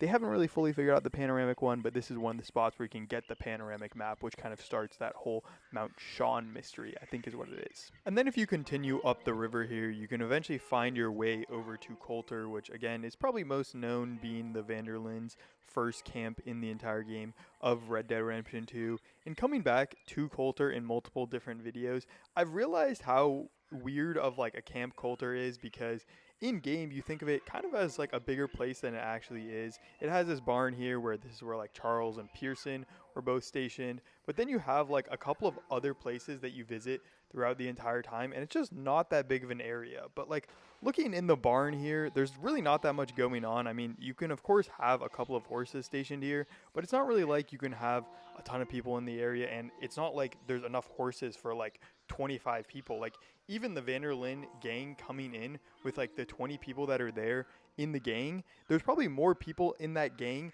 than were ever in Coulter as a town. Like Coulter as a town probably only had like 10 to 15 people max at a time. And then looking in like the house that like Micah, Lenny, Bill, Javier all crammed into, this is a place that maybe, you know, 2 people would be in, and they had 5 people at the time. And then you have like the area that Arthur and like all the big people in the gang were in, including Hosea and Dutch. And it's like this area as well is maybe max for like, I don't know, 2 or 3 people. I mean, maybe you could have more if like Molly and Dutch are sharing the same bed here.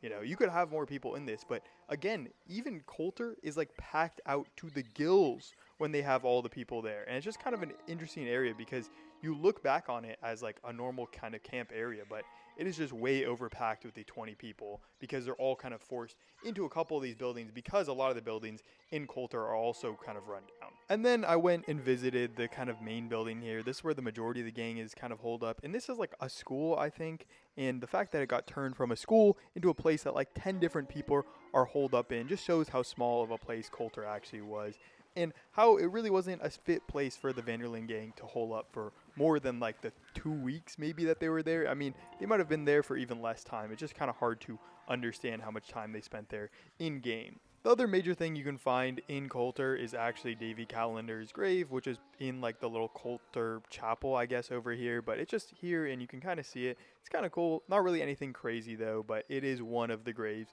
you should find in game. And then if you continue up the area through the river up here, you can finally get to one of the spots that you can't actually get to in the Coulter area, but something that does happen before Coulter, which is Jenny Kirk's grave, which is all the way up here. And this actually does happen, of course, before Coulter, because Jenny Kirk does die before Coulter. But I guess they're coming down this path. They buried Jenny Kirk here, and then they left, and then eventually Davy died as well, so they buried him at Coulter. So I then eventually continued my way all the way up this river here, because I wanted to get to the very end of the river here. I wanted to see basically as far as it would go up here, because I really haven't explored this area all that much.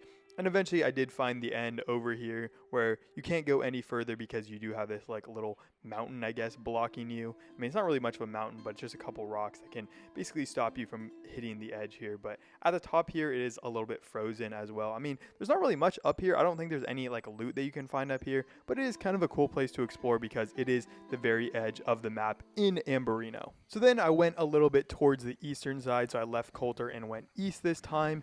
And this area is probably pretty known because you think of it in that very first mission of the game of Red Dead Redemption, which is the one where you visit Adler Ranch. And you kind of follow this path all the way out there. You don't really follow the specific path because you take like a weird roundabout way to Adler Ranch, but you can kind of just follow all the way east to Adler Ranch, and you can see the burned down remnants of Adler Ranch. Adler Ranch honestly isn't all that interesting of a place. It is in this weird kind of like bowl shape area where Adler Ranch is really the only thing in this area at all. There is a little bit of loot that you can collect at Adler Ranch as well, which makes it kind of interesting to return to, but it really is just so isolated from everything else that it's not really all that interesting of a place. And you can get some jewelry that I guess Sadie left behind, but there's not that much going on at Adler Ranch. So I then went southeast towards like the Barrow Lagoon and the Cairn Lake area, specifically towards the Cairn Lake area because I want to show off Cairn Lake specifically. It is used in the Flaco Hernandez mission, but there also is a really interesting random encounter that you can get when you first get to the Cairn Lake area that kind of trumps over the Flaco Hernandez interaction. Tucker! Tucker? Where are you, Tucker? Hey! You there! Stop a minute, please! I'm looking for my friend. We was in the cabin, and he went out to get firewood, but he got lost in the storm. I'm getting real worried, mister. I searched everywhere. Would you help me look for him? All right, I guess so. Where are we looking? You're a good man, bless you. I'm gonna keep looking around the cabin. That's where I last saw him. If you could search the wider perimeter, I'd really appreciate it. So after getting this request from the hunter, you can go out and kind of search the area around here. There's really not that much going on. It really just is this kind of wide open canvas of snow. But while he's going out to search the cabin, you can find what actually happened to his friend Tucker. When you do eventually find like a little bit of the track here, you can see the hunter's track because I think it's like in red here. But you can eventually find what happened to Tucker and where he's actually gone. After finding Tucker's body, John can then go to return to the hunter and tell him what he found, and that Tucker honestly got mauled pretty similarly to John, but instead did not get to live and tell the tale, and instead went to heaven, hopefully, because Tucker was probably a good guy. Hey, so, find anything? Yeah. He's up in the hills a ways, over a rock. Listen, friend, you might not want to see him. Tucker? Oh, God! You can then go follow the man out to visit Tucker, and honestly, one of the funniest interactions in the entire game happens when this man goes out to visit his friend Tucker. So he starts going out here and just trying to find Tucker's body, and somehow he knows exactly where Tucker's body is, which is kind of funny. I feel like he'd, maybe search around the area for a little bit, but he eventually finds his way directly to Tucker's body. Tucker!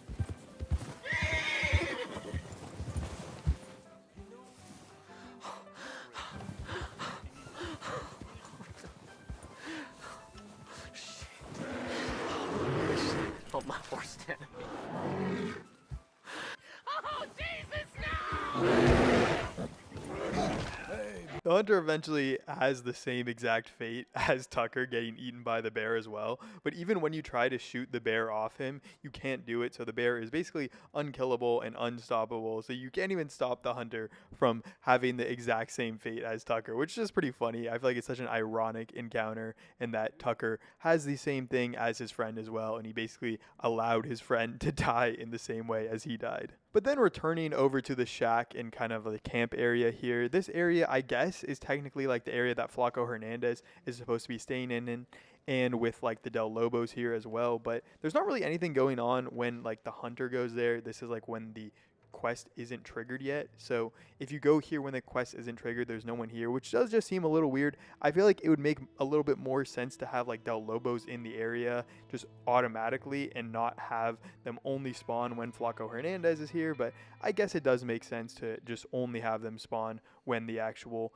quest is triggered. And then leaving from the Karen Lake area, I wanted to go down to Barrow Lagoon, and you get some of these amazing views from the mountains here because the path to Barrow Lagoon kind of cuts through the mountains here, and you just have like on the side of the mountain here, and you're kind of looking down into all these different valleys, and it honestly is some of the most beautiful views in the entire game. And it's just a random path that cuts through Amberino here, but you just get some amazing views of all these different mountains here, and then like the valleys as well.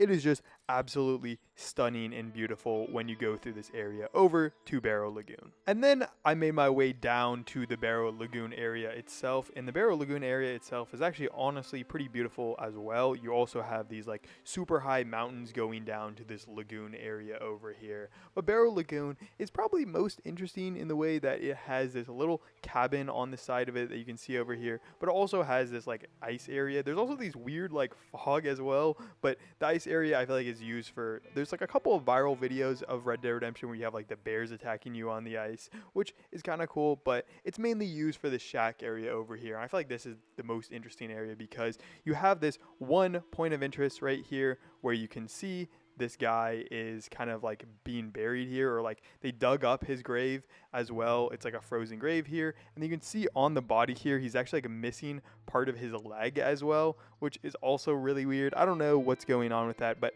I'm pretty sure it's due to what you can find in the shack here as well. But he's missing the full leg, but it's a point of interest that you can find here, which is defaced grave. And then heading inside, you can kind of get the story of this guy, and you can see inside the shack, which I don't know if this is the guy that's in the shack or if it was someone else that they buried here, because it would feel a little bit weird that you bury yourself next to the grave you have, unless it's like his wife that's burying him or someone else that's like living with him in the shack here. It just seems a little weird that he would be buried right next to himself, unless it was someone else that was with him, which I guess could make sense, but he couldn't really bury himself. It was just him alone in this area. But you can find a little bit of loot here and kind of like collect it from this area. But the main thing is right over here, you can find a specific little newspaper clipping. And after retrieving the newspaper clipping, you can read it, which says that there was a grave accident where someone had their career cut short in a terrible ice skating accident. So I would assume this is likely the ice skater that we found outside, and that's where he lost his leg.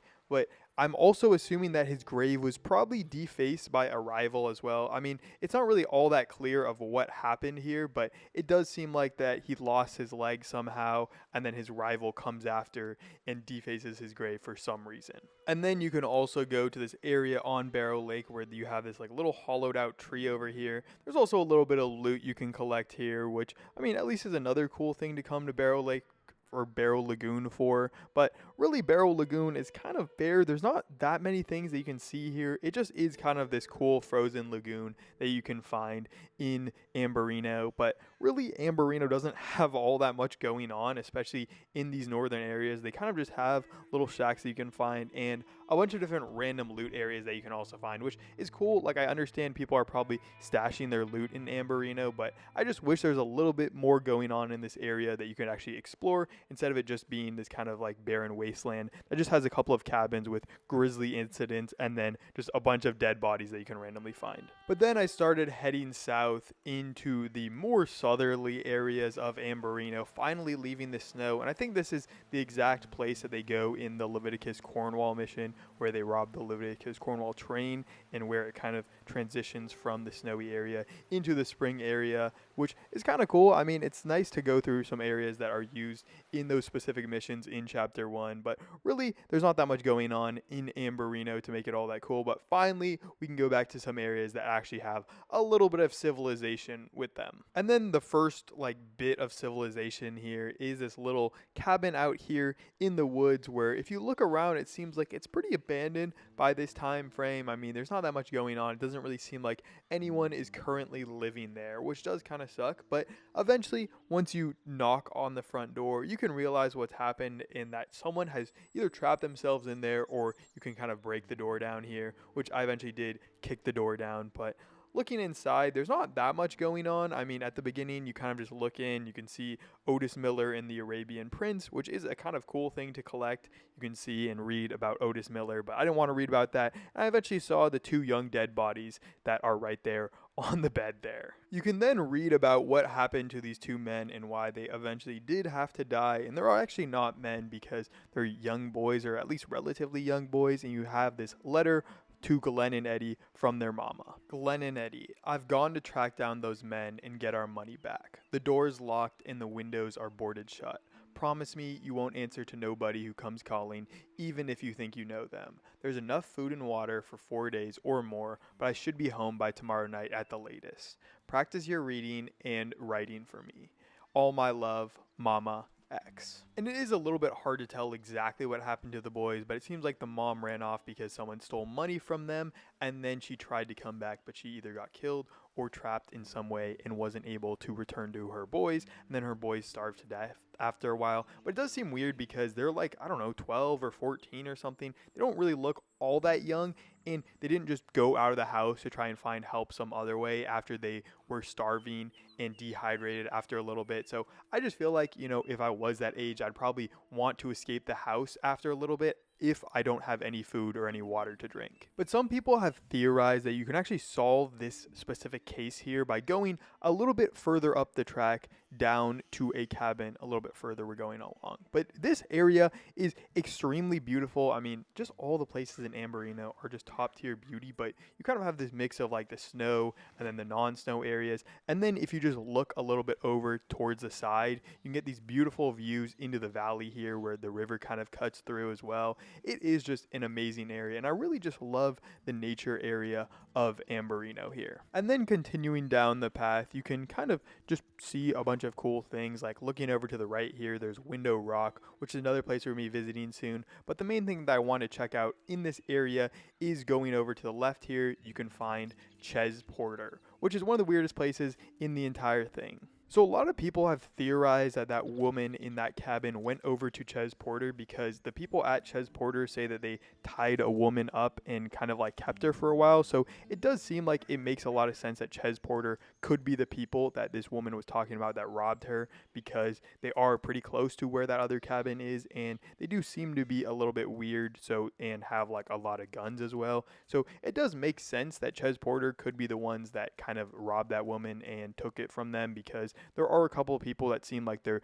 going a little bit outside of Ches Porter. But Ches Porter is a really interesting place because they're very inbred and they kind of only interact with the people inside of them, and they have this weird language with like frazzle dipping and a lot of these weird like made up words that are just for them. You can also come here in like multiple different robbery missions. You can either rob them yourself like I did here, but Javier also has a mission where he will come robbing with you in this area. And just overall, the people at Ches Porter are extremely weird. I mean, an inbred group of people that are kind of like robbing and attacking other people is always going to be a little bit weird. But just like going to this area, they're just so far away from everything else. They also have a ton of money here. I mean, you can get $50 here in the one bill stack, but then you also have a large jewelry bag and then another $50. So they have a lot of money out here for people that aren't really interacting with the rest of society. I mean, they're not interacting with society as much to have their own specific dialect that they talk with their family. Like, it's just an overall really weird thing. The other interesting thing about Ches Porter is it's technically connected to Tempest Rim, which is like kind of part of Amberino, but technically an out of bounds location, which I covered in my out of bounds video. And it's like, it technically is part of Amberino, like it's on the map, but you can't get up to it. It has all those like weird little slopes that you would have to go up to to get to that area. The other cool thing that I guess you can get in Ches Porter is that they have a specific cool weapon to get, where if you go up here, you can actually loot the weapon case and get a pretty nice shotgun. I mean, it could help you if you didn't just immediately shoot the people like I did. It could help you in your fight against the Ches Porter people, but they really just don't have that much going on up here. I mean, it is a cool area to kind of visit for a little bit, but while they are pretty interesting characters and have like this interesting language, it just seems weird that Rockstar like didn't really add that much lore behind them, while they are some of the most interesting characters in the game and could have really interesting lore going with them. And before we go over to the window rock over there, instead we're going to go down towards the river, because there's actually a pretty interesting shack that has a little bit of lore going on with it. Down by the river we can actually go towards Dodd's Bluff, which is the shack here, and inside we can see that there actually is a pretty grisly scene where two men, it seems like, are fighting over this gold nugget and actually both got each other. They both hit each other so many times with these hammers that they both killed each other, which is kind of crazy in its own right. Like, how do you both get each other and not a single person survives here? Either way, it is an extremely kind of grisly scene down here, and just is kind of weird to like walk in on these two guys fighting over this probably gold nugget at this place. You can also go outside and you can get this, like, I don't know, kind of cool hatchet that's in the wood here, which I don't know, it's kind of cool.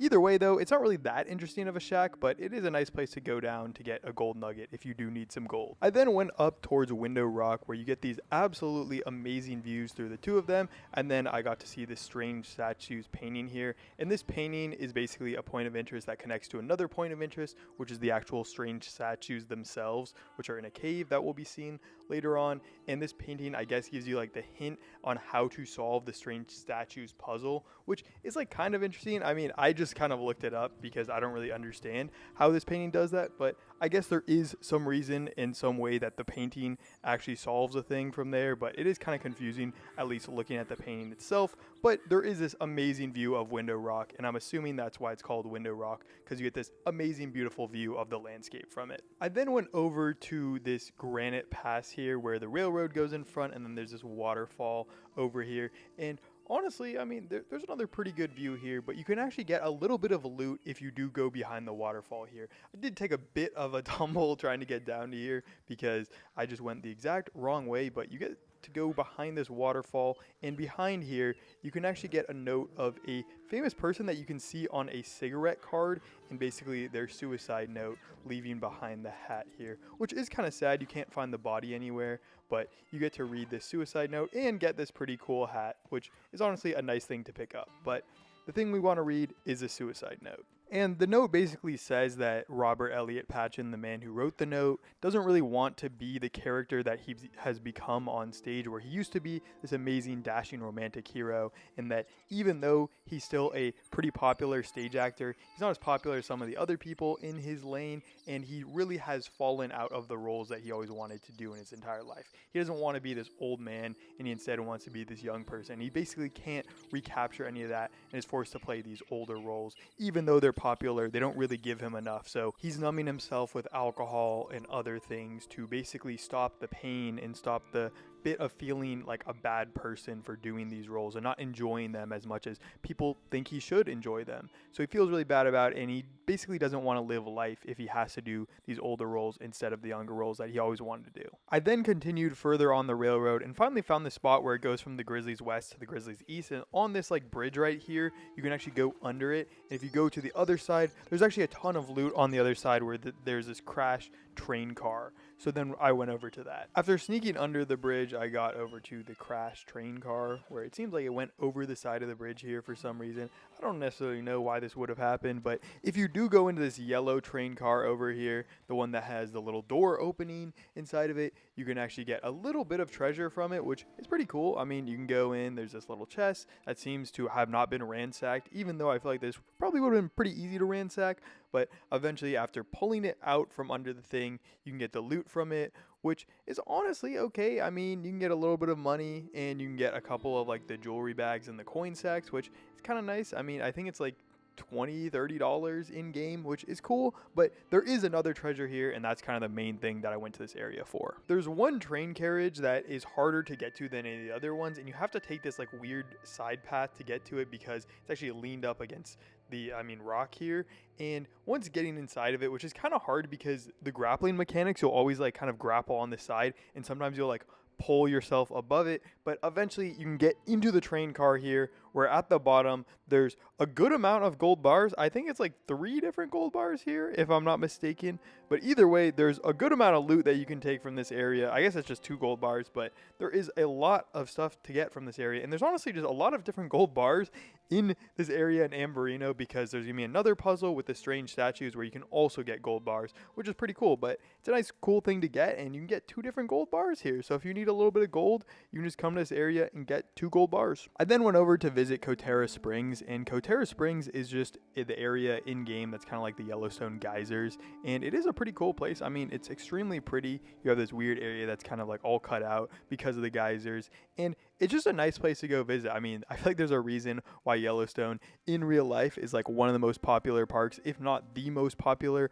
national park in the entire United States. And I feel like a good reason for that is the geysers here. And the geysers are just have like, I don't know, they have really cool water. I feel like the whole like water thing and how it actually is like different colors than the rest of the water. And they probably had to use different textures specifically for this water. It's just kind of a cool thing. And it's just a cool place to visit because it really feels like you're in real life when visiting this area, because the geysers sometimes will explode, and even when you go in the water, sometimes you can like drown as John by getting sucked into the middle of it. So it is just a really cool place to go visit, and I honestly just really like it. It's kind of like a nice little exploration experience by going to this area. After leaving the Kotera Springs area, I started to head along the path here towards the Wapiti Reservation, and the Wapiti Reservation is just in an amazing area in terms of the nature here. But something that you have to go visit if you do go into this area is the Eagle Fly's gravesite, which is in an extremely beautiful area. You get to look at these 2 waterfalls, and you get to see Eagle Fly's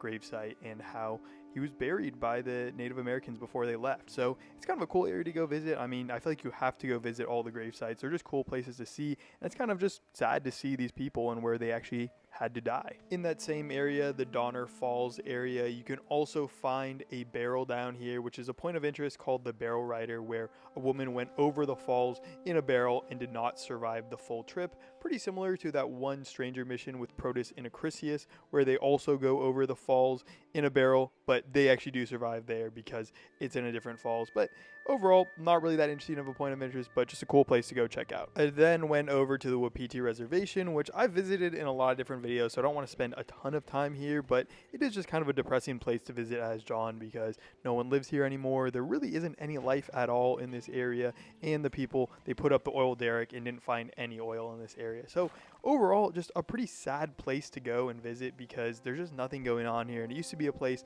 with a lot of different people and a thriving lifestyle, and it all got taken out just because people wanted a little bit more money, and they pushed out these people to Canada, which just kind of sucks. And then I went over to the Calumet Ravine, which is right next to the Wapiti Reservation, and it's this place with all the red rocks, which again, genuinely is just an extremely beautiful area. And then if you do go around the ravine, you can eventually find this little, I don't know, target here where these people are doing target practice. It's kind of the only thing in this Calumet Ravine that even has, like, is anything interesting, but you can eventually pick up, I think it's an ancient tomahawk. So you can pick it up and you can just throw the tomahawk around in this random target here. I don't understand how this ancient tomahawk got put here, but it's just kind of a cool thing that you can find in this area that is honestly one of the most beautiful areas in the entire game. I know I'm saying that a lot, but Amberino is just an extremely beautiful place, and you can really just love nature when you go into Amberino. A little bit further east from this location, you can find the mysterious hill home, which I think is a reference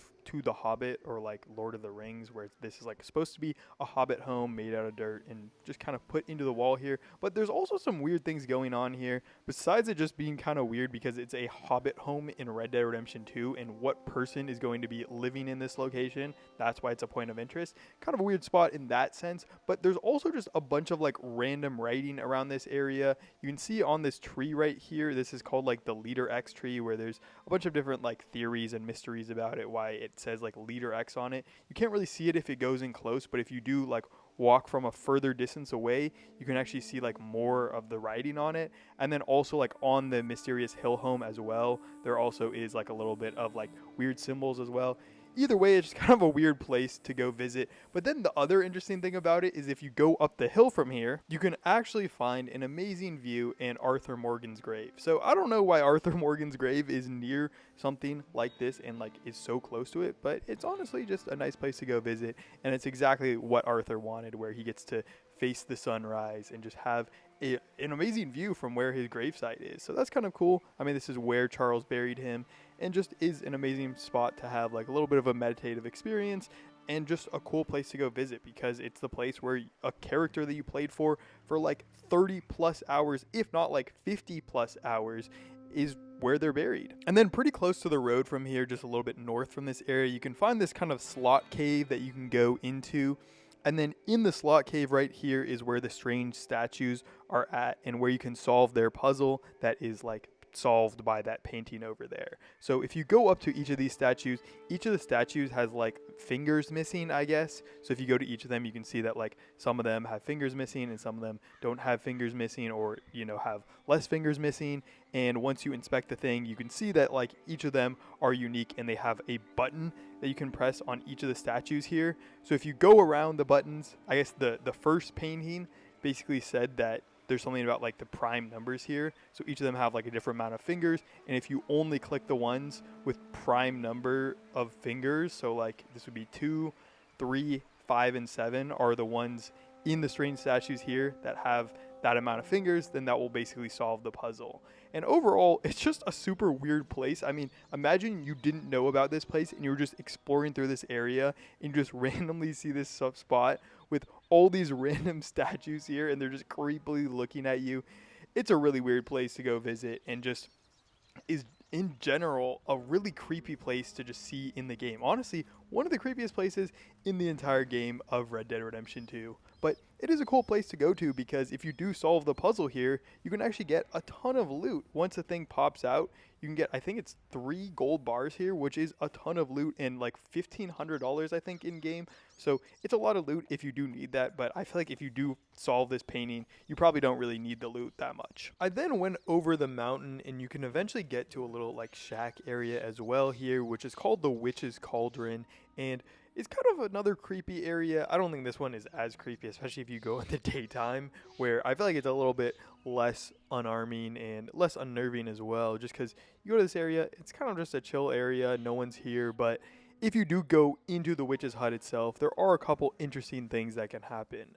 The first thing is that when you go into the witch's hut, there actually is like a little bird that you can see on this side by the cauldron over here that is just always staring at you, always looking at you, doesn't move at all. There is a bunch of loot there as well, so I guess a witch may be in the area as well, but they're not in the actual hut itself. And then on the other side, you do have a little bit of other loot to collect in this chest here. But the main thing, of course, is actually sipping the Witch's Cauldron brew, which you can use and like drink it. So if you do go and drink the mysterious liquid in this Witch's Cauldron, you eventually get knocked out and then have to wake up. But I mean, you also see this creepy ass little bird looking at you.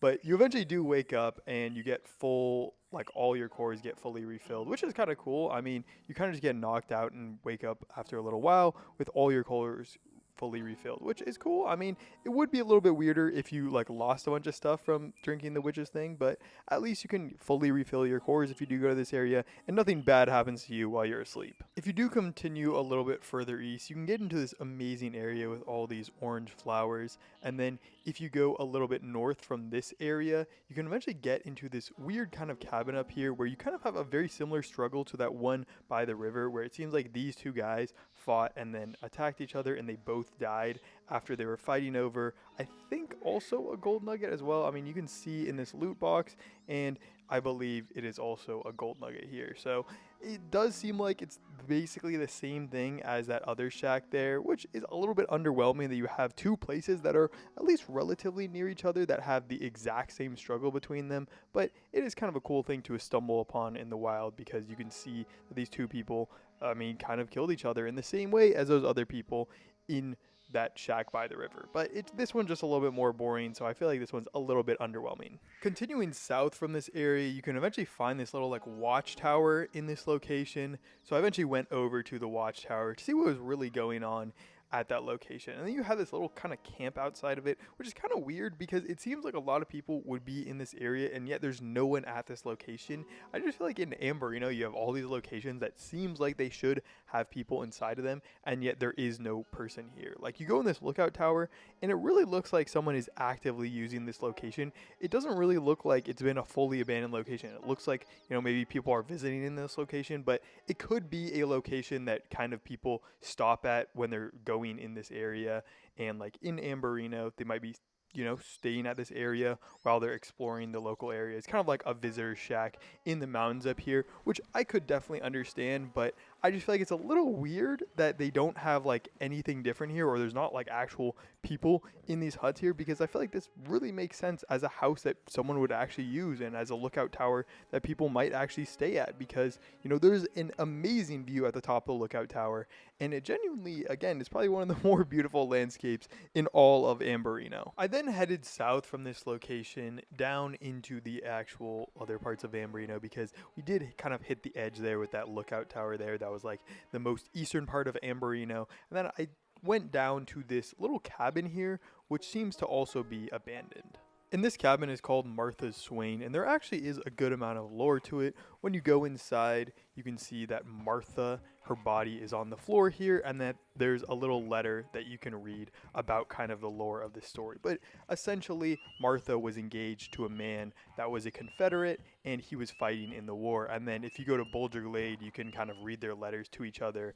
And Garfield, the man that she was married to or engaged to at this time frame, actually fought in the Bulger Glade battle, and you can see him like stabbed in the Bulger Glade battle as well. So he dies, and then he doesn't return to Martha, so I guess she like starves herself or isn't able to keep living without Garfield's love, so she eventually does die as well. And then you can kind of visit her house here and kind of see what's going on. But this is like, I guess, 35 years before you can visit it as Arthur, and then like 40 years before you can visit it as John. I just feel like someone might have taken over the house here. It just seems a little weird that they would still have a body here after 40 years and no one would have checked on her. I then went over to O'Creagh's Run, which is kind of in the middle of the Grizzlies East and Amberino, and this is, I don't know.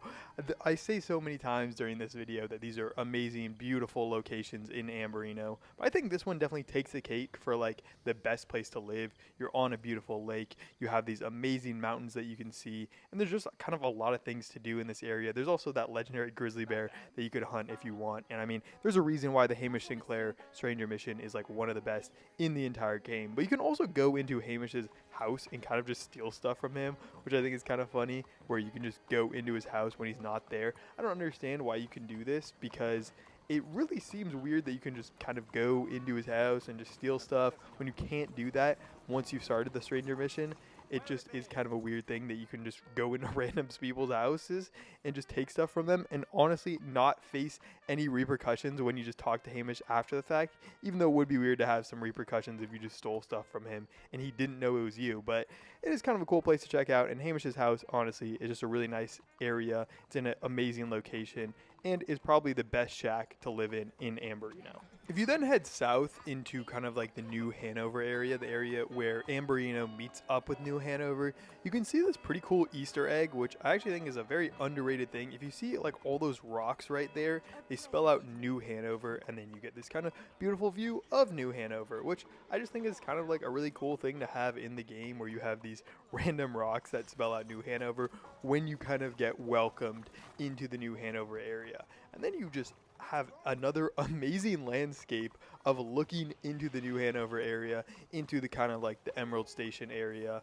and just where everything's going on here. It's just kind of cool that you can see into the New Hanover area with this cool Easter egg as well.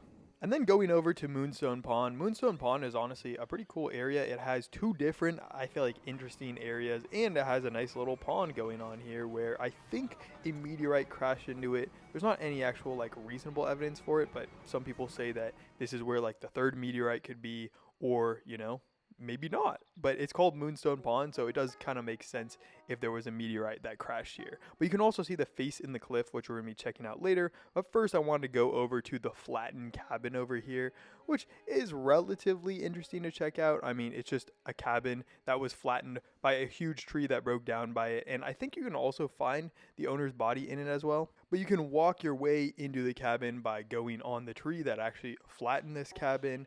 And I mean, the tree is somehow like still alive. I don't know how the tree could still be alive after all this time. Like, I feel like it would have dried up by this point or like be a little bit more dead. But you can go in the cabin, loot a couple of the things, take this guy's stuff because he's not going to need it anymore. He is a dead body that got crashed by a tree. And there is just like a little bit of loot here. Yeah, you get the homing tomahawk pamphlet, and then there's some like other loot that you can take from it as well. But there's not really anything all that amazing. You can kind of just see his body and then just, you know, see that a tree crashed on his bro's house. And then going over to the face in the cliff, you can see that it's basically an allusion to Mount Rushmore. It's a face carved into a cliff in the Amberino area, which definitely takes a little bit of inspiration from like the Black Hills area of North and South Dakota. So, I mean, it clearly is a Mount Rushmore allusion, but he only got one face while the Mount Rushmore guy got a lot more faces than that. He got 4 different ones. But I think the Mount Rushmore guy also had a very similar thing to this guy, where this guy dies while making this face in the cliff, and the Mount Rushmore guy, I believe, also died. I'm not 100% sure on that. Fact check me in the comments if I was wrong about that. But you can also get some loot at the top of the mountain as well, so there's at least a couple cool things to come here visit for. But the more interesting thing is at the bottom of the face, and that's where you can find the sculptor's body, and he has hung himself. And if you do shoot down him from the hanging, you can see what actually happened to this guy and why he did hang himself here, which is honestly extremely sad. But you can read his note that you do take from his eluded body. But I will say he got another amazing view from this area. And the note says, "Whoever finds this, I am sorry. I was worthless in life, and now I'm even more so in death. I gave my life to art, to create a monument to the one I loved, but in doing so, I lost her. Great art moves very slowly, but the heart moves very quick. Now I look on her face, and I see that terrible French cad, that scribbler, that second-rate smear of colors, that crude little goat. I have been a fool. I will die next to my monument to foolishness." And some people say that this might be a reference to Charles Châtenay. There's not really any evidence to back that up, but it could be a cool theory, and it is kind of an interesting thing because he does fit that he's a French guy that is a painter. So it could be him, but there's not any actual evidence to back it up. And then the very last place I wanted to visit in Amberino, and basically the end of Amberino here, is this little mountain. I don't know necessarily what it'd be called. It's kind of this upward facing thing, but this is where you go to meet Jamie and take him back from the Chelonians, and where you can actually visit the Chelonians. Again, the Chelonians weren't here, but I'm going to play a clip of me actually meeting the Chelonians and what you can do here. So first, you can meet a recruiter named Anders Helgeson in Saint Denis who tells you to go visit the Chelonians at that very specific location, and then John can return there.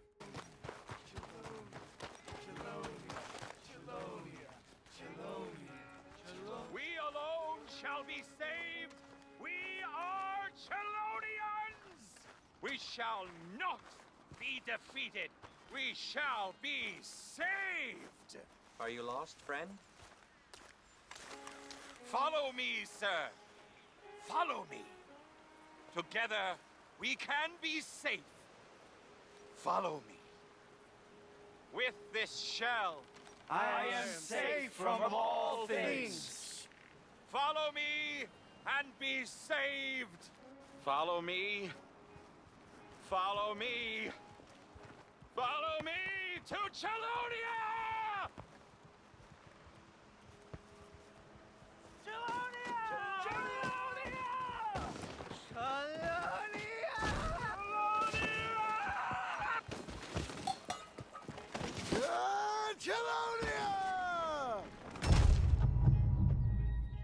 And now we take Arthur Morgan to New Austin and Blackwater to explore the 2 places he can't explore in the actual game. So I started off in the Sea of Coronado. This is basically the furthest place that you can go in New Austin. So I feel like it made the most sense as the place that Arthur would go to first. And I actually didn't even realize what this was on the corner of my screen here, but I realized there was actually a dead body here. And I had never seen this in game. So it's actually kind of a pretty weird thing that I saw. And I was just kind of confused by it because I've actually never seen this before in game because I had never done one of these things before. So I decided to shoot him down. And after shooting his body and looting it as well, I finally realized what this was, and it actually was a treasure map that's going to start a treasure hunt that we're going to be doing throughout this entire video. This is going to be kind of like a little side plot that we're going to be doing as we go throughout New Austin and Blackwater, because this treasure map only takes place in those areas. So we'll be finding it and seeing where this treasure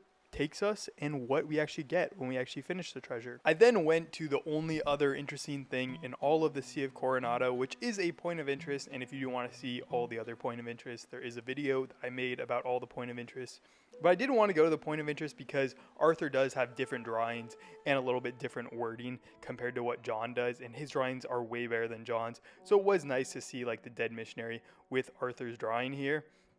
And I do think this one is pretty interesting. It says found a dead missionary, I think from a long time ago. And his drawing is definitely way better than John's. And then you can loot the dead missionary's body. And there is a little bit of backstory to this. There is a whole letter on his body, and there is like a full backstory about what this guy was trying to do in California. But I don't want to go fully through that because that was kind of part of the point of interest video, and I don't want to like go over that as well in this video. And then I wanted to interact with someone else just to see if Arthur would have any unique dialogue while talking to other people. And I went up to this guy right here, and it actually was pretty interesting to me because he says, "Hey there." This guy doesn't really respond. You go all the way up to him, and then you get a actual pretty interesting piece of dialogue. Hey, you know if any Pinkertons have been seen around here? I ain't got no clue.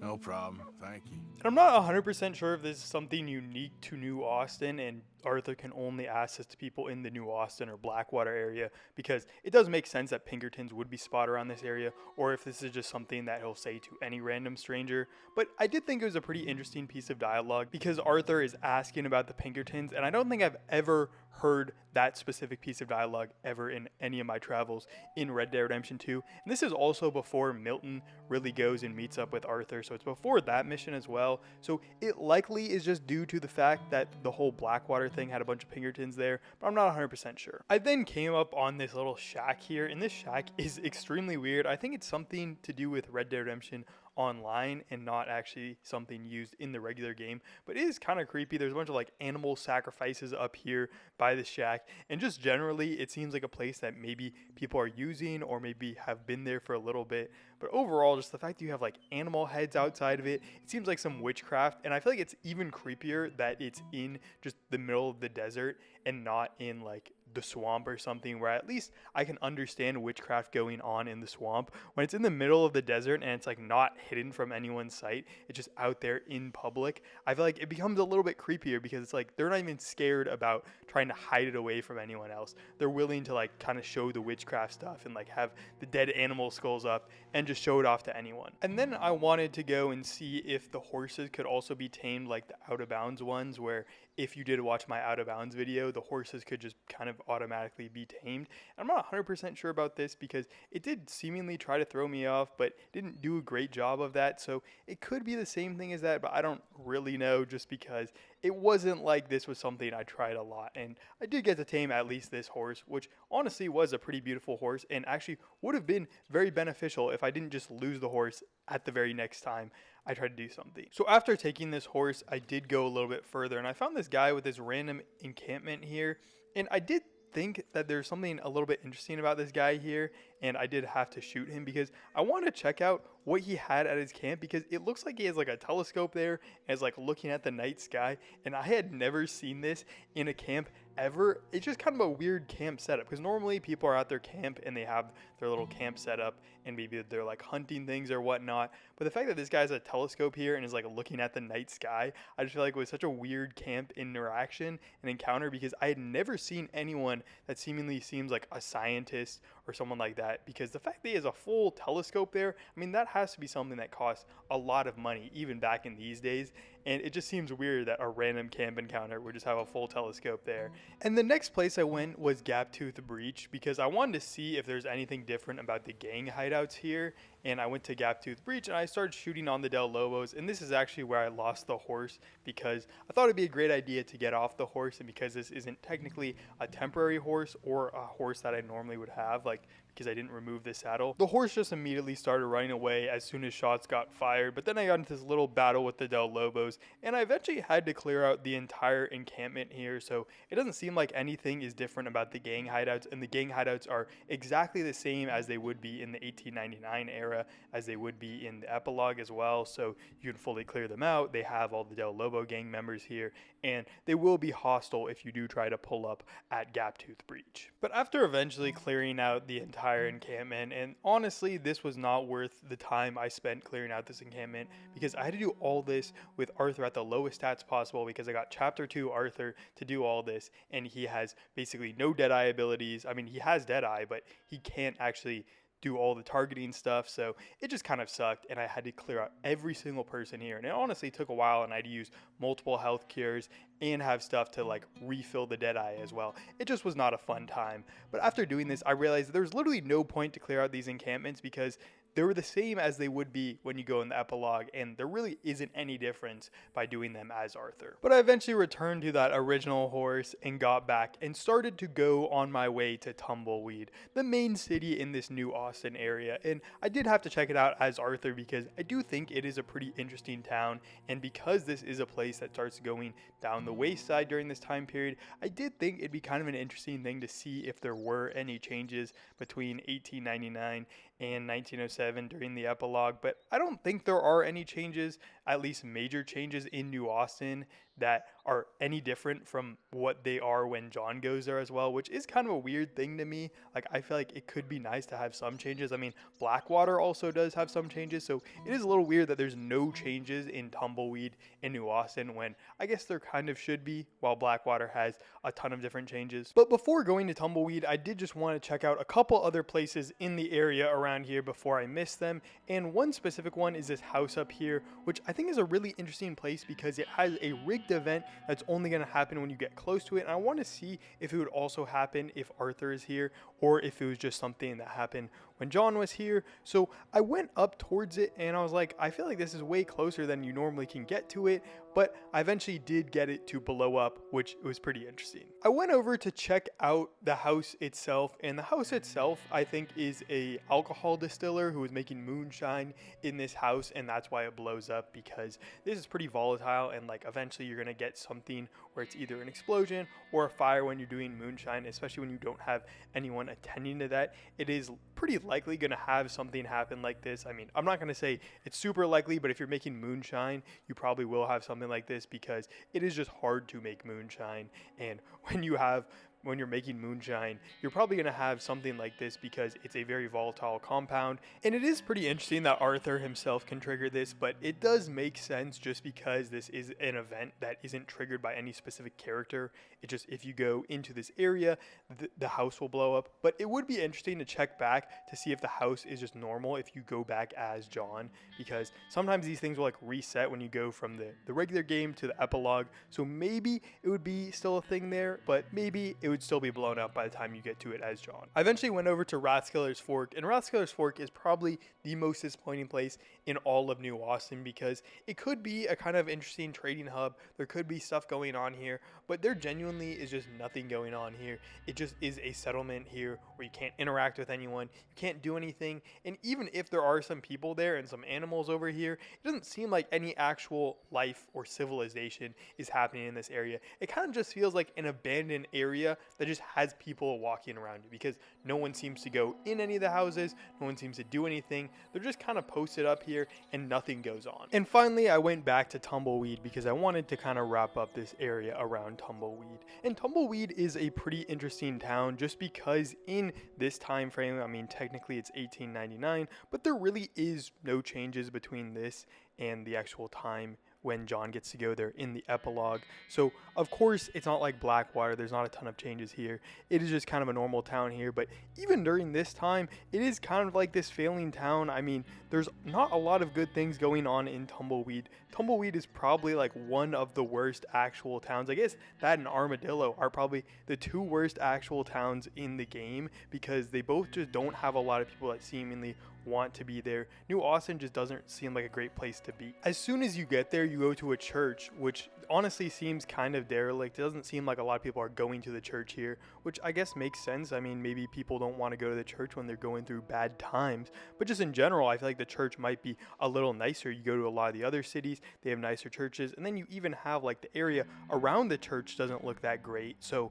I feel like when you see a church that doesn't look great, you can tell that the town is on its last legs. I feel like a bastion of religion would probably be the #1 place you keep in the most tip-top shape, and I feel like when that place isn't looking in the best shape, then the rest of the city isn't also going to be in the best shape. And while I do think the buildings are all kind of run down and grungy, I mean, look at the general store here. It just doesn't really look like a place that you'd want to buy things at. When you go inside, it honestly does look pretty well stocked up. I guess this could be a thing of just like they don't want to put in extra money on the outside if they don't have a ton of customers coming in, and instead just want to make the inside as good as possible and not invest money in something that, again, people might be leaving Tumbleweed, people might be going away from Tumbleweed, so if they don't have any extra profit, they can kind of only invest into what is going to sell for them and what's going to make them money, and they can't invest back into making their store a little bit better. But even the people out here, I mean, they don't seem like they're doing much. They seem like they could be homeless. And in general, a lot of the money for Tumbleweed seems to come from these mining facilities. I mean, you have the mining array here, and you have Gaptooth Breach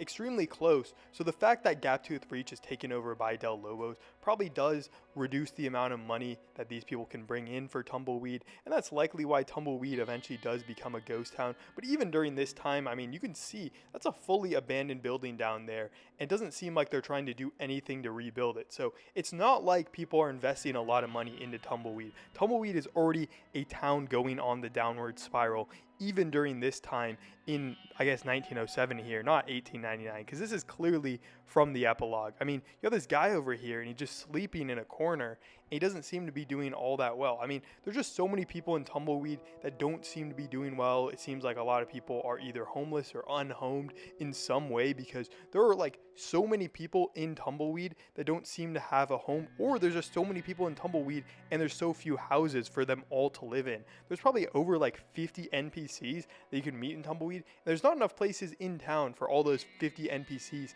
to live. So maybe they're living outside of town and they're just coming to Tumbleweed as a place of commerce. I don't really know, but overall, Tumbleweed is just a pretty rundown and derelict place that people don't seemingly want to live in. And then when you go into the saloon, you have 3 different people outside here. You go into the actual saloon. There's probably like 10 people inside here, and it seems like they're all, I mean, either drinking in the middle of the day. It doesn't seem like anyone's actually getting any work done. So I think in general, Tumbleweed seems like a town where there's a lot of people that used to live here, but now they're all kind of getting drunk in the middle of the day. They're not doing anything productive, because this probably was a town of miners. They were all mining in Gaptooth Breach, and then when Gaptooth Breach gets taken over by the Del Lobos, there's not a lot of jobs to go around, because all these people were on these high-paying mining jobs, and then they just immediately get taken out under them, and they're just waiting for the next mining array. But because Gaptooth Breach is just going to be fully controlled by Del Lobos, that's why this town also goes down. And that's likely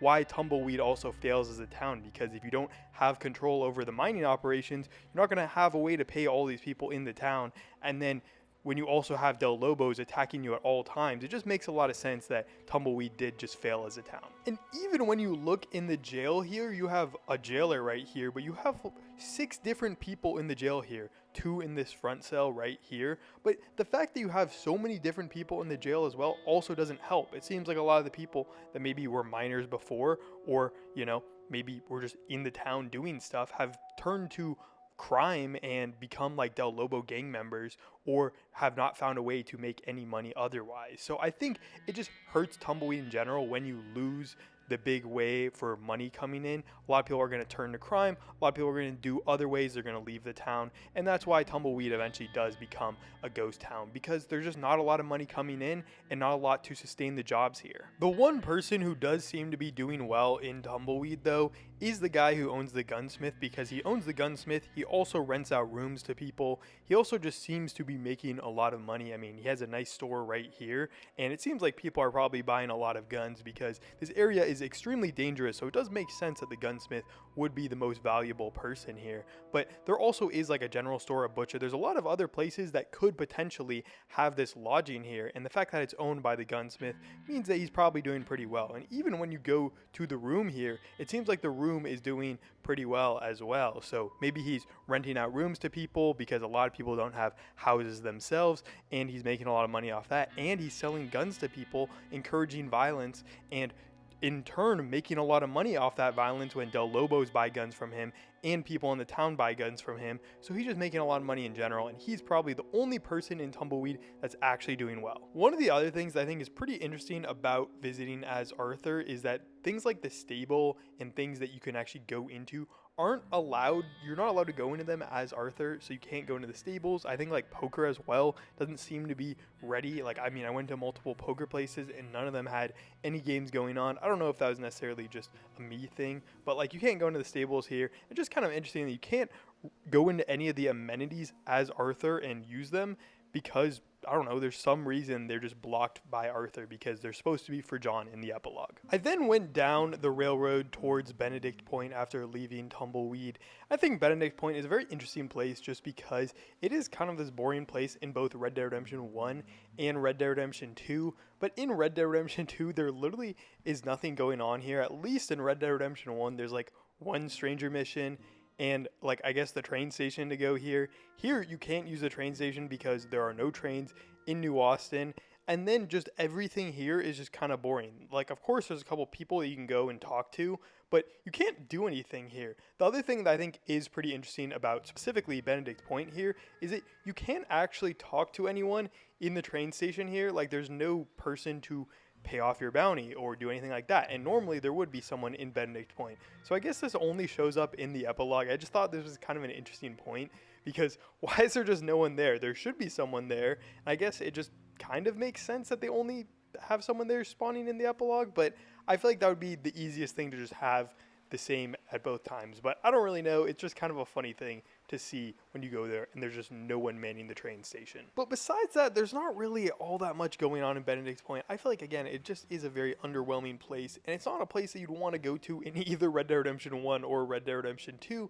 So I don't think we'll ever visit this unless there is something that brings us back later in this video. I then went a little bit further down the railroad and I spotted this hideout, the gang hideout of the Del Lobo gang. I tried to shoot them a couple times, but then I realized it basically is impossible to pick these guys off one by one, especially when I have the lowest level of Deadeye, and I can't really shoot any of these guys like this because it is just so far away and you have to like pick these guys off, and there's literally no place to get cover. So I just started getting on my horse and I had to get out of there because there's no way I'm taking out every single person there with genuinely zero cover. But again, it is pretty interesting to check out the Del Lobos hiding spots because they are still all over in even 1899, and it's just a little weird that you'd have so much of a location and so much of this even during the beginning of the game. I then went down to the water and I looked over at Mexico, and it is super weird because I did visit Mexico in my Out of Bounds video, but it's so weird to like look at Mexico again and realize that there could be a ton of stuff there, and Rockstar wanted there to be a ton of stuff there,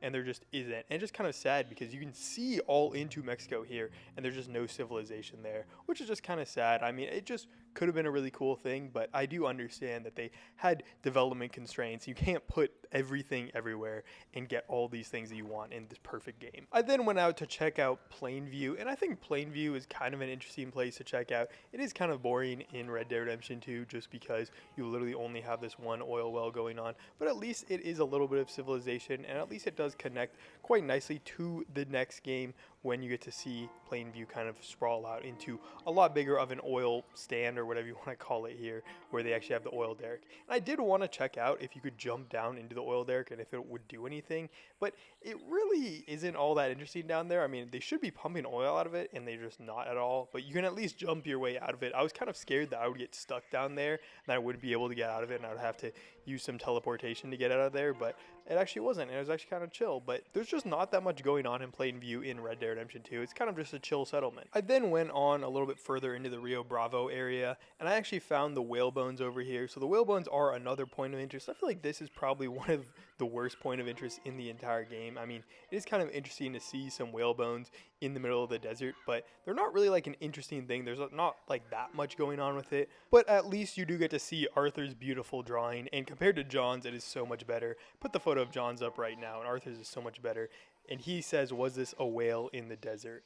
And it is kind of a cool thing to see. I mean, it's kind of interesting to see whale bones in the desert, but it doesn't really have that much else going on with it, and there's no like really lore to it. So I feel like it's kind of boring. I then came over here and I saw this animal up there, and I wanted to shoot the bird because I wanted to see if I could pluck the feathers and just see what bird it was. And then I went to go to pluck the feathers because I was like, oh, all I have to do is get up onto that rock.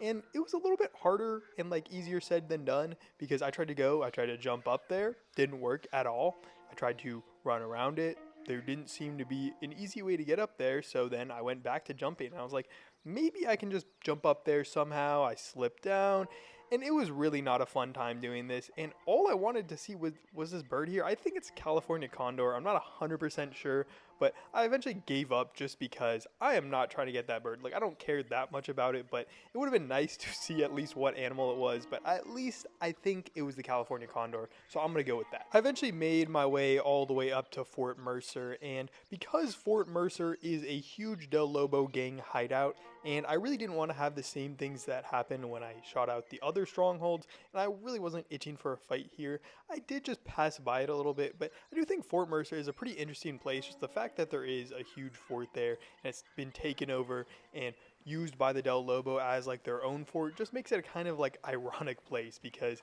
a U.S. Army fort gets taken over by someone who's kind of fighting against the U.S. Army and fighting against the U.S. people in the area. I then went down to Mercer Station, and Mercer Station actually is probably one of the more interesting places in the entire game, because I'm just kind of wondering why Mercer Station is fully destroyed here. I'm assuming this is just a station that was there when Fort Mercer was a thing and when they built the railroad, but it just does seem a little weird that Fort Mercer Station is just fully destroyed and fully attacked, and like, why would they not just rebuild this when they're building the railroad around here? Like, why is Benedict Point a stop but Mercer Station isn't? It would just be kind of interesting to me if Rockstar had instead had Mercer Station as a real station in Red Dead Redemption 2, and then in Red Dead Redemption 1 it was destroyed because maybe, you know, Bill Williamson's game destroyed it, or someone else. It just seems a little weird that it's just like fully destroyed and decrepit here, because it seems like the railroad got better and better as time went on, and it just seems weird that you'd have a nice station right here that is just fully destroyed on the railroad. And then if you go a little bit north from here, you can see a wagon circle here where it seems like people were getting attacked by Native Americans, some settlers who were coming down into the New Austin area, and they got attacked by Native Americans as they likely have a bunch of arrows around them. So it likely was Native Americans. I'm not 100% sure. I mean, I don't want to specifically say it was Native Americans, but like, who else is shooting with bows and arrows during this time and is probably attacking the settlers? It does just make a lot of sense. And this is kind of an interesting place. I do think it's kind of cool that you can go and like actually pick out the arrows from this area and like actually get them so you can start using them yourself. Like, I feel like that's a pretty cool thing that you can go and like actually use them and loot them, but there's not really that much interesting going on here. I mean, it is just kind of a cool thing, and it shows that there is a little bit more history to this area, that maybe, you know, settlers were coming into this area and there were Native Americans here, but there isn't really any Native American presence in the first game, and I think like the Wapiti are like the biggest Native American presence in this game, and there's not really that much of a presence in New Austin, so I just kind of wonder why they have the wagon fort here, because there's not really a big Native American presence in the New Austin area. I then went over to Ridgewood Farm, and Ridgewood Farm, again, in Red Dead Redemption 2, it's kind of boring. There's not that much going on, at least in Red Dead Redemption 1. There are at least a couple things you can do here. There's like the little pen over here. It's pretty cool, but Ridgewood Farm is just like an overall fine place. I mean, it seems like they're doing well enough. They're probably like the richest people in New Austin, because everyone in New Austin is extremely poor, and they at least have like a lot of different horses here. They got some animals that they're farming, but just overall, Ridgewood Farm doesn't have that much going on, but at least it does seem like these people are having a nice life and just can kind of chill. I then went over to this area over here. I'd never seen this in the actual game, but there's like a whole gravesite here. It was kind of interesting because I've been playing the game a little bit recently, and I realized there's a bunch of random grave sites that I never remembered to be in the game, and this one in New Austin specifically is one of them, because I had never seen this. I don't even remember seeing this in Red Dead Redemption 1, but it's kind of an interesting grave site, and I don't know, it's like a cool grave site over here. There's not that much going on here, but at least you can see that it does kind of feel realistic that you have a lot of these grave sites out here, and that they're kind of just out here in the middle of nowhere, not where anyone can necessarily see them, but like easy enough that they can get to them if they really wanted to. A little bit further up the road, you can finally see this flying machine, and the flying machine actually is a pretty cool one here, because this one specifically has the Charles Kennar like little writing on it over here, and this is actually the guy in Red Dead Redemption 1 that is trying to fly stuff and do stuff over here. So I feel like that's kind of a pretty cool Easter egg over here, that you can actually get like a nice Easter egg to Red Dead Redemption 1, the guy that's flying. And I mean, he does not make it in Red Dead Redemption 1 either, as a little spoiler, but you also do get Arthur's little flying machine, little drawing over here, which is pretty cool. Found this abandoned flying machine. Guess people are desperate to leave the earth any way they can. And I mean, Arthur's drawing here is probably not the best drawing of Arthur, but it is pretty nice that you actually get a little Easter egg back to Red Dead Redemption 1, especially in the point of interest of the flying machine, and the fact that there was another crashed flying machine in Red Dead Redemption 2, same as there was in Red Dead Redemption 1. And then the weather changed pretty quickly, and then I got this weird, it was all dark everywhere, and it was kind of scary. Honestly, New Austin is a little bit scary when you don't have the sun out, because it's just like dark and cold and kind of grimy in a way.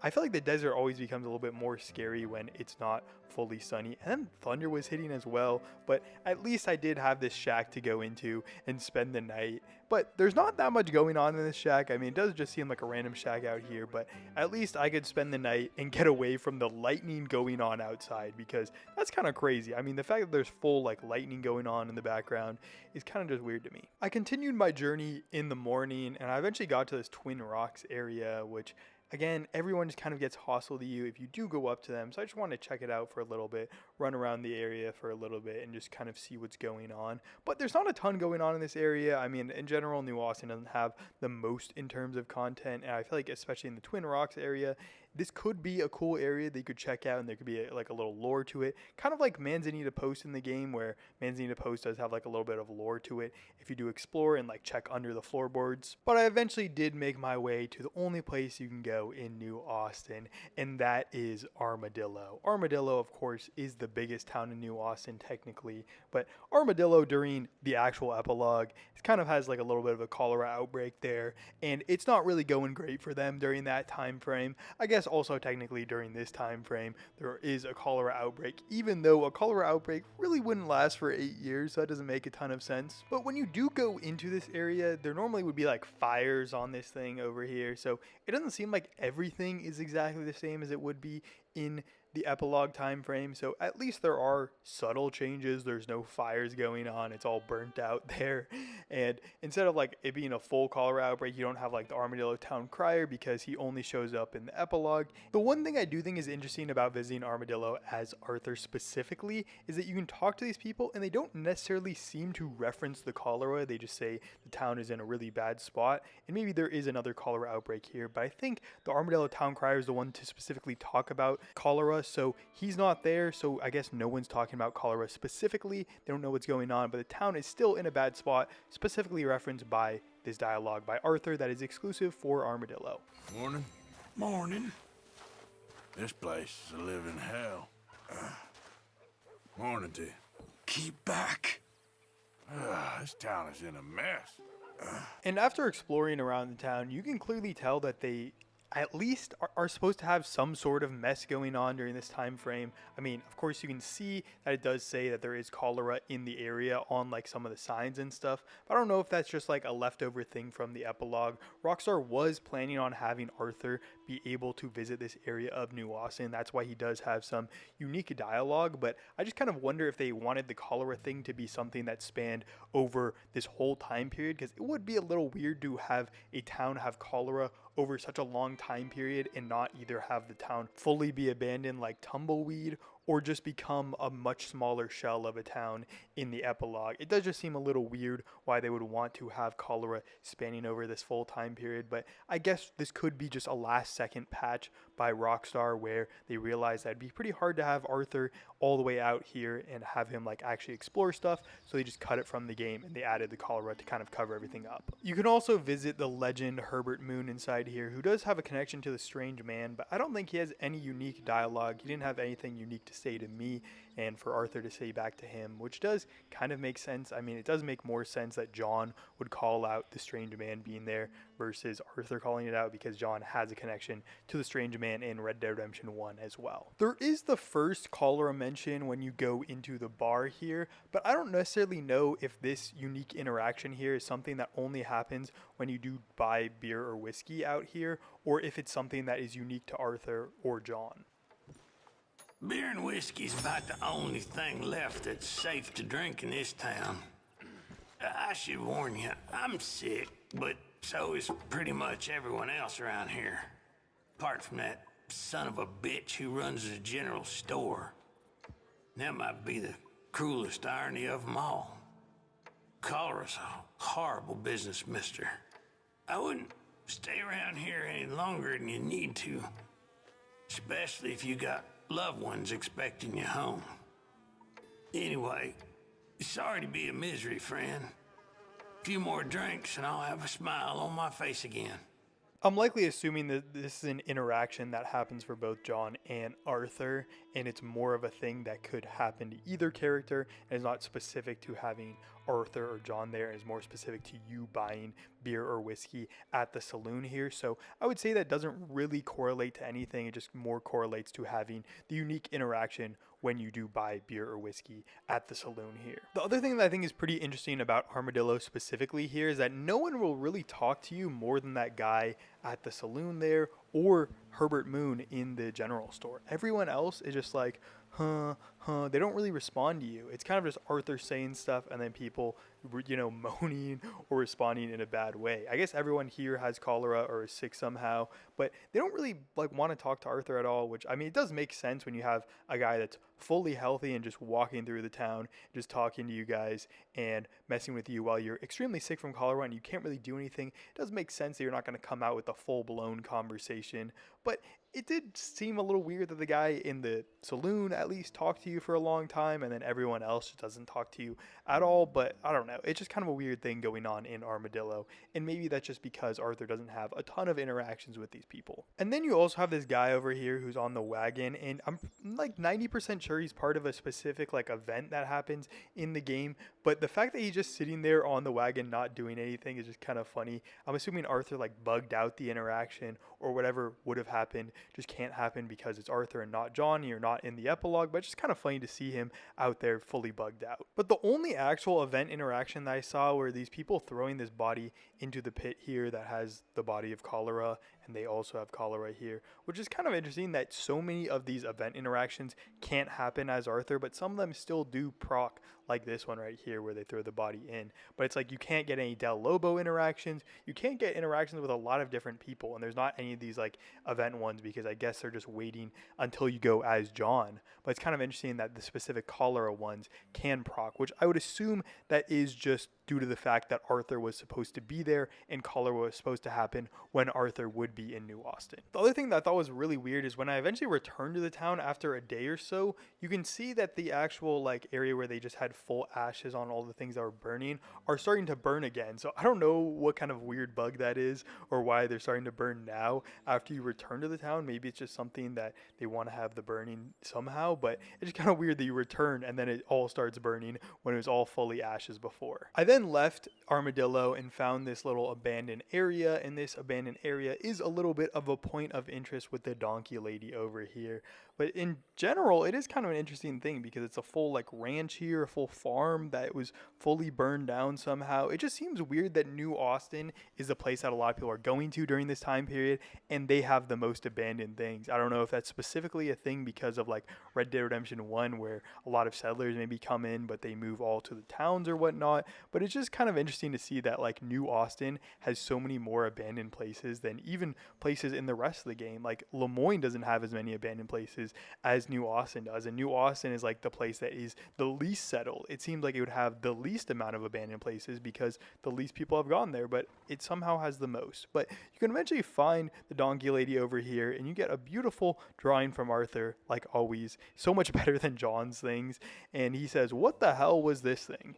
And I do understand. I mean, that's kind of a crazy thing to have happen to you, the donkey lady. She got a donkey head put on her, but I mean, Arthur's drawing is absolutely amazing, especially when you compare it to John's. But a little bit further down that way, you can find Riley's Charge, and Riley's Charge is a place that I didn't even know was a real thing, but it's a Civil War battlefield in Red Dead Redemption 2 and Red Dead Redemption 1. You can see it's like a full like abandoned thing here. It doesn't really seem like all that crazy of an area, especially when you compare it to like the battlefields in Lemoyne. It just kind of seems like a little skirmish went down here and it wasn't like a full battle going on. But I guess New Austin probably didn't have the most action, and it probably was a little bit tamer compared to the places in Lemoyne, which probably had a lot more of the action here. But it is kind of a cool place to go around. You can see like the old cannons here and the old like settlements and battlements that they had going on in this area, and it did seem like it was more of like a little skirmish than a real full-on battle. The next place that had any semblance of civilization was the actual Lake Don Julio cabin over here. And there's not really any actual significance to it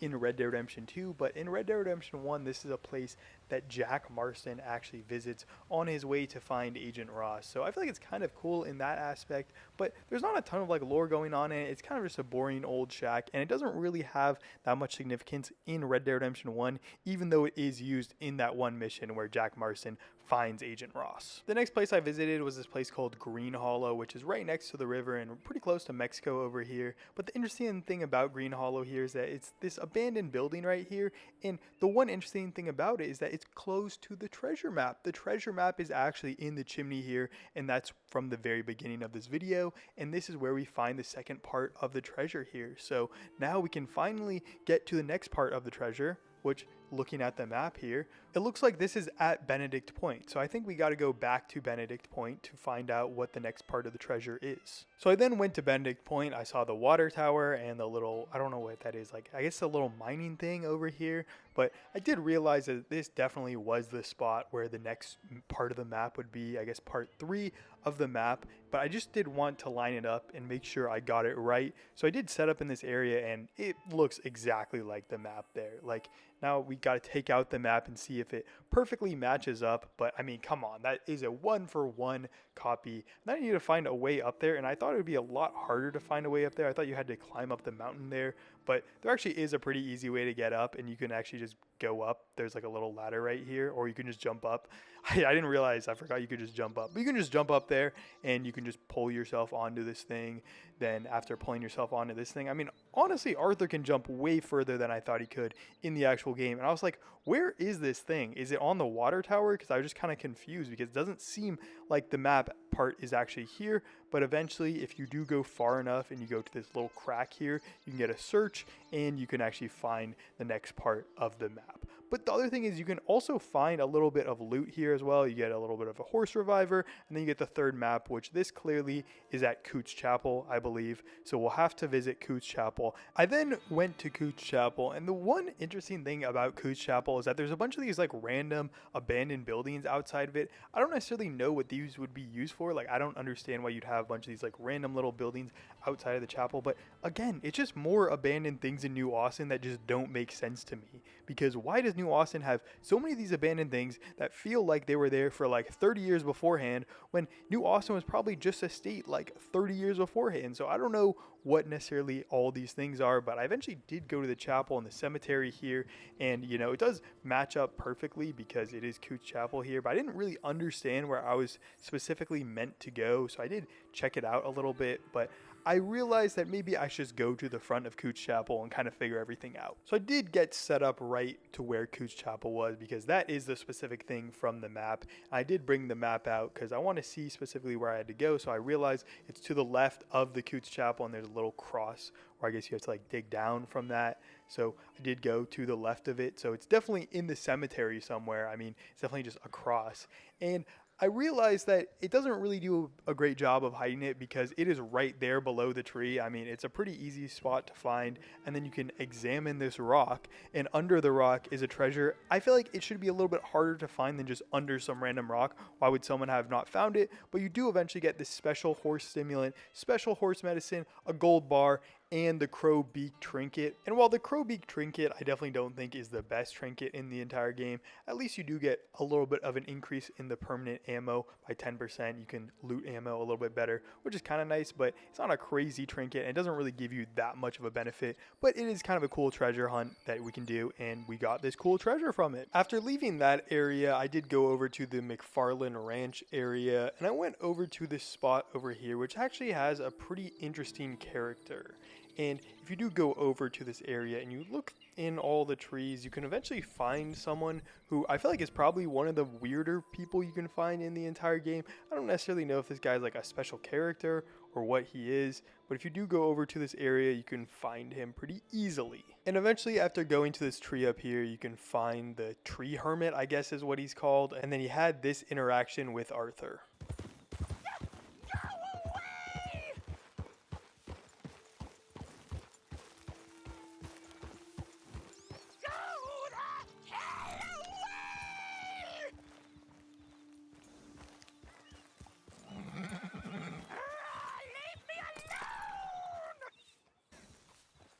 Get out of here! Just leave me be!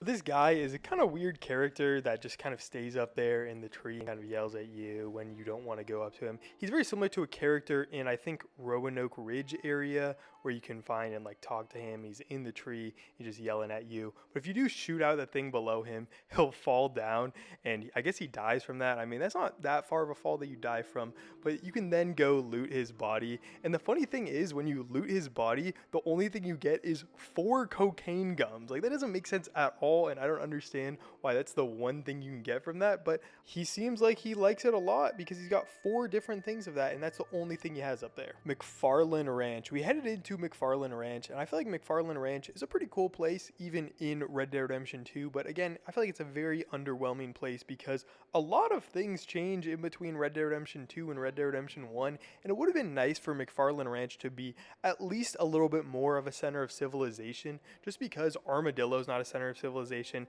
and Tumbleweed honestly isn't the greatest town either, so it would have been nice to have a little bit more of some sense of civilization in New Austin. But I do understand that McFarland Ranch couldn't be like the most amazing possible place, and it does seem like they made a lot more money in the time between Red Dead Redemption 2 and Red Dead Redemption 1, so maybe McFarland Ranch, they started to do some investments into themselves, especially when the railroad is now connected to McFarland Ranch as well. But McFarland Ranch does seem to be doing pretty well in Red Dead Redemption 2. It does seem like they have a good amount of workers here, and honestly a lot of like farm animals as well. And because they did do a lot of renovations in between the 2 games where they added like a barn, a worker center, and all that, it does seem like they're doing extremely well during this time period, and likely this is just due to the fact that Bonnie's out here and she's making some calculated business decisions. And honestly, I feel like the McFarland Ranch is just kind of a chill place to hang out. It's honestly in the best place of New Austin. Like, I really like the plains area of New Austin. It's just a nice place to like run around and go on your horse and kind of explore in that area because it's just so easy to explore. It's kind of like the same thing as Great Plains, but I feel like the Great Plains is a lot less interesting of a place because you're just there with a bunch of bison and there's not a ton going on. Like, I feel like at least in this area there are like a couple of interesting things you can go out and see. It just is kind of a more chill place to hang out. I then went over to the Old Bacchus place, which is a shack kind of on the river over here, and honestly is a pretty cool place. It is pretty close to Mexico here, and just in general is kind of like an interesting little shack on the outside of New Austin. It does seem like someone lives here, but I know that probably no one else is living here because you go inside the cabin and you get a pretty rude awakening when you see that the whole thing is infested with rats. And, you know, I don't really like rats, and I feel like especially when there is that one mission in Red Dead Redemption where you're like shooting out the rats at the saloon, I feel like that kind of reminds me of this thing. But you can go up and reach in the chimney and you actually get a fertility statue, which is probably just due to the fact that there's a bunch of rats here. So it's very fertile, and, you know, rats can also produce reproduce pretty quickly, so I guess just rats are kind of fertile in a way. I mean, it would have been nicer to have like rabbits, because like I feel like they are the animal of fertility, but rats are also a good thing as well, and I feel like rats are just like a little bit more annoying, so it does make more sense to have it in a shack than like rabbits. I then went over to the Thieves Landing area, and again, Thieves Landing is another area that I feel like is pretty disappointing in Red Dead Redemption 2, but you go there and it's all just owned by Del Lobos, and there is a lot of development that happens in between Red Dead Redemption 2 and Red Dead Redemption 1. I mean, Thieves Landing is not really even any civilization in Red Dead Redemption 2, and then Red Dead Redemption 1, it's like a full town that's close to the size of Blackwater. It just somehow sprouts up in between the two games in just a little 4-year time period. So, but these guys just immediately attacked me as soon as I got here, and I was just like, bro, I do not want to be involved in this, so I immediately ran away. I don't think Thieves Landing's all that interesting in Red Dead Redemption 2 either. There's not a ton going on. It kind of is just a Del Lobo outpost, and there's nothing that really makes it all that interesting of a place to visit. It's kind of just boring, but it is in this nice area by the swamp. I also feel like this is a pretty underrated area as well. I kind of just like the swampy areas without the swamps of like Lemoyne, where it's actually like hard to get around. This area is just a lot nicer, kind of a best of both worlds. I then maneuvered my way over to the Tall Trees area, and the thing about Tall Trees that makes it so much better in this version than going as John here is that there actually are no Skinner brothers here. While the Del Lobos actually do have a presence in New Austin during this time period, the Skinner brothers have absolutely zero presence, which does make sense. So shout out to Rockstar for not allowing the Skinner brothers to be here, because they're not here in their hideouts, they're not here in any actual interactions, they're just not here at all, which is so nice and actually does make sense, of course, according to the lore, because they just moved in around the time that John moved into the area. But it just makes Tall Trees a much better place to explore when you don't have to get attacked by Skinners at every single corner. So just overall was probably the best time I've ever had in Tall Trees ever, because the Skinners are the most annoying gang in the entire game, because they will just attack you on sight for no reason. And the Skinners make Tall Trees one of the worst counties in the entire game. They make it very unsafe and just hard to get around, and without them, Tall Trees probably becomes one of the best places in the entire game as a county itself. So I just think it's a really cool area to explore, especially when there are no Skinner brothers, because they make it so much worse. But eventually I came upon Evelyn Miller's cabin, and Evelyn Miller is a pretty cool character. I feel like he's a pretty underrated character just because he only is in the epilogue, but I do really like the connections to Dutch, and you can also go into this cabin here and kind of see all his like writing scattered around. I don't really know if this makes a ton of sense based on the fact that like Arthur would be seeing this in 1899. I don't know if Evelyn Miller was like staying in the same cabin for 8 years. I mean, I guess it could make sense just because a lot of writers would like stay in the same spot for inspiration, and he could be posted up in this area all the time for inspiration. So I guess it could make sense, but I just feel like it wouldn't really make sense for him to be at the same place for 8 straight years. I then went over to the Aurora Basin, and the Aurora Basin in this area right here is probably one of the most beautiful areas in Tall Trees. I then saw that animal going across the water, and I was like, that seems so weird. He literally looks like he's walking on water. Doesn't make a lot of sense. I was like, I feel like this lake had to be a little bit deeper than that. And then I tried to go by myself with the horse there, and I realized that the lake actually is just not deep at all, and you can kind of just cross it by yourself with the horse. So I was like, this is just kind of cool. I feel like I'm Jesus walking on water and getting across the entire lake like this. But it was really nice because I also had a point of interest that I wanted to go check out in this area over here, and this is probably one of the more boring, I feel like, point of interest, just because there's not really that much going on here. It is like a little Native American setup over here. I think these are called the Wiki Up point of interest, but I feel like it just isn't the most interesting type of point of interest. There's not really that much going on here, and while you do get kind of a cool drawing from Arthur, I mean, all of Arthur's drawings are cool, but I feel like this one is pretty solid. There's no actual text here for both Arthur or John, so there's not that much going on here. There's not any like associated lore either, so I feel like overall it's probably one of the more boring point of interest, but at least it is here, and I think it might have been like cut for time or something. I don't know why there isn't any actual like lore or any writing to it, but it is at least an okay place to go visit. I then went to Swadbass Point, which is this little cabin over here, and this is a pretty chill area, honestly. I really like how you have like the cabin on the lake, and it would just be a really cool place to have as like a little writing shack like Evelyn Miller. Like, I don't understand why Evelyn Miller didn't pick this place, because this place is extremely chill. You're on the nice Aurora Basin, you're on a lake, the lake is extremely beautiful. This would be a chill place, but it seems like whoever is on the inside is just not really keeping it up that well. It kind of is like ugly on the inside. I just feel like if I owned that shack, I'd be a little bit nicer to it. I feel like it's in a beautiful area. I'd want to spend a lot more time here. This person's not keeping it up as nice as I feel like I would have kept it up. I then went over to Manzanita Post, and Manzanita Post is pretty cool. I feel like in game there are a lot of things that kind of make Manzanita Post a lot more interesting. There's a whole like murder mystery thing at Manzanita Post where the people who are there, who are Norwegian, all left their country because they murdered like an African American, I guess just an African person in Norway because he was too dark, and they had to leave Norway and go all the way to America where they lived a new life because they murdered someone, because I think it was like their daughter was like having relations with an African man or like a Moroccan man, I think, and they didn't like it and they murdered him, and then they had to go all the way to America and eventually made Manzanita Post, which is pretty cool. But I do like the fact that there is at least a little bit of lore to it. Manzanita Post does seem like a relatively interesting settlement. I mean, at least there is like some sort of like cohesion there where they all have a bunch of Norwegian immigrants here, and like that's the reason why it popped up in this area.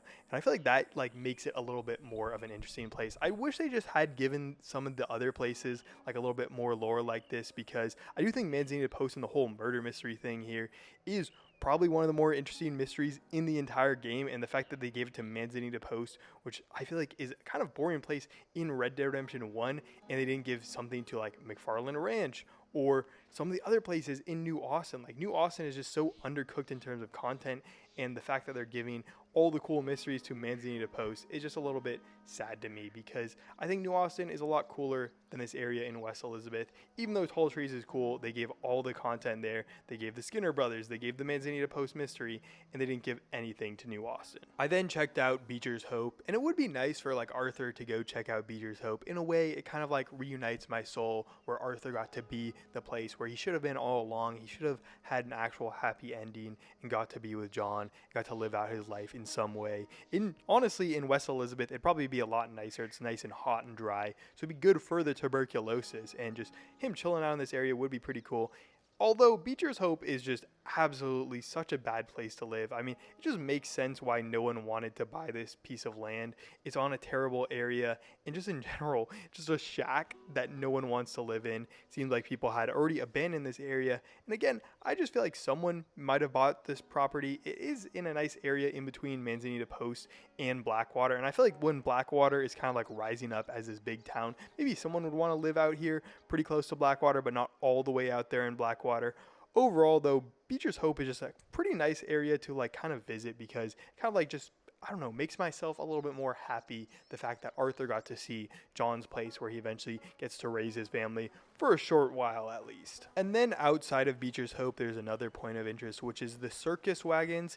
And the circus wagons are honestly probably one of the more interesting point of interest. It's funny that the wiki up is really close to this, and the wiki up is like the most boring point of interest, and this is like one of the more interesting ones.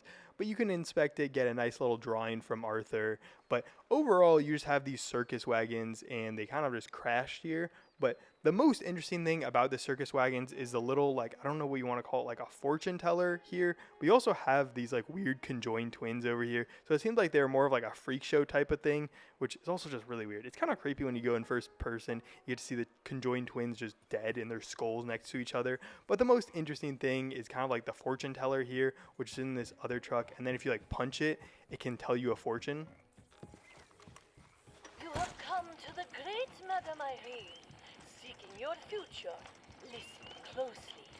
You will come to a crossroad, and before you make a decision, eat. You have mistaken clarity for veracity. A meal would serve you better than any sermon. I'm not 100% sure on how the fortunes work, but I did want to eat because she told me to eat, and I think these are more based on your stats and not actual fortunes like Blind Man Cassidy would be. I have reached into the great beyond for your fortune. True wisdom is knowing nothing. Ignore the future and delight in the past. And there, you will be blissful and wise in yourself. But overall, a pretty cool thing, and especially in most of these point of interest, you don't really have all that much going on. And here, you got a little bit of lore where it seems like they ran like a circus with all these people, and they were more like a freak show type thing. And then you have this like fortune teller, which is also like a nice interactable character that you can go and find in this area as well. And it honestly would just be so creepy if you're the first person to find the circus wagons and you punch it and that thing just starts talking at you, and it's just being weird to you. And last but not least, we get to go to the amazing city of Blackwater. And Blackwater is probably the most interesting out of all these cities for Arthur specifically, just because Blackwater does change a lot in terms of like the 1899 to 1907, because it's the only city that you can actually see it during this time period. Like all the other cities like Armadillo, you're not actually going to see it ever because you can't go into this area, but Blackwater you can see because you have that mission where you're trying to rescue Sean, and you go and you kind of scope out this whole area. So it does change a lot even from this to 1907 period, which is honestly pretty cool as well. You do have this area over here, which is like where all the like, I don't know, transitory people live, where they're not necessarily like full-time livers in Blackwater and they're kind of just chilling out for a bit. But this area doesn't have any actual NPCs. I don't know really the reason why this area doesn't have NPCs. I guess they didn't populate it when they realized that this is probably never going to be seen if you're just checking out the rest of Blackwater. But the rest of Blackwater actually does have some NPCs, so it is a pretty cool place to visit, and it just seems so weird that this area just doesn't have anyone going on. But you can kind of chill, and it's kind of like a nice abandoned ghost town that Arthur can go and hang out at for a little bit. And then we get to go into the rest of Blackwater, and Blackwater again is just a really interesting place to go visit during this time period, because there should be Pinkertons swarming all over the city because they had just robbed the boat here, and they took a lot of money and supposedly left all the money in Blackwater somewhere around here. But you can see that the houses over here are very similar to what they look like in the actual epilogue, so nothing really changed in this area. I mean, this area seems exactly the same. I guess there's not that much change overall in Blackwater. The real main change is the stuff by City Hall, where that isn't all fully finished and is a little bit different when you do see it in the epilogue. But you can see that there are Pinkertons patrolling around the city, or I guess like bounty hunters or whatever you want to call them, armed guards. I don't necessarily know if these would be what like the Pinkertons look like or if they're different people, but either way, you do have people patrolling around the city, which I do think is a nice realistic thing that Rockstar actually added, because this is something that most people aren't ever going to see. They're not going to go over to Blackwater, but they do still have guards patrolling the city if you do ever check it out. I also saw this thing over here, which I don't necessarily know if these are in the actual epilogue part, but it's kind of interesting that you have like the fireworks display, the home crafts display, and all these like different banners going up. I don't remember this in the epilogue, but maybe I'm just completely missing out. I just didn't remember that at all. But I've never seen that in the actual game, so maybe I'm just totally blanking on something, but I thought that was a pretty interesting thing that I saw. And then going down Main Street, I don't think there were any major changes between this and like 1899 versus the 1907 when you do visit it in the epilogue. I do understand this is like similar to the other cities where they're not going to change major things that Arthur would never see in the actual game. Like, you're not going to see the middle of Blackwater. You're just going to see the edge of it and kind of see people patrolling through if you look through your binoculars.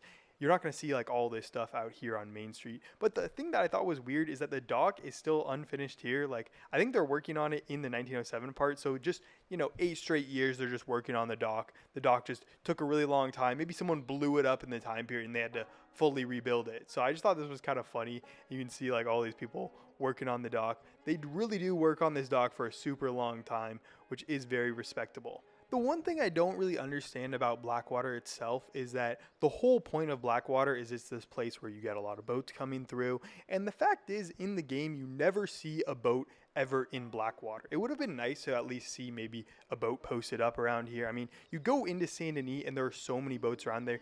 Even in Annesburg, there are boats there, and there's just no boats in Blackwater, the place where the whole like starting event of Red Dead Redemption 2 started, and it was on a boat. And also it just seemed like there were way more people on the dock here than there were normally in Blackwater in the epilogue. So maybe the boats were just being used a lot more here, but here is where you get to see the actual changes, because in 1899 there are nothing going on in this area. All you have is City Hall, but you don't have any of the construction sites over here. And it's kind of just, I don't know, a little bit more boring and less things are going on. But I feel like it was a very interesting thing to come and see because there's not like any of the construction sites. They haven't built any part of the bank. They haven't built any part of the police station either. And instead you have these encampments over here where it seems like people are just getting started to build these things. I mean, you have like all the areas cleared out. I don't know if this was just a thing in game where they wanted to get things cleared out, or if this was just like, oh, we're just going to remove it back to that time period and it already has that thing cleared out during the 1907 period, so we're just going to have it cleared out here as well. But you get to see all these workers out here. I don't necessarily know what they're working on, if they're not working on the specific like buildings that they're working on in 1907. They're just out here chilling. Maybe they're out here coming to raise the land to do that, but I just feel like it's a little weird that you don't have anything they're working on. Then the other thing that I thought was weird is that there's no like street here, but you still have the people going on the street here. Like normally you'd have this be like a little bit more of a actual street. I think in 1907 you have like an actual street here. It's all cleared out and you have these horses, you have the carriages all going over this area, and grass is just still posted up there. Like if you had a horse and a carriage going over it all the time, there would be no grass there. It would be fully bare, just like a trail is in real life. Like that's how trails get made. And it just seems a little weird that they have grass there, but I do understand it's probably just an oversight by them. But it is just kind of funny that you see like grass there and then there's no grass here, where there probably would be grass because no one's like stepping on this, and instead that's just an area that's cleared out for when the bank goes there or when the like police department goes there as well. And then going through the streets, you can also see a little bit more of the police presence out here. It doesn't really seem like there's that much going on. It seems kind of very similar to the whole Blackwater in the epilogue as well. Like there's not actual any difference between this, which again does make a lot of sense. They don't want to change like the middle of it when they can just model out everything to be as it is in 1907 and not have to add any of these things that like no player is going to see. But it would be kind of interesting to see, like, since Arthur technically was supposed to be able to visit at least New Austin, were they expecting him to also visit the Blackwater area? Like how would he have gotten to New Austin if he didn't go through the whole like Blackwater or Tall Trees area? Would he have just gone on a boat down the river or something? I don't know. It would have been just kind of interesting to see how Rockstar had initially planned that out. And then you can see more of the Pinkertons going around the city. And I think I counted like all the different Pinkertons I spotted throughout the city. I think there were like 8 of them. I don't know if that would be like can be considered as like swarming with Pinkertons. There's another group of Pinkertons over there as well. But like there are still a lot of Pinkertons in the city. And it does seem like there is a increased in law enforcement in the area. I mean, of course, when there's like 8 different Pinkertons strolling around the area and just making sure that Arthur Morgan doesn't come back here to take the Blackwater money, like it definitely makes sense that there's an increased law enforcement agency in the area. But the thing about it that I do think is really interesting is like what would happen if Arthur came back? Like do you think he could go here and like slip undercover with all these Pinkertons in the area? Because there's not like a ton of them, but it does seem like there's enough to kind of stop anyone from coming in here and trying to take the money back. And then when you go into the train station, while there are people here checking out, like this dude's reading the newspaper and they're just people hanging out in the train station, there is absolutely 0 people working here, which again does make sense when Benedict Point also had the exact same thing, which is kind of funny that Blackwater has like actual people in the train station. There's some distinguished gentlemen and yet no one's actually working here. So, you know, who's slacking off here, who's not doing their job? I feel like someone should at least try to do their job.